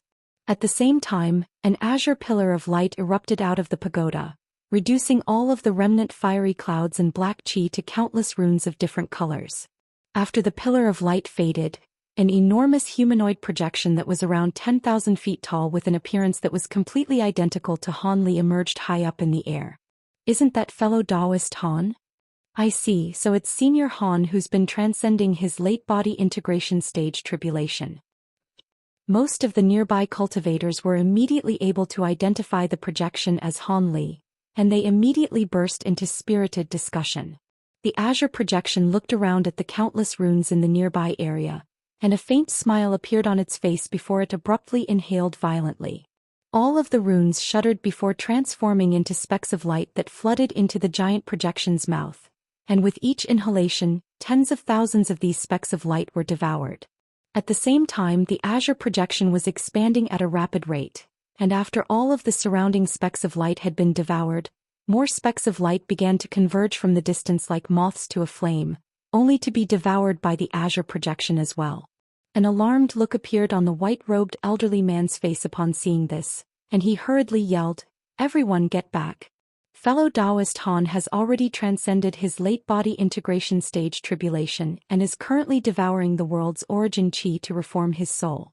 We're all currently in the affected area, so we have to get back right away." All of the high-grade cultivators present immediately flew away in different directions upon hearing this with a few exceptions, but those outliers were also forced to retreat in the face of the cold glare aimed toward them by the white-haired elderly man. I can't believe those bastards were planning to take the world's origin chi gathered by fellow Daoist Han at such a crucial juncture. The white-robed elderly man harumphed coldly. It's no wonder that some people would try to take such a risk. The world's origin qi that fellow Daoist Han has gathered is of the highest level of purity. If they can even take a tiny portion of it, they would benefit immensely, Buddhist monk Jin Yu chuckled. But if we were to allow that, it could affect the reformation of fellow Daoist Han's soul. The effect would be virtually negligible, but we certainly wouldn't want fellow Daoist Han to become dissatisfied with our city over something like this, the white-robed elderly man said as a complex look appeared on his face. Indeed. Besides, if something were to go wrong during the reformation of fellow Daoist Han's soul, he definitely wouldn't let those opportunistic individuals off the hook. In any case, fellow Daoist Han's successful breakthrough to the late body integration stage is fantastic news for our city. Even now, I still feel like I'm in a dream. I had quite a great deal of confidence in fellow Daoist Han, but even I didn't think that he would be able to transcend such a fearsome tribulation so smoothly, Buddhist monk Jin Yu sighed. It's only taken fellow Daoist Han several centuries to progress from the early body integration stage to the late body integration stage. Compared to him, I feel like I've wasted my entire life. Perhaps there really is a chance that he'll become a second grand ascension cultivator of our human race, the white-robed elderly man mused as he stroked his long beard. Indeed, with fellow Daoist Han's stunning aptitude, it's certainly not impossible. However, while progressing to the late body integration stage is already extremely arduous, it still pales in comparison to a grand ascension stage breakthrough. Even for fellow Daoist Han, there's only a very slim opportunity, Buddhist monk Jin Yu replied with a nod. Of course, but he still has a sliver of an opportunity to attain immortality in the future. In contrast, that ship has already sailed for us, and we can only await the conclusion of our lifespans, the white-robed elderly man said in a slightly dejected manner. There's no need to dwell so much on this matter, fellow Daoist Gu. Very few people in the entire history of our human race have managed to reach the grand ascension stage. We're already immensely fortunate to have senior MO in our generation, Buddhist monk Jin Yu replied. You sure are enlightened, fellow Daoist Jin. Indeed, you're right. Even for grand ascension cultivators, there's one final major obstacle to be overcome before immortality can be attained. I've heard occasional tales of mighty figures in foreign races successfully ascending to immortality, but no one in the recorded history of our two races has succeeded, so it's certainly far from a simple task, the white-robed elderly man chuckled. There have been several seniors who have attempted to transcend ascension tribulations in the past, but all of them did so in secret, so no one witnessed their tribulation transcendences. Perhaps some of them managed to succeed in the end, Buddhist monk Jin Yu said in a hopeful manner. Perhaps. In any case, that has nothing to do with the current state of our city. Seeing as fellow Daoist Han has already succeeded in his tribulation transcendence, let's not delay here any longer. Otherwise, it would be quite troublesome if fellow Daoist Han were to misconstrue our presence as a sign that we're harboring malicious intent, the white-robed elderly man replied. Buddhist monk Jin Yu naturally had no objections to this, and the two of them instantly flew away from the scene. In the distance, the giant projection was still gathering the world's origin qi in a frenzy, and at this point, over half of the entire Deep Heaven City had become a funnel for the world's origin qi. In the end, the projection swelled to around 50,000 feet tall, and it was visible to everyone in the city, thereby naturally creating a massive stir. Not only were the humans and demons in the city able to see the projection formed by Han Li's soul, the devilish beings in the devilish strongholds and pyramids further away were also able to see a blurry silhouette in the distance, as well as sense the surging world's origin qi within Deep Heaven City. In the tallest of the devilish pyramids, there was a crimson-robed young man looking out the window toward Deep Heaven City with crimson light flashing within his eyes. There's no mistaking this aura. Someone must have made a late body integration stage breakthrough. That's rather troublesome. This enormous aura suggests that this isn't just some ordinary late body integration stage being. I'll have to prepare some countermeasures for this, the young man murmured to himself as his eyes narrowed slightly. The young man was none other than the final sacred ancestor Shui Guang clone, which was the commander of the devilish army in this area. Seated on a stone chair not far away from the window was a burly man in a silver beast-hide garment. He was currently munching on the bloody hind leg of a certain beast, and he said in a slightly garbled voice, "A mere late-body integration stage being is nothing to be worried about. Rest assured, just leave them to me. You invited me all the way over here precisely because you wanted me to clear out some obstacles for you, isn't that right?" The man had an extremely muscular physique with gleaming bronze skin, and he was giving off a bone-chilling aura akin to that of a vicious beast. There's no need to trouble you over something like this, Brother Xiong. I invited you here to deal with an even more troublesome fellow. I can't be sure if he's returned to Deep Heaven City or not, but if he's not present in the city, then I'll leave this late-body integration stage being to you, Shuiguang replied. This burly man was clearly only a late-body integration stage devilish being, but Shuiguang seemed to be quite wary of him and was referring to him as an equal. Oh. Is the opponent you want me to take care of going to be even more formidable than this late-body integration stage being? The burly man asked with a hint of surprise in his eyes. I believe so. I'm not sure of the specific details. All I know is that my 3 clones pursued him twice, and they returned after a failed first attempt before being wiped out during their second attempt, Shuiguang said with furrowed brows. The burly man was astonished to hear this, and he tossed the half-eaten hind leg aside as a solemn look appeared on his face. What? Now that you mention it, I do recall hearing some fellow Daoists mention that you sent 3 clones into this realm at once, but how could all 3 of them have been killed at once? Are you asking me to face a Grand Ascension stage human or demonic being? Rest assured, Brother Xiong, I wouldn't make you battle a Grand Ascension stage being for me. The target in question is merely mid-body integration stage human cultivator, but he possesses a set of incredible abilities, and even the average late-body integration stage cultivator is no match for him. Those 3 clones of mine most likely perished by his hands. As the number 1 devilish lord of our holy race, you're the best choice to deal with such an opponent, Shuiguang replied. Stop trying to flatter me. If that man could kill all 3 of your clones at once, then even if his powers are inferior to mine, it wouldn't be by much. You have to double my compensation. Otherwise, I'm not taking this job, the burly man said without any hesitation. All right, but you have to leave all of his treasures to me, Sacred Ancestor Shuiguang agreed, also without any hesitation. Oh. Looks like this human cultivator is either carrying some powerful treasures or has something that you desperately need. Otherwise, you wouldn't have agreed so easily.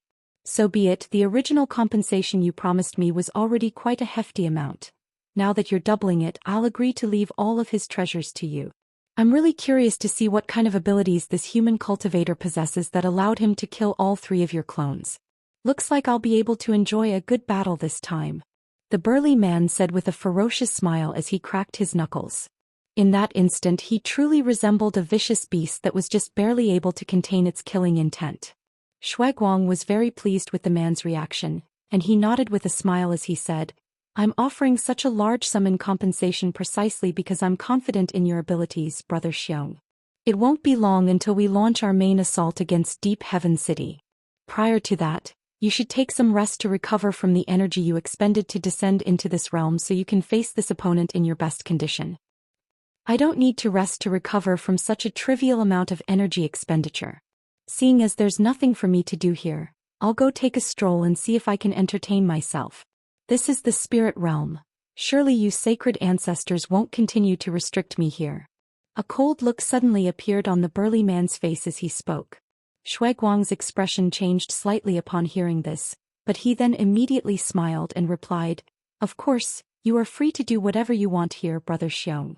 The burly man immediately rose to his feet and departed without even bidding farewell to Shuiguang, leaving Shuiguang to look on with a resigned expression. This so-called number 1 devilish lord clearly wasn't displaying much respect toward Shuiguang.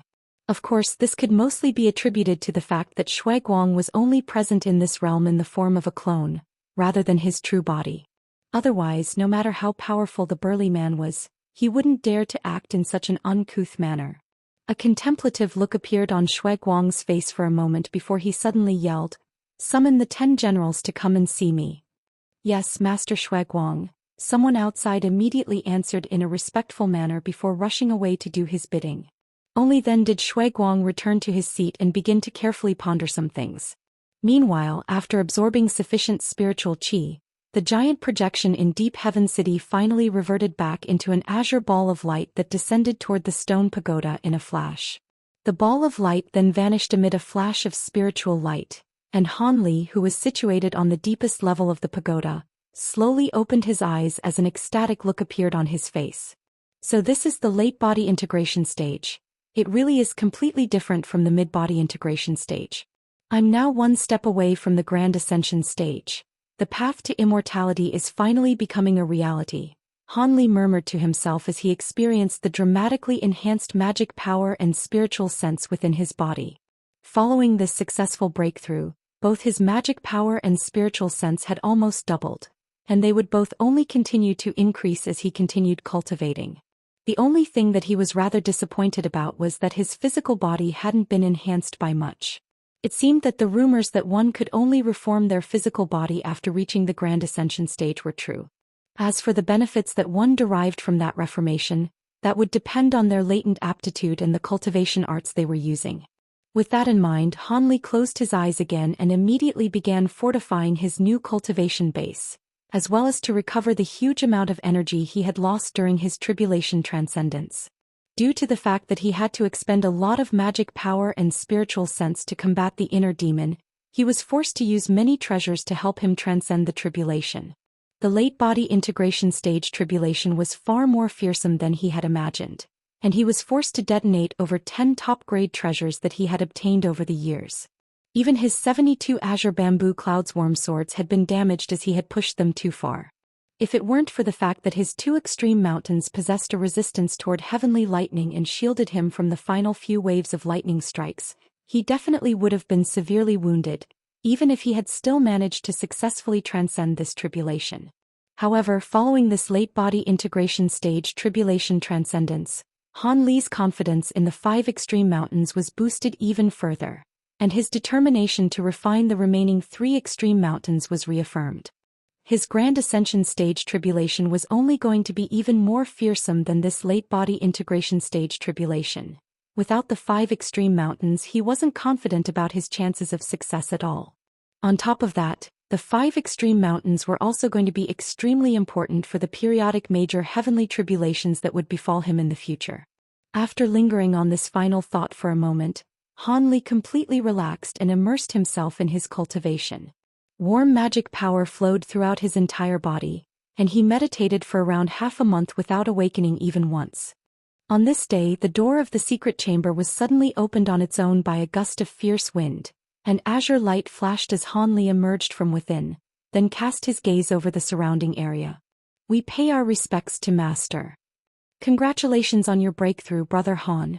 Qi Lingzi, Hai Yuetian, and the Ice Phoenix were all standing guard nearby, and as soon as Han Li emerged, they immediately converged toward him with elation etched on their faces.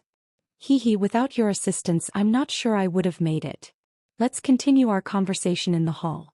You two can come along as well, Han Li said to the trio. The trio naturally had no objections, and they immediately followed Han Li to the top floor of the pagoda.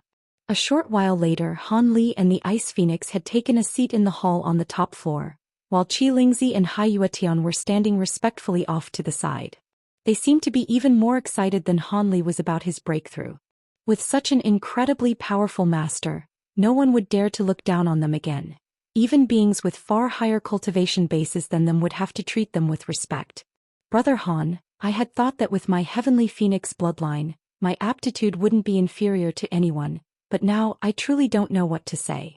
I bet even you didn't anticipate that you would make such incredible progress back when we joined forces to ascend to the spirit realm through that spatial node. With your formidable abilities, you're most likely the most powerful being in both the human and demon races below only those 2 grand ascension stage seniors. I can't help but be a little envious, the Ice Phoenix said in a slightly awestruck manner. My progress up to this point was heavily dependent on luck. With your true spirit bloodline and exceptional cultivation aptitude, it's only a matter of time before you reach the same level, so there's certainly no need to be envious of me, Han Li replied with a calm shake of his head. I certainly hope so. During my recent cultivation I can feel that I'm approaching a bottleneck. It looks like I'm also not far away from making a breakthrough, the Ice Phoenix replied with a nod. Then I'll have to congratulate you in advance, Han Li said with a smile. The Ice Phoenix smiled in response but gave no further reply. Qi Lingzi, has anything happened during my time in seclusion? Han Li asked. Recently, many cultivators have been mobilized in the city, and there are rumors going around, stating that the devilish army is about to launch an all-out attack against the city. Also, following your tribulation transcendence, Many of the sects and powers in the city sent congratulatory messages and presents.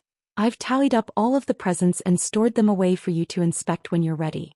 By the way, the elders of the city have also sent congratulatory presents, and Senior Jean invited you to go and meet the panel of elders right away after you come out of seclusion. He says that they have something important to discuss with you, Xianxia replied in a respectful voice. I'll take a look at all of the presents later. As for fellow Daoist Jin's invitation, that most likely has something to do with the devilish army. It seems I'll have to make a trip there. Seeing as the matter seems to be quite urgent, I'll head over there right away, Han Li said as he arose to his feet. Xianxia and the others were slightly surprised to see Han Li leaving in such a hurry, but they naturally didn't dare to stop him. Thus Han Li gave them a slight nod before he flew out of the hall as a streak of azure light. By the time Han Li arrived at the conference hall for the panel of elders, the white-robed elderly man and Buddhist monk Jin Yu were already waiting at the entrance, seemingly having received news of his arrival in advance. As soon as the three took a seat, the white-robed elderly man immediately offered his congratulations and swept his spiritual sense toward Han Li, upon which he was given quite a shock. Han Li's current powers were as unfathomable as an ocean, and even the white-robed elderly man was completely unable to ascertain his exact cultivation base. How was this possible? He was a mid-body integration cultivator. Even if his powers were inferior to those of a late-body integration cultivator, there shouldn't be such a massive disparity. There were only two possible explanations for this. The first of which was that Han Li was using some type of secret technique or treasure to disguise his own cultivation base. The second possibility was that Han Li's magic power had truly become too unfathomable for his spiritual sense to properly detect. The white-robed elderly man's expression remained unchanged, but he immediately ascertained that the first possibility was quite implausible. After all, if Han Li had a way to disguise his own cultivation base, then he would have used it back when he was a mid-body integration cultivator. Why would he do something like this now when everyone already knew that he was at the late body integration stage? If it were the latter. The white-robed elderly man couldn't help but draw a sharp breath, and the tone of his voice unconsciously became even more polite. Buddhist monk Jin Yu's expression also remained unchanged, but his astonishment was no less potent than that of the white-robed elderly man. Even though he already had a very high estimate of Han Li's powers, it appeared that he had still underestimated him. After making some brief small talk, Han Li said, I've already received the congratulatory presents the two of you have sent to me. Allow me to offer my thanks. Now then, I'm sure you've invited me here to discuss an urgent matter, so let's cut straight to the chase. The white-robed elderly man and Buddhist monk Jin Yu exchanged a glance before the former said, In that case, I won't delay any longer either. Following your progression to the late body integration stage, you are already the most powerful cultivator in the city. Forgive me for being blunt, but what would you estimate your own chances to be if you were to go up against a sacred ancestor clone? A sacred ancestor clone? That's hard to say. After all, the sacred ancestors all possess different powers and abilities. I don't know anything about the sacred ancestor clone outside the city, so I can't say anything definitive about it, but if it's anything like the sacred ancestor clones I've faced in the past, then I should have a decent chance of securing victory, Han Li replied after a long pause for contemplation. The sacred ancestor clone that's ruling over the devilish army outside has never shown itself, so we don't know much about its powers and abilities. However, according to the information we've managed to gather, it should be no more powerful than the clone that you were pursued by. These two clones both stem from that sacred ancestor Shuaguang, so even if there are some disparities between their abilities, they should all be somewhat connected.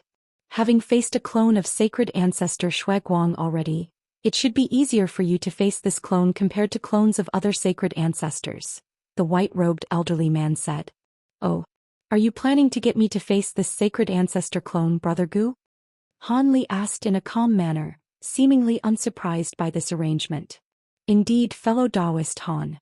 Under normal circumstances, I definitely wouldn't ask you to take such a huge risk, but the devilish army outside is extremely powerful, and just the number of devilish lords in the army alone is almost twice the number of elders in the city.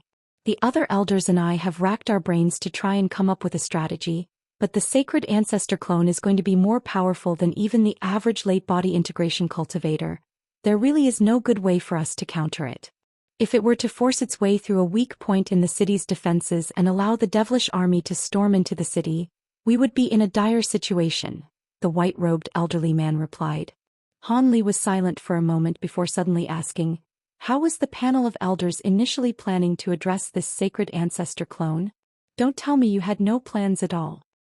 What plans could we have other than to rely on our advantage in numbers and our restrictions? Our initial plan was that once the battle commenced, we would send someone to lure the clone into a formation that we had prepared in advance, then trap him in the formation. We wouldn't be able to kill it that way, but at the very least we'd be able to keep it out of the battle for a while. Unfortunately, the plan sounds simple, but it's actually very difficult to execute, so the chances of success are not very high, Buddhist monk Jinyu explained. Indeed. All of the sacred ancestor clones are extremely cunning. Luring one into a formation certainly wouldn't be an easy task, Han Li replied with a solemn nod. That's right. Fellow Daoist Jin and I had planned to ask you to lure the sacred ancestor clone into the formation, but with your past cultivation base, the plan was too risky for you, so we didn't propose it to you. However, now that you've progressed to the late body integration stage, there's no need for such concerns. We're not asking you to defeat the sacred ancestor clone, Brother Han. All that we ask is that you keep it occupied once the battle begins so it can't attack the city's restrictions. As for the devilish army and devilish lords, our panel of elders will face them. The survival of the city is at stake here, so please don't turn us down, Brother Han, the white-robed elderly man said in an earnest manner. Han Li pondered this for a moment before replying with a smile. I agree to do everything in my power to help the city ward off the devilish army, and I'm certainly not going to eat my words. If all I need to do is hold off the sacred ancestor clone, then that should be within my capabilities. Leave the Shueguang clone to me. The white-robed elderly man was ecstatic to hear this. Thank you for being so selfless, Brother Han. If we can ward off the devilish army, we'll definitely reward you handsomely for your efforts. It's all right, I'm just doing what's expected of me. The fate of the entire human race hinges on this battle, so I'll naturally be giving it my all. If that's everything that needs to be discussed, then I'll be taking my leave now. I only recently completed my breakthrough and still need to consolidate my cultivation base, Han Li said as he rose to his feet. The white-robed elderly man and Buddhist monk Jinyu were rather surprised by this, but there was no reason for them to keep Han Li any longer, so they accompanied him out of the hall. Following Han Li's departure, Buddhist monk Jinyu's smile faded and he asked, Brother Gu, why didn't you try to recruit fellow Daoist Han to join our city? That was a great opportunity just now. Do you think there's any point in doing so? I was holding on to some hope, but as soon as I saw fellow Daoist Han today, I knew that there was no way he would agree to join any power. With his current powers, how do you think he ranks among all of the late body integration cultivators of our two races? The white-robed elderly man asked. Buddhist monk Jinyu's heart stirred upon hearing this, and only after pondering the question for a long while did he reply, I've met all of the late body integration stage fellow Daoists of our two races, but none of them have been unfathomable to me as fellow Daoist Han was. On top of that, he slew multiple devilish lords at the mid-body integration stage and even faced a sacred ancestor clone. Judging from all that, I would speculate that fellow Daoist Han is already the most powerful being among our two races aside from Senior Mo and Senior Ao. There you go. With fellow Daoist Han's powers, why would he bind himself to any power for no reason? Also, what can our deep heaven city offer to tempt someone of his powers? I would only risk offending fellow Daoist Han by trying to recruit him to join our city again, so I naturally decided against it, the white-robed elderly man said with a wry smile. That's true. It's incredible to think that someone who was an ordinary guard of our city less than 2,000 years ago has since surpassed us on the path to pursuing the great Tao, Buddhist monk Jinyu sighed in a slightly wistful manner. Life is always unpredictable. Alright, this isn't the time for us to be discussing something like this. Let's continue where we left off before. I still think that we should set up those powerful treasures atop the city wall to repress those low-grade devilish beasts. The white-haired elderly man said in a serious manner. However, Buddhist monk Jinyu immediately shook his head in response. Those treasures are trump cards that we refined after expending extensive painstaking efforts. We can't use them on devilish beasts. Once we expose them, the devilish army will know what to expect and their potency will be greatly hampered. But there are simply too many low-grade devilish beasts, if we don't use them? Thus, the two of them began to debate the topic in the hall. Han Li was naturally completely unaware of this, and he immediately flew back to his own abode. He would have to expend quite a bit of time to truly consolidate his late body integration stage cultivation base, so the more time he had to cultivate prior to the commencement of the battle, the more he would be able to consolidate his powers. Furthermore, after reaching the late body integration stage, he was close to attaining full mastery of his provenance true devil arts, and there were also some powerful abilities that he would finally be able to unleash. However, if he wanted to use these abilities in battle, then he would have to take some time to familiarize himself with them first. Thus, he had immediately chosen to depart after his conversation with the two elders. After returning to his abode, Han Li issued a few instructions to Qi Lingzi and the others before entering his secret chamber again. He sat down with his legs crossed on the futon at the center of the secret chamber, but instead of going into a meditative state, he flipped a hand over to produce a pair of thumb-sized white jade badges that were covered in silver runes. These were none other than the two outer pages of the golden jade tome that Han Li had obtained back in the human world. One of the pages contained the refinement method for several types of profound talismans, while the other contained the 100 Meridian Refinement Mantra. The pages weren't complete, but through his own research, Han Li had managed to refine most of the talismans. Now there was only a Heavenly Halberd talisman that he was still yet to refine. This was the final talisman recorded on the outer page, and it was also the only offensive talisman. Apparently, it was incredibly powerful, but unfortunately, it was several times more difficult to study this talisman than the previous ones. If it weren't for the fact that Han Li had encountered many talisman masters of foreign races and exchanged a lot of ideas and experiences with them, it would be virtually impossible for him to refine this talisman.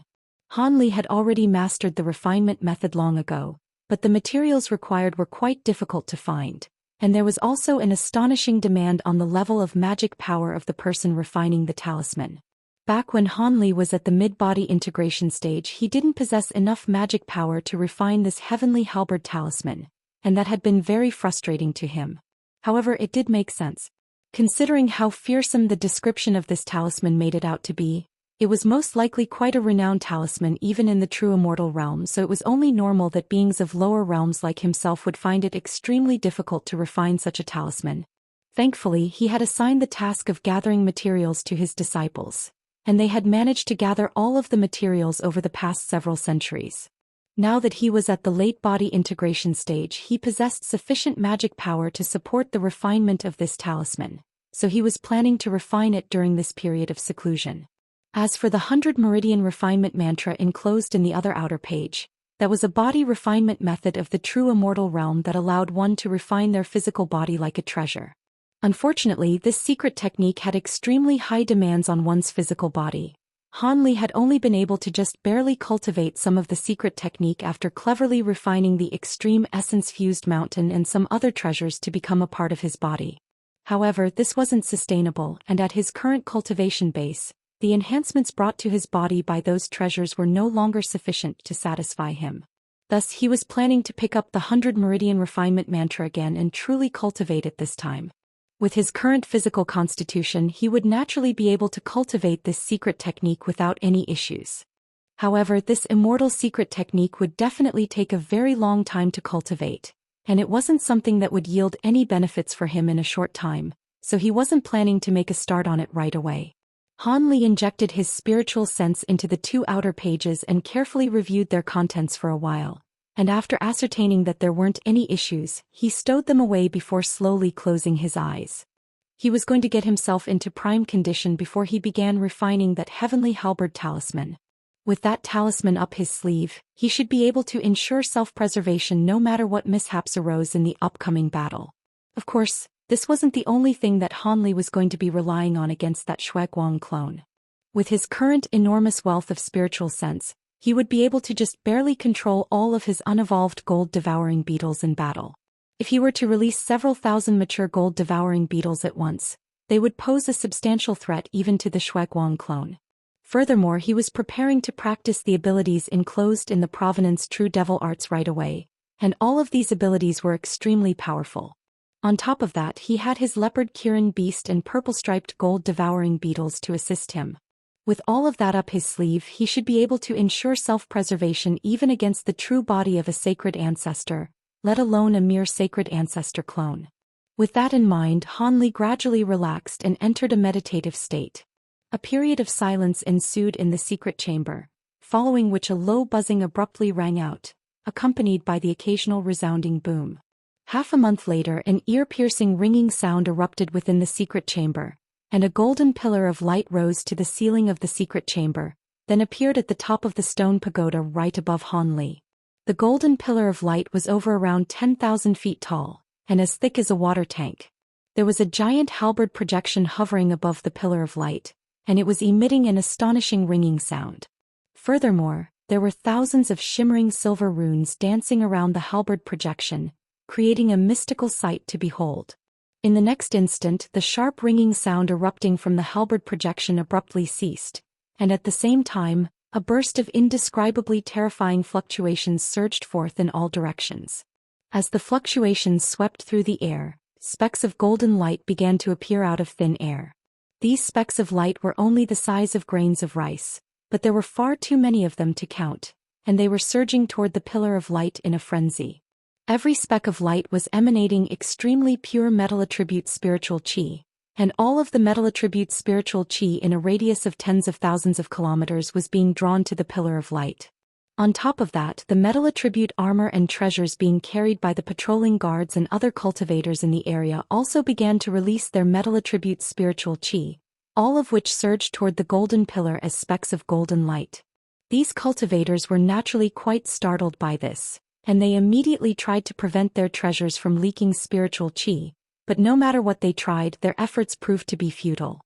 Within mere moments, close to half of the metal attribute spiritual qi in their treasures had been lost, and the light emanating from them dimmed significantly. It was quite clear that if things were to continue like this, these treasures would soon be reduced to useless pieces of scrap metal. All of the nearby cultivators were petrified to see this, but they could only look on in helplessness and despair. Just as the situation was truly about to get out of hand, the halberd projection suddenly shuddered, and all of the fluctuations it was releasing abruptly ceased. The giant pillar of light then vanished on the spot, and at the same time, the leakage of metal attribute spiritual qi from the treasures in the surrounding area was also cut off. If it weren't for the fact that the auras of these treasures had become extremely feeble, the cultivators in the area could easily be led into thinking that they had just experienced a hallucination. Many people began to exchange bewildered glances with one another. Of course, it was soon determined that the phenomenon that had just taken place had stemmed from Han Li's abode. Everyone naturally came to the conclusion that Han Li had been refining a certain treasure that required an enormous influx of metal attribute spiritual qi, and they certainly didn't dare to demand compensation from a late body integration stage senior, so they could only lament their ill fortune. None of the elders of the city witnessed this phenomenon, but they received news of it shortly thereafter. They were rather surprised to hear about this, but didn't think much of it, and they didn't even send anyone to inquire Han Li about what had happened. At this point, the devilish army was becoming more and more active, and it was quite apparent to all cultivators of Deep Heaven City that a battle was imminent. Under these circumstances, the high-grade cultivators in the city naturally weren't going to concern themselves with something trivial like this. 2 months later, Han Li was seated in his secret chamber with golden light shimmering from his body. His eyes were tightly shut, and his hands were clasped in front of his chest with a golden and silver talisman held between them. Above his head was a projection with 3 heads and 6 arms that was hovering at a low altitude. The projection's 3 faces were identical to Han Li's, and they each wore a different expression. Hovering above the 6 outstretched hands of the projection were 6 golden treasures of different descriptions, all of which seemed to be substantial objects with intricate silver runes inscribed all over them. These treasures were all releasing different phenomena, and it was quite clear that not only were they extremely powerful, they also possessed vastly different abilities. All of a sudden, Han Li's expression stirred slightly, and the golden and silver talisman abruptly disappeared from between his hands as he opened his eyes. Almost at the exact same moment, the golden projection also vanished into his body. A ball of red light then shot forth into the secret chamber before landing in Han Li's grasp. Han Li's eyes narrowed slightly as he appraised the ball of red light, then suddenly released his spiritual sense out of the secret chamber. His enormous spiritual sense instantly swept through all of the levels of the stone pagoda before stopping in the hall on the top floor. Seeing as she's come here in person, the devilish army must have already begun attacking the city. Otherwise she wouldn't disrupt my seclusion for no good reason, Han Li murmured to himself as a solemn look appeared on his face. He waved a hand through to snuff out the ball of red light, then rose to his feet and flew out of the secret chamber as a streak of azure light. On the top floor of the stone pagoda, a silver-robed woman was waiting for him with a concerned look on her face. Qi Lingzi Haiyuetian and the Ice Phoenix were standing nearby in a respectful manner. This woman was none other than Fairy Silverlight, and her brows were currently tightly furrowed. Rest assured, Senior, I've already sent a voice transmission talisman to Master, so he should be here soon, Qi Lingzi reassured. Fairy Silverlight nodded in response. The devilish army has already begun to advance toward our deep heaven city, and an all-out battle is imminent, so it would be best if Brother Han can meet up with the elders of the city as soon as possible. You three can come with Brother Han as well. The elders will make sure not to send you out to battle too early, so you should have a greater chance of survival than the average cultivator. Thank you, Senior. Haiyuetian and Qi Lingzi immediately expressed their gratitude, and a grateful look also appeared on the Ice Phoenix's face. Right at this moment, azure light flashed within the hall, and a humanoid figure suddenly appeared without any warning. Has the devilish army commenced their attack, fellow Daoist? This isn't just another harassment attack, is it? Han Li asked in a calm manner as soon as he appeared in the room. It's good to see you, Brother Han. The devilish army is indeed about to begin attacking the city, and they've deployed all of their devilish beasts and troops, so this definitely isn't just a harassment attack. Even that sacred ancestor Shueguang clone seems to have appeared in the devilish army. I can see that your powers have received another significant boost as a result of your breakthrough, Brother Han. I can't even ascertain your exact cultivation base anymore, Fairy Silverlight said with an elated look on her face. Seeing as the situation is so urgent, I'll meet up with Brother Gu and the others right away. You can all come with me as well, Han Li said with a smile as he turned to his disciples and the Ice Phoenix. The three of them naturally agreed, and thus, all of them immediately departed from the stone pagoda together, heading directly toward the direction that the devilish army was situated in. After flying for a short while, the gigantic city wall of Deep Heaven City appeared in the distance, and there was an enormous palace that resembled an island hovering in midair just behind the city wall. Han Li and the others flew toward the palace before landing on a massive platform in front of it, and there were already thousands of high-grade cultivators gathered on the scene. At the center of the platform was a stone pagoda that was over 1,000 feet tall, at the top of which stood several people. They were none other than the members of the panel of elders. Han Li naturally had no intention of hanging around with the ordinary cultivators, and he issued a few instructions to his disciples and the Ice Phoenix before flying toward the pagoda with Fairy Silverlight.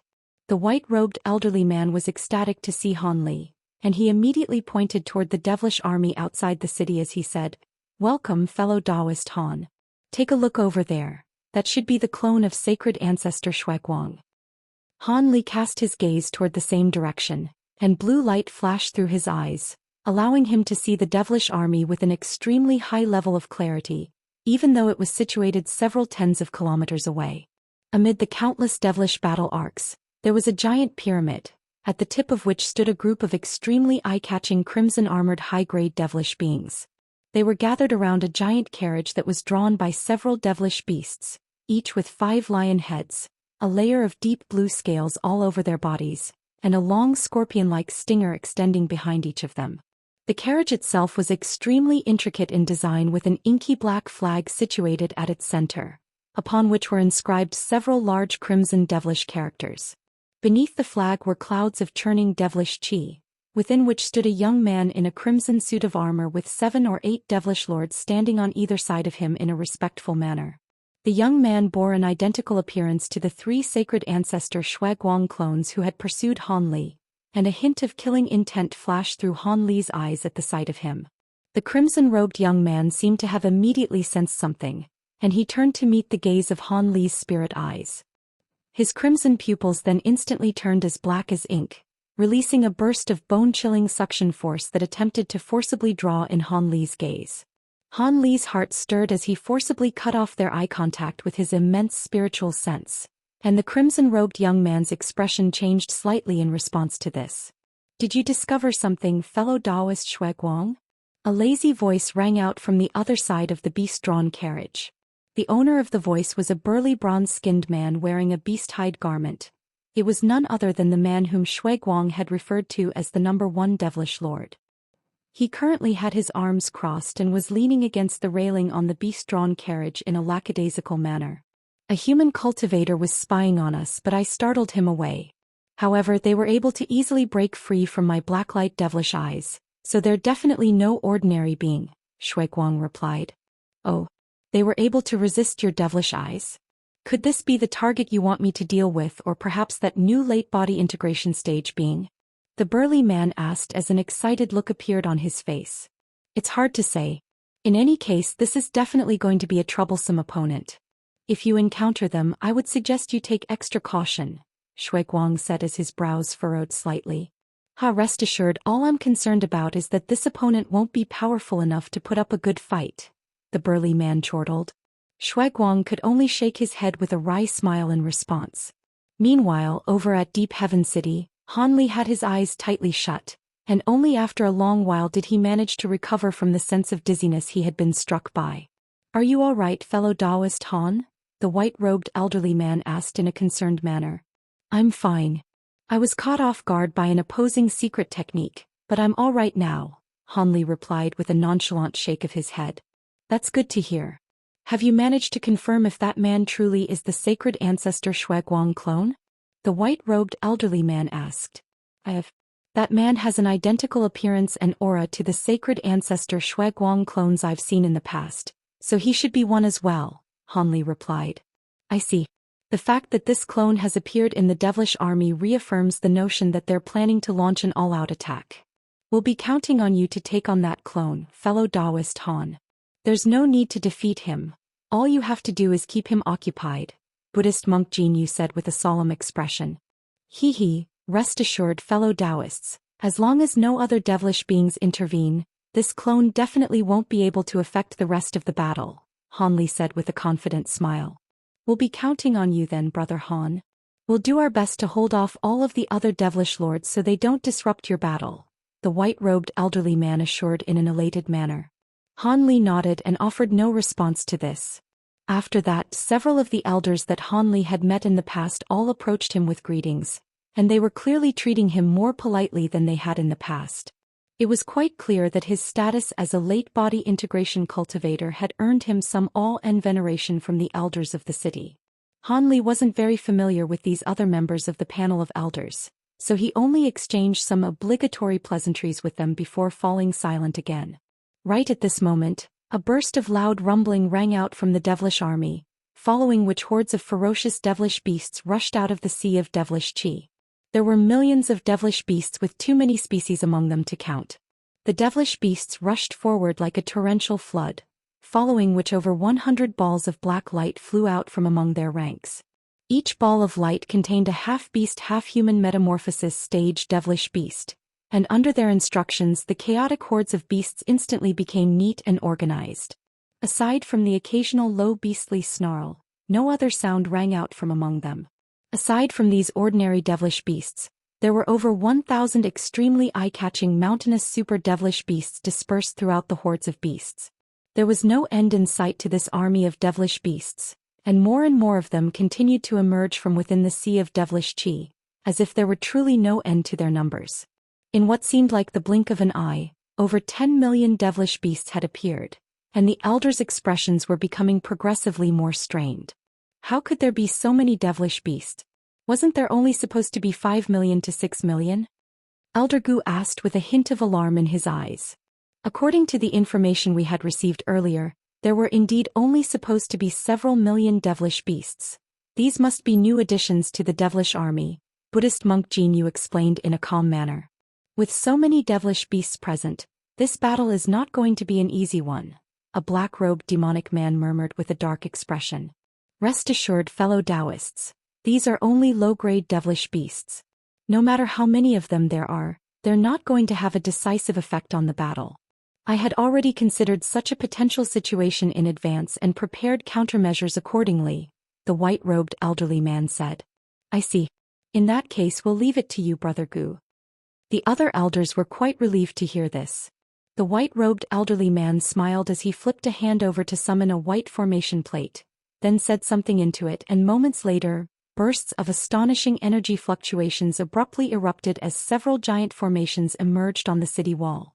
At the center of each formation hovered an altar that was as white as jade, and there were several ordinary-looking items situated on these altars. There was a dark blue bowl, an inky black gourd, a silver longsword, and a white screen-like object. Those are the 4 celestial river treasures. Isn't it overkill to be using them on low-grade devilish beings, Brother Gu? A demonic elder asked with a mixture of elation and concern on his face.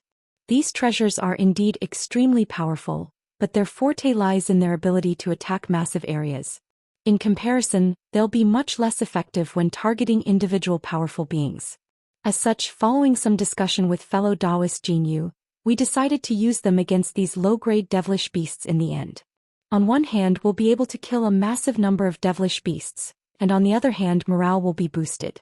Otherwise, if we suffer a large number of casualties as soon as the battle begins, morale will inevitably plummet. I'm sure this is also the reasoning behind the devilish army's decision to send out all of these devilish beasts first, the white-robed elderly man explained. The other elders all felt this to be quite reasonable, so they nodded in response and didn't pry any further into the matter. There is indeed a massive number of devilish beasts, but the most troublesome beings to take care of will be those devilish elites. They seem to have been deployed as well, Hanli suddenly said. All of the elders hurriedly cast their eyes into the distance upon hearing this, and they discovered that groups of armor-clad devilish beings had appeared behind the hordes of beasts in the distance. These devilish beings were either riding atop different types of devilish steeds or flying through the air as gusts of black winds. They were all giving off a ruthless aura of bloodlust and following along silently behind the army of devilish beasts. If it weren't for Han Li's words of caution, the other elders wouldn't have noticed them. Amid the sound of rumbling war drums, a string of giant bell tolls suddenly erupted from within the sea of devilish chi, and the inky black giant arcs as well as the enormous devilish pyramid also emerged with countless devilish battle carriages around them. Have they gone insane? They're unleashing all of their power from the get-go. Are they not planning to keep any backup reserves? The white-robed elderly man exclaimed upon seeing this, and all of the other elders were also stunned by this development.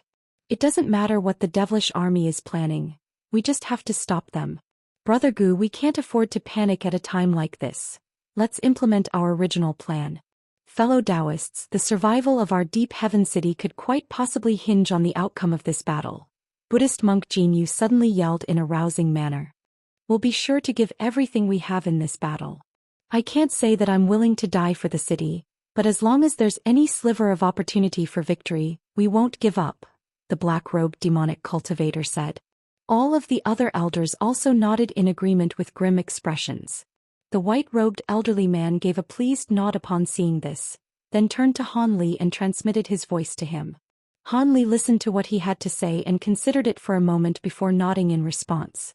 The white-robed elderly man immediately clapped his hands together with glee, and a golden armored guard quickly descended from the top of the stone pagoda before extending a respectful bow toward the elders. Lead the way for fellow Daoist Han and do as we originally planned. Failure is not an option. The white-robed elderly man ordered in an authoritative voice. Yes. Senior Han, please come with me, the guard said as he turned toward Han Li in a respectful manner. Han Li nodded in response before flying down from the platform as a streak of azure light, and the golden armored guard hurriedly followed along behind him. Moments later, Han Li arrived at a heavily guarded pavilion that wasn't situated very far away from the city wall down below. In the hall on the first floor of the pavilion, there were 36 male cultivators seated with their legs crossed around a giant formation that had been carved into the ground. These men were all wearing uniform azure tight-fitting robes, and all of them seemed to be between 30 to 40 years of age. There were wisps of green light emanating from their bodies, and this was a clear sign that they were all using an identical cultivation art. However, all of these male cultivators were only at the deity transformation stage, and Han Li's brows furrowed slightly upon realizing this. Furthermore, their auras were very unstable, and it was quite clear that they had forcibly attained their current cultivation basis through some special methods rather than through cultivation. All of these cultivators immediately rose to their feet at the sight of Han Li and the spatial tempering stage golden armored guard. We pay our respects to our seniors. This is Senior Han. He's the one that you'll have to assist during this battle. Make sure to do everything in your power to cooperate with Senior Han. The golden armored guard said in a serious voice. The 36 Azure Cloud Guards pay our respects to Senior Han. These azure-robed men seemed to have already been notified of this arrangement in advance, so they weren't surprised at all. No need for formalities. I heard that all of you can combine to set up a formation that can trap even a devilish lord for some time. Is that true? Han Li asked. That's right, Senior.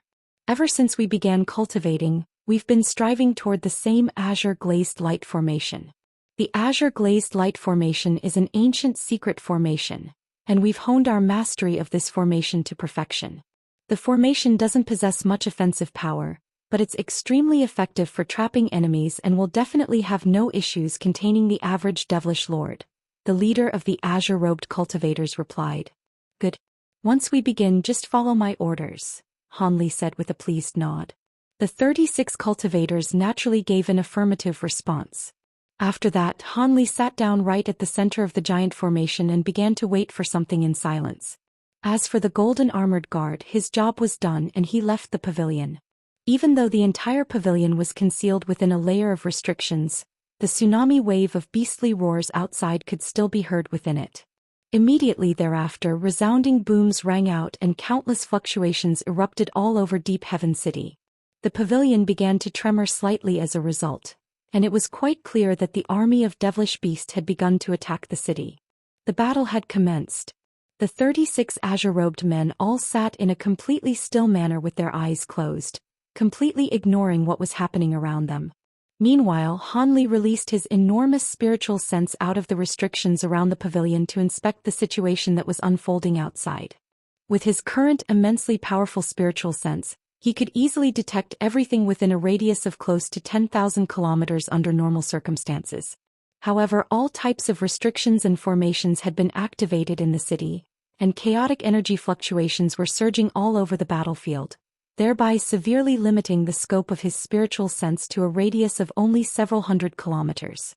Even so, this was a large enough area for him to gather a rough idea of what was happening. Through his spiritual sense, Han Li discovered that not only was the army of devilish beasts surging toward the city wall like a torrential flood, those metamorphosis stage high-grade devilish beasts were also on the front lines. Even the weakest of these high-grade devilish beasts were at the spatial tempering stage, and there were even a few early body integration stage devilish beings among them.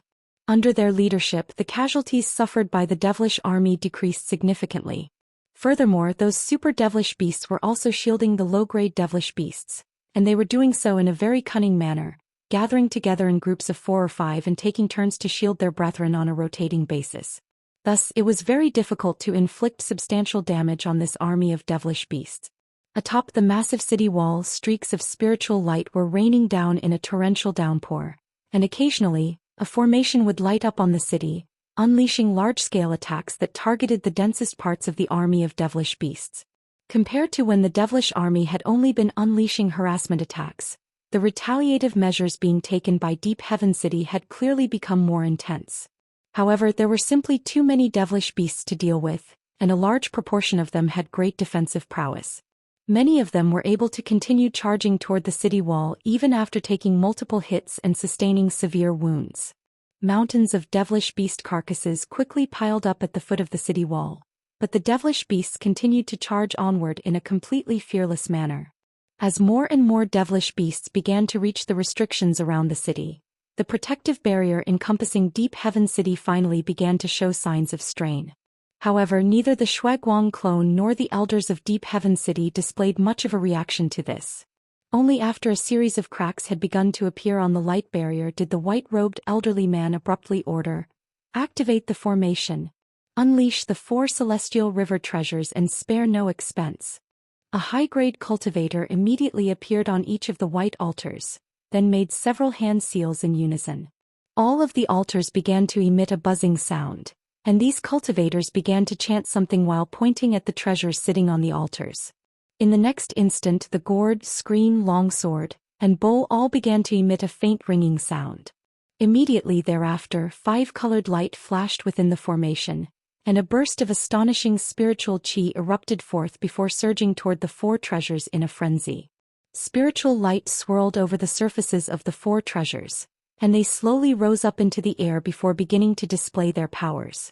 The blue bowl and black gourd rotated in midair, then tipped themselves over to expel a swathe of blue crystalline sand and a streak of black water, respectively. The blue sand dispersed downward before the individual grains rapidly multiplied, forming a blue cloud of sand with no end in sight in the blink of an eye. The cloud then descended from above, and tens of thousands of devilish beasts were instantly inundated by it.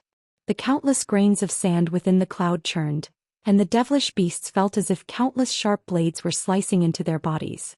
All of them were instantly reduced to mincemeat, and even their souls didn't manage to escape. As for the black water pouring out of the gourd, it transformed into an enormous waterfall with extremely corrosive properties. As it flowed through the army of devilish beasts, countless devilish beasts instantly had their flesh and bones eroded away, reducing them to nothingness in the blink of an eye. Meanwhile, the silver longsword transformed into a gargantuan blade that was over 10,000 feet in length, then exploded into thousands of silver sword projections amid a resounding boom. These sword projections instantly appeared in the air above the devilish beasts, then swept through their ranks with reckless abandon, slicing through their bodies like tofu. As for the white screen, it was the most understated of the 4 treasures. It merely swelled to around several acres in size, then silently fell upon the horde of devilish beasts before it. What was very alarming was that when the screen rose up into the air again, all of the devilish beasts beneath it had vanished. Within mere moments the screen had erased several thousand devilish beasts from existence, and all of the nearby devilish beasts immediately fled in a panicked manner, not daring to get close to the treasure. It had only been a short while since the 4 celestial river treasures had been released, but hundreds of thousands of devilish beasts had already been wiped out. However, the emergence of these treasures was also met by retaliation from the high-grade devilish beings on the battlefield. Several long cries rang out as a black cloud, a gust of yellow wind, and 2 streaks of crimson light rose up from behind the army of devilish beasts before hurtling directly toward the 4 treasures. Han Li's expression changed slightly upon seeing this, and he withdrew his spiritual sense. There was no need for him to continue expending his spiritual sense to see what happened next. The 4 celestial river treasures were indeed extremely powerful, but they were definitely going to be repressed by the high-grade devilish beings, and after that a true clash of power would ensue between the 2 sides. The most powerful beings among the 2 armies definitely weren't going to join the battle right away. Only after one of either the army of devilish beasts or the restrictions of Deep Heaven City had been wiped out would the true battle begin. Prior to that, all he had to do was wait. He had already decided that he was definitely not going to let that Shueguang clone leave this battlefield alive. Time passed by slowly, and the tremors running through the pavilion continued to persist. The occasional earth-shattering boom could be heard even through the restrictions around the pavilion, and it was quite clear that the battle outside was an extremely intense one. However, Han Li and the azure-robed men were completely unmoved and continued to sit in silence. 6 hours later, the tremors running through the hall abruptly ceased, but at the same time, a burst of harrowing fluctuations swept forth amid a string of rumbling explosions. Normal cultivators and low-grade devilish beasts wouldn't be capable of releasing such fluctuations, so it was clear that the high-grade beings of both sides had already sprung into action. Judging from the intensity of the energy fluctuations and the frequency of the explosions, the devilish army seemed to have deployed all of their elite forces at once. Otherwise, the battle wouldn't be this intense. Even as these thoughts flashed through Han Li's mind, he remained completely expressionless. All of a sudden, an ear-piercing screech tore through the restrictions outside and traveled directly into the pavilion, and even Han Li's ears were beginning to throb with pain upon hearing this sound. His expression changed slightly as he immediately swept a sleeve through the air, releasing a burst of gray light that formed a barrier around the entire hall. He then cast his gaze toward the 36 azure-robed cultivators, upon which he discovered that all of them were groaning with pain with their hands over their heads, and there were faint traces of blood trickling out of their ears. Han Li's brows furrowed slightly upon seeing this, and he suddenly gave a cold harumph. The sound was quite a harsh one, but as soon as it traveled into the ears of the 36 cultivators, the agonized looks on their faces were instantly significantly alleviated, and they managed to sit up again. A long while later, these cultivators finally managed to repress the discomfort they were suffering from by circulating their magic power through their own bodies, and their leader turned to Han Li with a grateful salute. "Thank you, Senior. Don't mention it. I require your assistance, so I naturally won't let any harm befall all of you." Judging from the power of that voice, a devilish lord must have joined the battle. "Take this time to recover as much as you can. We won't be staying here for much longer," Han Li said. "Yes, Senior Han." The man gave an affirmative reply before hurriedly closing his eyes to meditate once again. Meanwhile, a contemplative look appeared on Han Li's face, and he released his spiritual sense out of the pagoda again. At this point, the 4 celestial river treasures were already nowhere to be seen. As for the massive army of devilish beasts, around 90% of it had been wiped out, and the remaining devilish beasts were all severely wounded. The super devilish beasts were also close to being completely wiped out, and there were only a little more than several of them left on the battlefield. All of them had extremely frail auras, and it was clear that they wouldn't be able to play much more of a role in this battle. In the place of the army of devilish beasts was an army of armor-clad devilish beings, of which there were around 7 million to 8 million. All of the devilish beings among them who were at the nascent soul stage or above had risen up into the air, while the remaining devilish beings could only charge toward the city wall on foot. Within a certainly heavily guarded secret area in Deep Heaven City, there was a super formation that was currently being activated. The formation spanned an area of over 10,000 acres, and it was comprised of over 1,000 smaller formations. The super formation was releasing an invisible flight restriction that encompassed the entirety of Deep Heaven City, as well as the surrounding nearby area. However, in contrast with normal flight restrictions, this one seemed to only affect devilish beings, while all humans remained immune to its effects.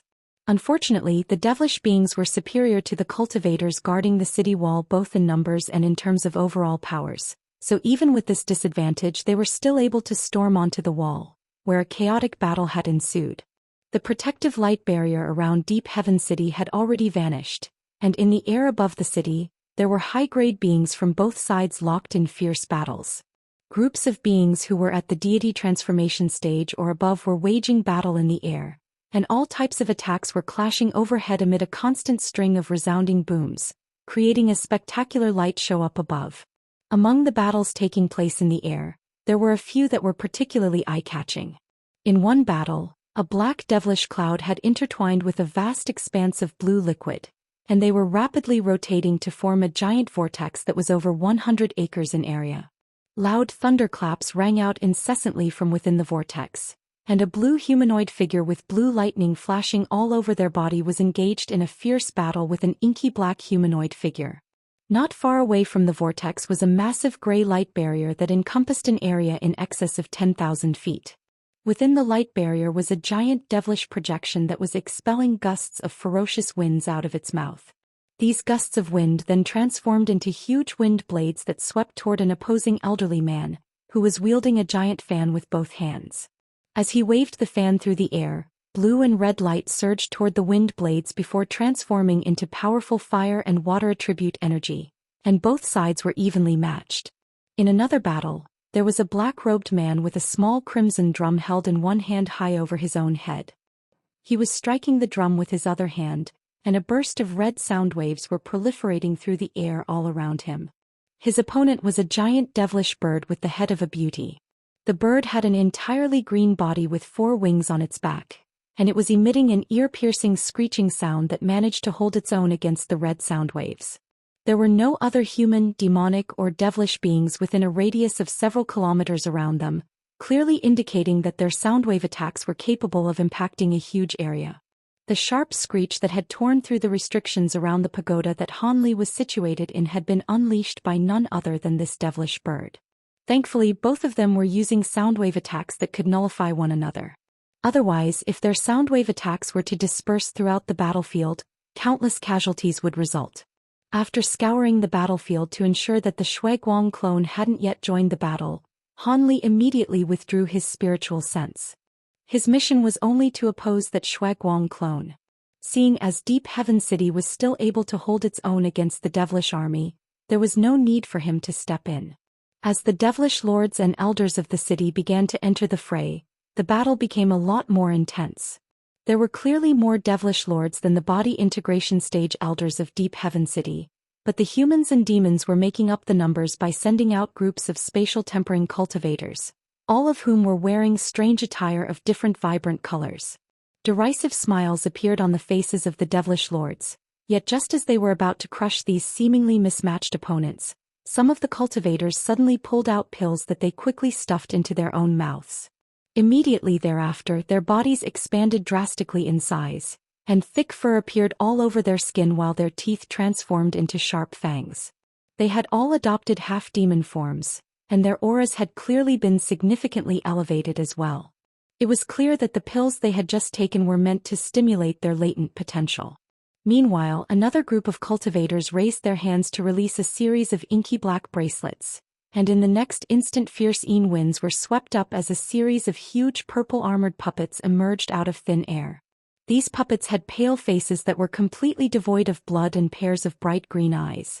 This was a batch of extremely rare corpse puppets. As soon as these corpse puppets appeared, green light flashed through their eyes as they pounced towards several devilish lords up ahead. Hundreds of these puppets had been summoned at once, and as they rushed forward, fierce winds were swept up behind them. The devilish lords chuckled coldly as they conjured up massive devilish palms to swat the puppets down from the heavens, or expelled streaks of black light out of their mouths to slice the puppets apart with ease. In the blink of an eye, the army of puppets had been completely wiped out. Yet just as the devilish lords were about to attack the cultivators who had summoned those puppets, all of the dismembered puppets suddenly regenerated back to their original condition amid bursts of tumbling black chi. Immediately thereafter, these puppets pounced toward the devilish lords again. Immortal bodies. These puppets aren't as simple as they look, one of the devilish lords exclaimed. Meanwhile, there were several hundred black-robed cultivators seated in an expressionless manner on the ground within a stone pagoda in Deep Heaven City. Before each of them hovered a black wooden puppet that was around half a foot tall, and these wooden puppets had gray runes all over their bodies as well as faint black chi swirling all around them. These cultivators were constantly making different hand seals, causing the puppets to twist and move as if they were living beings. Just as the devilish lords were reeling from the discovery that these puppets possessed immortal bodies, another group of cultivators abruptly stomped their feet down onto the ground, and a series of massive formation plates emerged beneath them. Flashes of light immediately appeared around the devilish lords, and these cultivators instantly appeared out of thin air. All of them were holding flags that were flashing with five-colored light, and they were waving the flags through the air as if their lives depended on it. Boom! A resounding boom rang out as layers of five-colored clouds and mist surged out of the flags in a frenzy to completely inundate the devilish lords. Within the clouds and mist, silver runes tumbled and surged incessantly, and roars of shock and fury immediately rang out. Bursts of violent auras crashed around from within the restriction, but not even a single devilish lord was able to escape. However, as a result, the auras were becoming more and more violent, and a string of rumbling booms began to ring out. Right at this moment, the demonic cultivators who had taken on half-demon forms all summoned golden and silver talismans that they plastered onto their own bodies, and they all transformed into gusts of demonic winds that rushed into the cloud and mist. The rumbling within the cloud and mist instantly intensified even further, and the demonic and devilish auras clashed and intertwined, seemingly evenly matched with one another. With the assistance of the corpse puppets, the half-demon cultivators had managed to trap a total of 7 devilish lords. At the same time, spiritual light flashed inside Deep Heaven City, and over 100 stone pagodas that were tens of thousands of feet tall rose up from the ground before hurtling directly toward the devilish army. The giant battle arcs and devilish pyramid within the devilish army immediately blasted forth countless black pillars of light in retaliation, but 5-colored light swirled around the surfaces of the massive pagodas, keeping all of the pillars of light at bay. As soon as the pagodas reached close to the devilish army, all of their doors were flung open at once, and countless puppets and spirit beasts erupted froth like a swarm of locusts.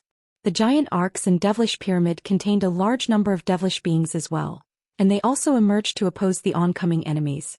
At this point Han Li had already withdrawn his spiritual sense, so he was naturally completely oblivious to what was happening outside. He knew that at this stage of the battle, it wouldn't be long before he and azure-robed cultivators were going to be called upon. Sure enough, around an hour later, a loud buzzing sound suddenly rang out from the giant formation beneath him, and a burst of white light was released to inundate all of the azure-robed cultivators. The azure-robed cultivators were initially quite startled by this, and they hurriedly brought out a triangular jade badge each. Spiritual light of different colors emerged from these jade badges, forming a purple rune that revolved around their bodies. Han Li's heart stirred upon seeing this, yet before he had a chance to do anything, the white light emanating from the formation swelled drastically, instantly teleporting him away along with the 36 male cultivators. Moments later, the white light in the formation faded, and Han Li and the others were nowhere to be seen. At the same time, a giant light formation appeared out of thin air, and Han Li and the 36 male cultivators re-emerged amid a flash of spiritual light. The positions that the male cultivators had appeared in seemed to have been meticulously planned out in advance, forming an extremely profound formation around Han Li and 4 other cultivators. In the instant that Han Li appeared, black chi swirled all over his body, and he instantly donned a suit of black armor. At the same time, specks of azure light flashed around him, and 72 small azure swords shot forth out of his body. Only then did he cast his gaze toward the 4 people before him, among which were the white-haired elderly man and Buddhist monk Jinyu. Both of them had several treasures around them, but one was very pale, while the other had bloodstains all over their robes, and it was quite clear that the battle had not treated them well. In particular, the chest of the white-robed elderly man's robes had been completely torn open, and he was missing an entire arm. Standing before them was a crimson-robed young man, and a burly bronze-skinned man in a beast-hide garment. The burly man held a mace that was shimmering with green flames while holding a bloody arm in his other hand. That arm seemed to belong to none other than the white-robed elderly man. The white-robed elderly man and Buddhist monk Jinyu's expressions eased slightly at the sight of Han Li and the 36 male cultivators, and both the crimson-robed young man and the burly man also turned to them in unison. Upon catching sight of Han Li, the young man's eyes were immediately filled with resentment while a dangerous look flashed through the burly man's eyes. "Fellow Daoist Shuiguang, is this the person you wanted me to target? His cultivation base seems to be higher than you proclaimed," the burly man said as he turned to the young man with a dark expression. Shuiguang was initially quite stunned by Han Li's improved cultivation base, but an enlightened look then appeared on his face. This is indeed that Han brat, but he should only be at the mid-body integration stage. Oh, I get it now, he must have been the one making that breakthrough a while back. Rest assured, Brother Xiong, he's only just progressed to the late-body integration stage, so he won't even have had sufficient time to consolidate his cultivation base. It'll be a simple matter for you to take care of him. Are you sure he's the one who made that breakthrough? If another late-body integration cultivator shows up, you'll be in huge trouble, the burly man said as he turned to Han Li with a sinister smile. Even if there's another late-body integration cultivator, I'll take care of them. You just worry about taking down this Han brat for me, Shuiguang replied in a cold voice. In that case I have nothing else to say, just leave this human brat to me. It looks like you'll have your hands full dealing with this formation, the burly man said with a nonchalant look on his face.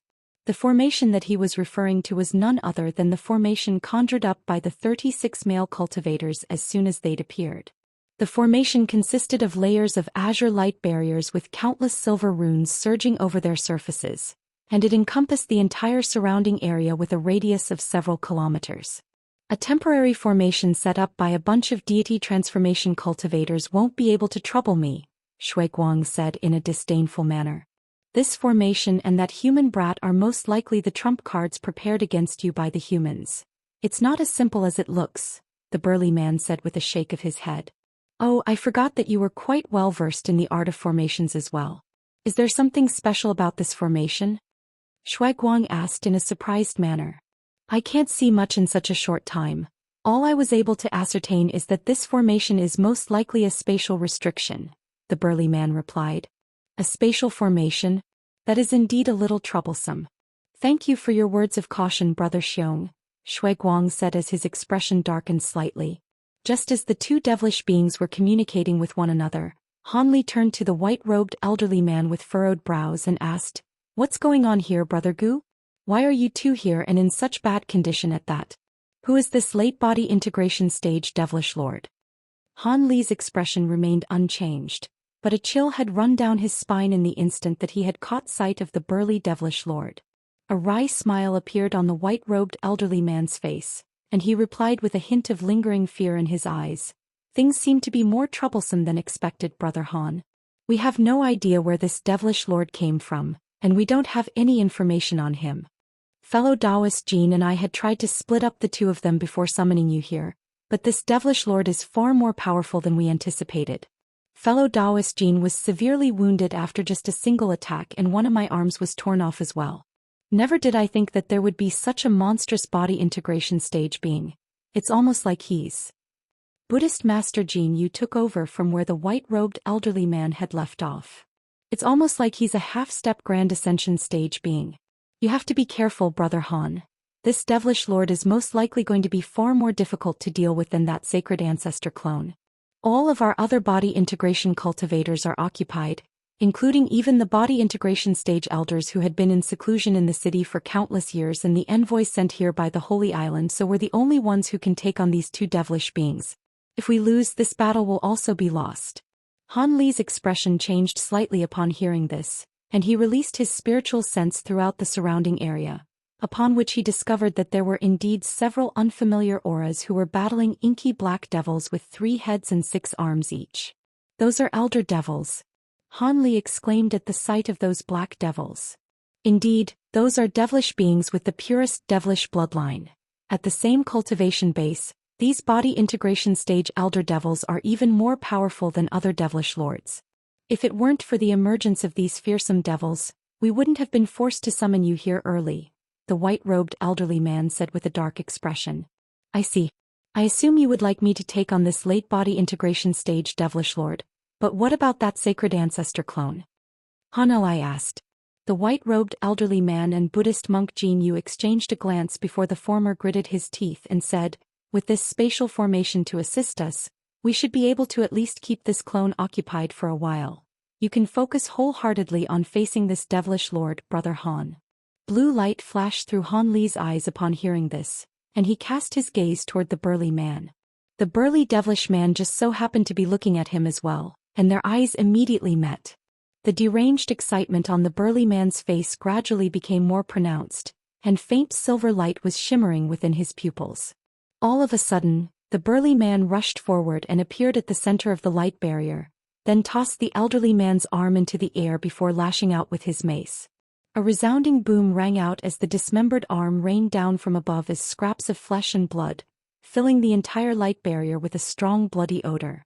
As soon as the blood rained down onto the burly man, it transformed into vibrant red patterns that spread all over his skin. As a result, it was as if the burly man had donned a crimson-runed garment, which created quite a peculiar sight to behold. The white-robed elderly man's expression darkened significantly upon seeing this, but the burly man paid no heed to him at all as he made an extremely arrogant provocative hand gesture toward Han Li. Han Li knew that a battle was unavoidable, and he immediately turned to the pair of elders. "As we discussed just now, leave this devilish lord to me, but make sure you get that Shuiguang clone far away from here. I don't want any other unforeseeable factors to affect my battle." As soon as his voice trailed off, he vanished into thin air without waiting for a reply from the two elders, then re-emerged amid a flash of azure light several hundred feet away from the burly man. A ferocious light flashed through the burly man's eyes, and he swung his mace toward Han Li without any hesitation. The green devilish flames on the mace swept forth as a wall of flames that was over 100 feet tall, hurtling directly toward Han Li with devastating might. At the same time, the burly man clenched his other hand into a fist and also launched it toward Han Li from afar in what seemed to be a completely harmless and nonchalant manner. Han Li's expression darkened upon seeing this, and the azure flying swords around him conjured up layers of azure light barriers that flew directly toward the wall of flames, and at the same time he reached a fist out of one of his sleeves. The fist was shimmering with golden light and looked as if it had been forged from gold, and there were faint golden runes surging all over it. This was a clear indication that he was close to reaching full mastery in his Provenance True Devil arts. In the instant that the azure light barriers came into contact with the wall of flames, a string of erratic cracks and pops rang out, and azure light and green flames instantly exploded like exuberant fireworks. All of a sudden, an earth-shattering boom rang out near the wall of flames and azure light barriers, and a gust of fierce green winds emerged alongside a golden fist projection without any warning. The two clashed violently, sending devastating shockwaves proliferating outward in all directions, causing the entire heavens to tremor and quake. Both Han Li and the burly man shuddered as they took several involuntary steps backward. As opposed to being alarmed by this, the excitement on the burly man's face only grew more pronounced, and he let loose a loud roar as he abruptly tossed his mace up into the air, then made a rapid string of hand seals before pointing a finger up at the weapon. The devilish flames on the surface of the mace instantly reared up before transforming into 8 green fiery Ws that pounced directly toward Han Li. Each WM was over 300 feet in length with a single purple horn on each of their heads and green flames surging out of their mouths. Han Li immediately made a hand seal upon seeing this, and the azure sword projections around him converged to form a massive sword at his behest before sweeping through the air. A resounding thunderclap rang out as countless golden arcs of lightning erupted out of the giant sword in a frenzy. The 8 fiery Ws were instantly sliced in half by the massive sword, then reduced to devilish flames again by the formidable golden lightning. In the next instant, the giant azure sword vanished into thin air before instantly reappearing directly above the burly man's head amid a burst of spatial fluctuations. The sword was over 1,000 feet in length with golden lightning revolving all over its surface, and as it crashed down from above, a burst of enormous invisible pressure began to descend upon the burly man. In response, the burly man's expression darkened slightly as brilliant crimson light suddenly appeared over one of his arms, and he swept the arm upward to conjure up a dazzling crimson sun. The giant azure sword was instantly destroyed amid a resounding boom, and it seemed that this crimson light was imbued with some kind of incredible power. Han Li's eyes narrowed slightly upon seeing this, and he suddenly made a grabbing motion with both hands. Azure light flashed within his grasp, and 2 azure sword projections appeared before combining to form a giant azure sword again. He flicked his wrists, and the massive sword in his hands split up into 72 small swords once again before revolving around his body. The burly man chuckled coldly, and the dazzling crimson light on his arm faded as a piece of strange crimson armor appeared over his entire arm.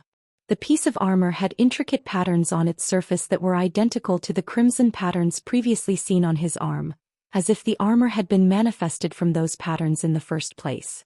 It was quite alarming to Han Li that such a nondescript-looking piece of armor was able to destroy the giant sword projection he had unleashed so easily.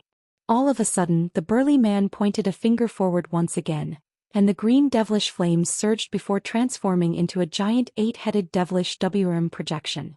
The massive projection encompassed virtually the entire sky, and it pounced directly toward Han Li, aiming to tear his body into shreds. In the face of such a ferocious counterattack, Han Li remained completely expressionless and didn't even move in the slightest. However, a golden pillar of light suddenly erupted into the air behind him, and within the pillar of light was a projection with 3 heads and 6 arms. The projection swung its 6 arms through the air, and a series of golden fist projections immediately hurtled through the air, completely destroying the oncoming devilish WM. The golden light then faded, and the devilish projection gained a substantial form as it hovered high above Han Li's head, appraising the burly man up ahead in a completely expressionless manner. The burly man faltered initially upon seeing this before a hint of bloodlust flashed through his eyes. Oh, this golden body seems to be related to the cultivation arts of our holy race. Looks like I really will be able to enjoy a good battle here. As soon as his voice trailed off, countless balls of inky black devilish chi surfaced all over his body, and the crimson patterns on his skin instantly began to glow. After the black chi dispersed, a full suit of crimson armor had appeared over the burly man's body. He threw his head back and guffawed as he slammed his own fists together in front of himself, and a devilish projection that was around 100 feet tall appeared behind him as well. Immediately thereafter, the burly man abruptly vanished amid a gust of fierce winds, and Han Li's pupils instantly contracted upon seeing this as a pair of translucent wings appeared on his back amid a loud thunderclap. He flapped the wings gently and countless silver arcs of lightning sprang forth, following which he and the Provenance golden body vanished into thin air as well. In the next instant 2 humanoid figures emerged nearby, and one of them had fearsome lightning crackling all over his body, while the other was enveloped in a cloud of formidable devilish chi. Both of them were simultaneous cultivators with immense confidence in their own physical bodies, and a string of violent clashes ensued. Not only were Han Li and the burly man engaged in a physical brawl, they were also attacking one another with different treasures and abilities, and they seemed to be evenly matched. The white-robed elderly man and Buddhist monk Jin Yu were both stunned and ecstatic to see this. They already had a very high opinion of Han Li, but they didn't think that he would actually have the power to contend with this burly devilish man. In contrast with the elation in their eyes, the Shuaguang clone's expression darkened even further, and a vicious light flashed through his eyes as he suddenly raised a hand to release something. However, right at this moment, a white light formation abruptly emerged beneath him before immediately releasing a burst of spatial fluctuations. Crap. The Shuaguang clone had the knowledge and experience of a Grand Ascension stage powerful being, and it immediately tried to rush out of the formation, but it was already too late. The space around him warped, and the surrounding environment changed drastically as he found himself in a strange space that was filled with faint white mist. Within the same space, the white-robed elderly man and Buddhist monk Jin Yu were appraising him with grim expressions. You two dare to try and stop me? So be it, I'll take care of both of you, then go after that Han brat, the Shuaguang clone said as a hint of killing intent flashed through his cold eyes. The white-robed elderly man turned to Buddhist monk Jin Yu with a calm expression, and said, "Looks like we'll really have to give it our all here, fellow Daoist Jin. If you have any abilities or treasures that you've been hiding, now would be the time to bring them out. Either he dies in here or we die." "Of course.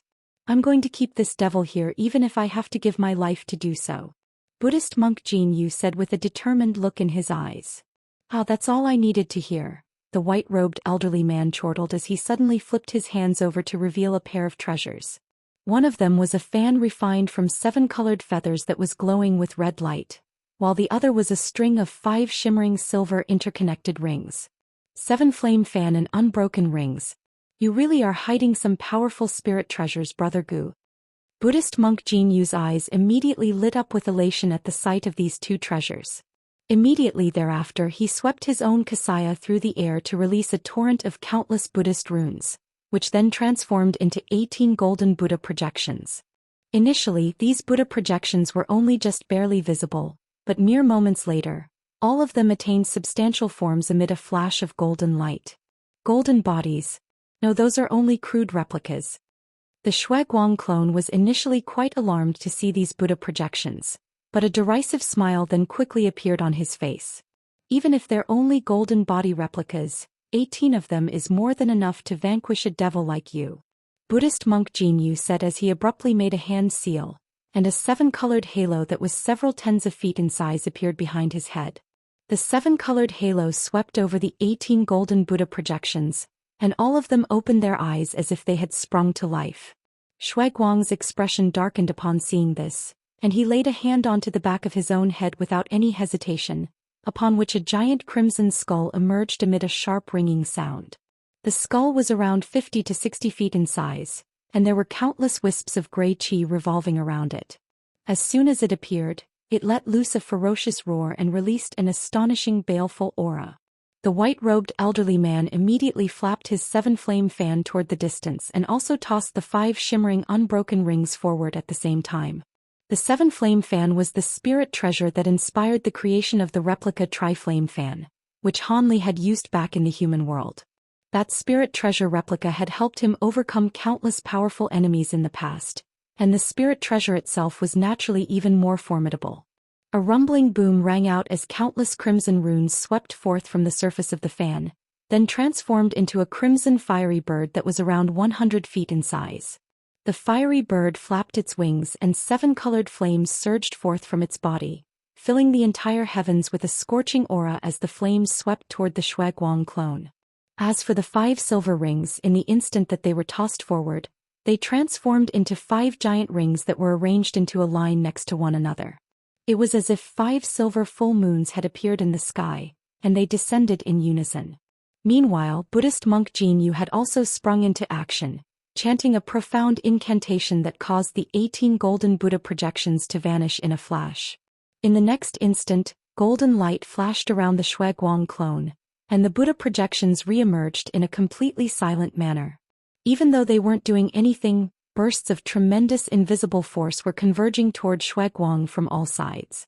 Shuiguang harumphed coldly as a crimson devilish cloud emerged from his body, and he swept his sleeves through the air, sending countless balls of crimson light flying in all directions. At the same time, the crimson skull behind him blurred before hurtling directly toward the fiery bird as a projection. Thus, a fierce battle ensued between the Shuiguang clone and the pair of body integration stage elders. A rumbling boom akin to an explosive thunderclap rang out, and Han Li's mountains were wrenched out of his grasp while his body was forced back for over 100 feet before he managed to just barely steady himself. A slightly abnormal flush appeared on his face, then disappeared in a flash, and at the same time, the burly devilish man had also been forced back for over 100 feet. Meanwhile, Han Li's golden body was engaged in a ferocious battle against a mountainous inky black monster.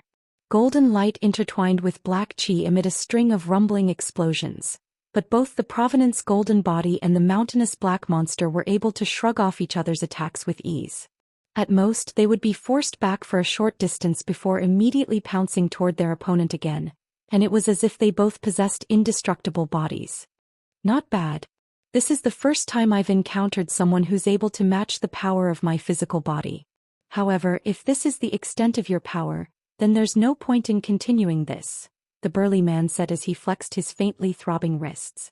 The insanity on his face had already disappeared and had been replaced by a frosty expression. Don't you think you're spewing too much manure out of that big mouth of yours? Han Li countered in an expressionless manner as he circulated his own enormous spiritual power, and the slight discomfort he was experiencing was instantly alleviated. I was trying to allow you to live for a bit longer. Seeing as you're interested in accepting my generosity, I'll send you on your way. The burly man guffawed as the devilish projection behind him instantly adopted a substantial form, revealing itself to be a massive three-headed devilish lion. As soon as the projection attained a substantial body, its aura was significantly enhanced, and a layer of crimson flames instantly appeared over the surface of the burly man's suit of armor. The burly man then chuckled coldly as he slowly raised his hands before pointing his fingers toward Han Li and slowly closing his eyes. Meanwhile, the three heads of the devilish lions slowly opened their eyes, casting their gaze toward Han Li in a completely emotionless manner.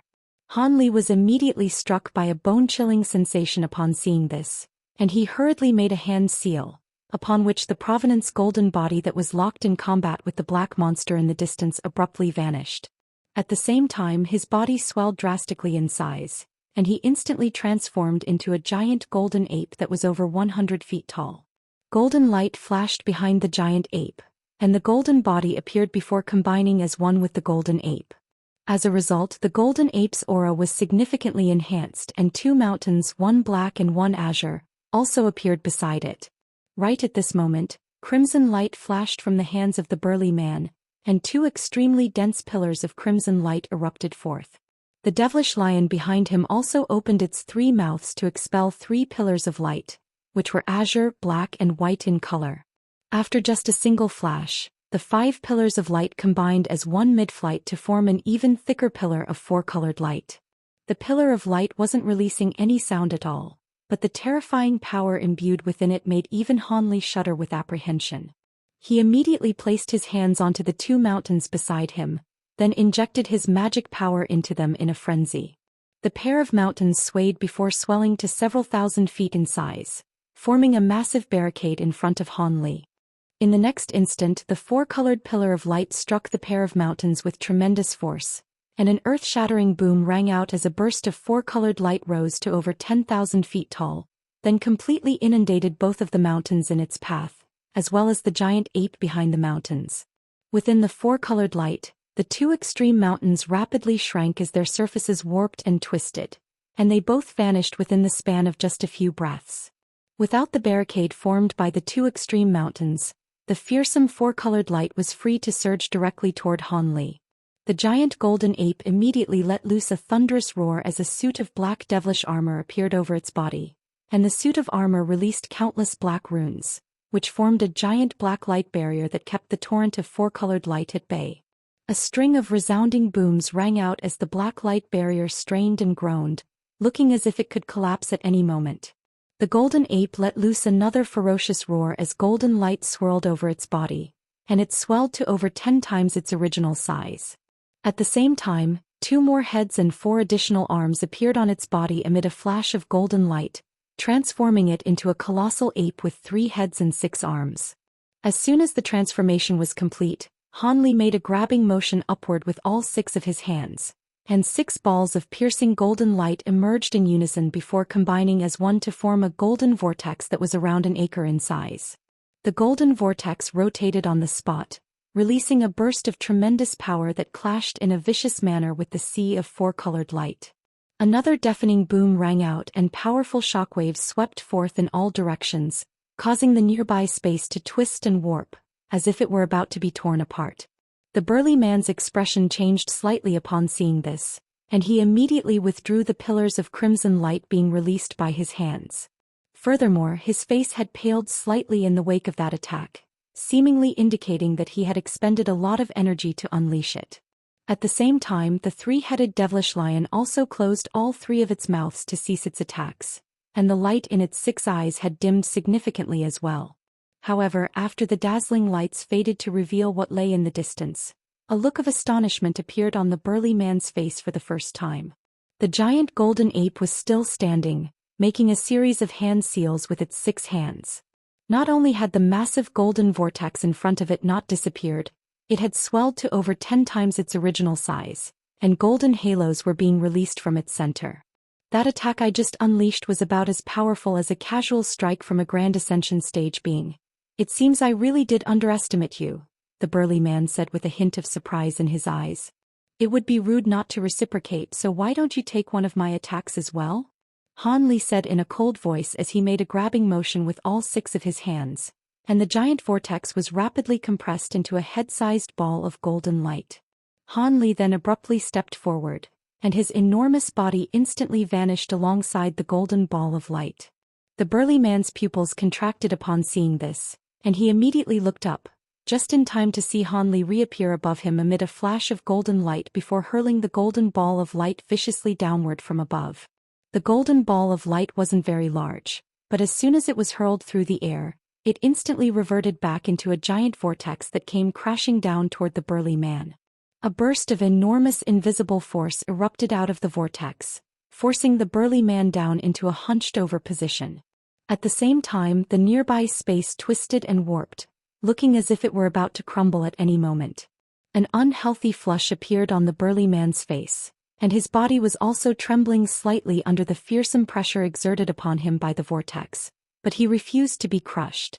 A vicious light flashed through his eyes as he let loose a loud roar, and a burst of piercing crimson flames erupted over his suit of battle armor, while an extremely formidable aura surged out of his body. The crimson flames charred the nearby space black, and the tremendous force weighing down upon him was alleviated, allowing him to stand up straight again before making a grabbing motion upward. The 3-headed devilish lion above him instantly exploded into a cloud of black mist amid a dull thump, and the mist swept toward his hand before forming an inky black devilish spear that was around 10 feet in length. The entire spear was shimmering with black spiritual light, and the spearhead was split up into 3 prongs, all of which were covered in blue spiritual symbols and engraved with the image of a fierce lion's head. A ferocious look appeared on the burly man's face as he hurled the spear through the air, and it instantly vanished into the center of the vortex.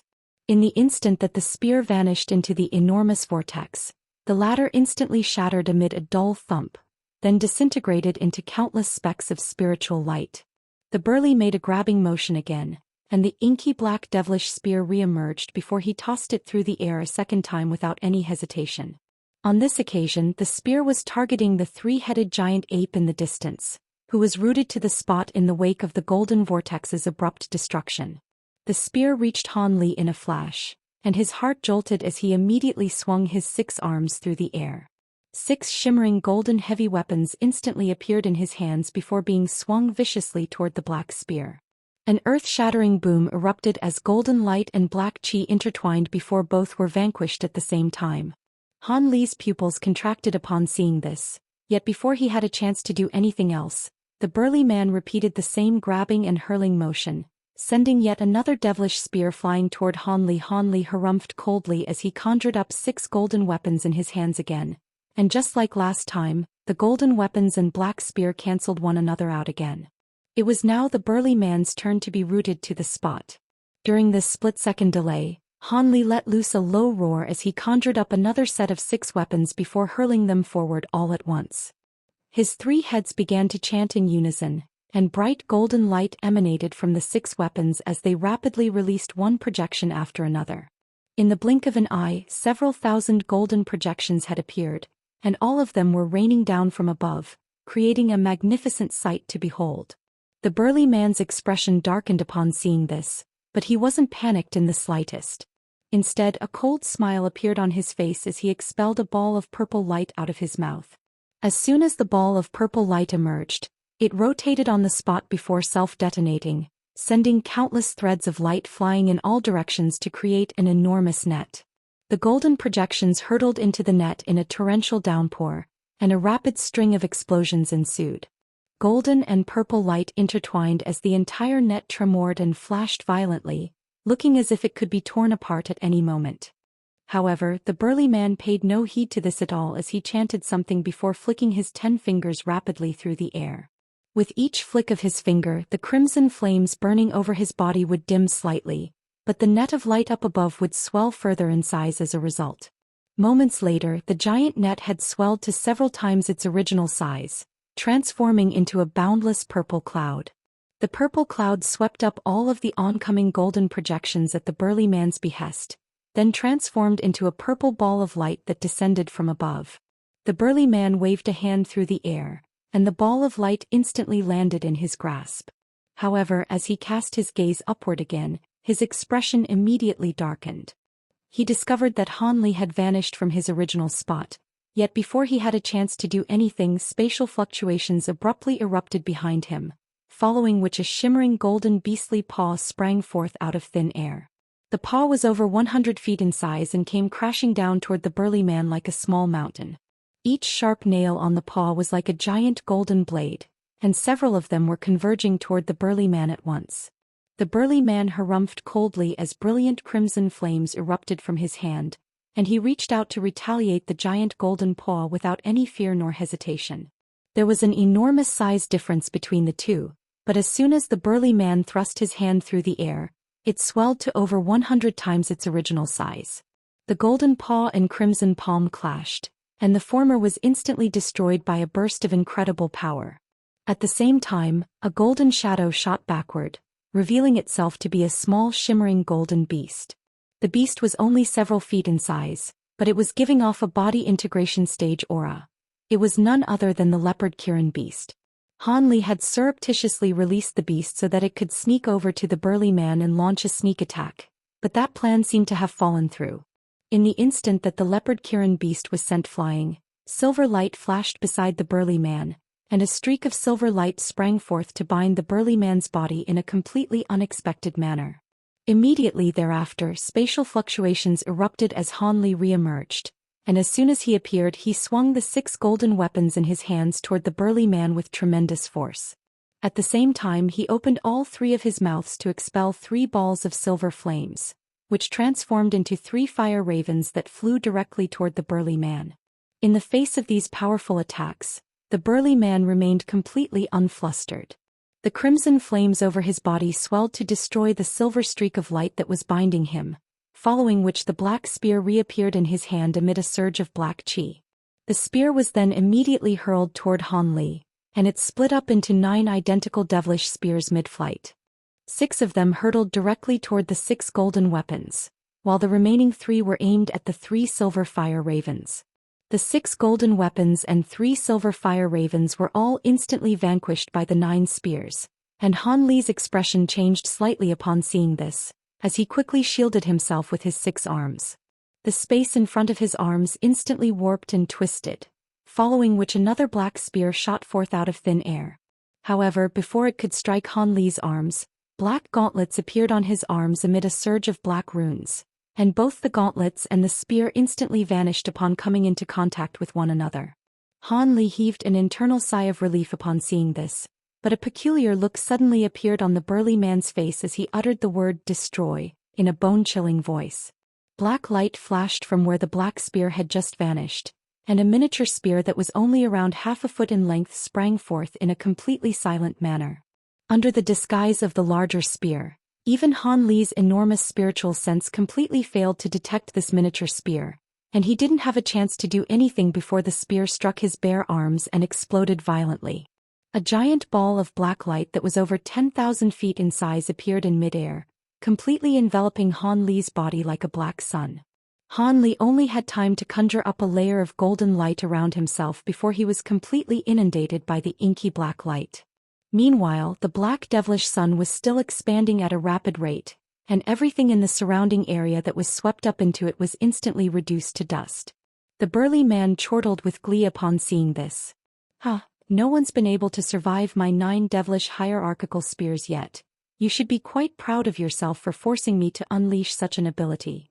The giant black sun finally began to shrink before vanishing after a few more flashes, and the burly man's laughter was abruptly cut off as an astonished look appeared on his face. Impossible. How could this be? The burly man said in a voice that was trembling slightly. There in the distance, a golden ball of light was hovering in midair. Within the golden light was a giant golden ape, a 5-colored phoenix and a massive silver bird. The giant golden ape had its hands pressed against the golden light, injecting bursts of golden spiritual light into it in a frenzy. The 5-colored phoenix and giant silver bird remained still on the spot, but the 5-colored light and silver lightning being released by them surged out of the golden light and formed 2 additional protective barriers. The giant ape, colorful phoenix, and massive bird all wore completely wooden expressions that were devoid of spiritual nature. It was as if they were a trio of puppets. The burly man was stunned to see this, and he hurriedly cast his gaze around himself as if to try and find something, but there was nothing to be seen. He harumphed coldly as he suddenly waved a hand toward the distance, and a black object instantly appeared beside him. It was none other than that black ghostly monster that had been battling the Provenance golden body earlier. The black chi around the monster faded, revealing it to be a black wooden puppet with countless golden and silver runes inscribed onto the surface of its body. The puppet had an extremely menacing appearance with 4 remarkably long limbs, and faint crimson light flashing in its eyes. What was most harrowing to behold was the faint purple human face on the back of the puppet's head. The face appeared to be quite ordinary, but its eyes were tightly shut, and just the mere sight of it struck the beholder with a bone-chilling sensation. As soon as the burly man summoned the puppet to his side, a change suddenly began to take place within the golden light in the distance. In the area between the giant ape, colorful phoenix, and silver bird, specks of golden light flashed before forming a faint golden infant with a completely identical set of facial features as Han Li. Its body was encased in a suit of inky black devilish armor, and there were several tens of miniature azure swords revolving around it.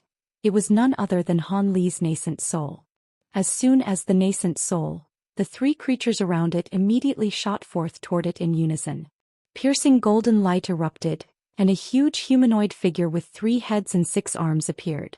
The humanoid figure's entire body was of a shimmering golden color, and the entirety of its skin was covered in a layer of golden scales. There was a single azure horn on its head, and an inky black demonic eye on its glabella. The humanoid figure was none other than Han Li, but in this current form he gave off a very dangerous and unsettling aura. His eyes were completely emotionless, and there was a hint of blue light flashing within them. The burly man looked into Han Li's eyes, and his own eyes were immediately struck by a sharp pain, as if needles were being driven into them.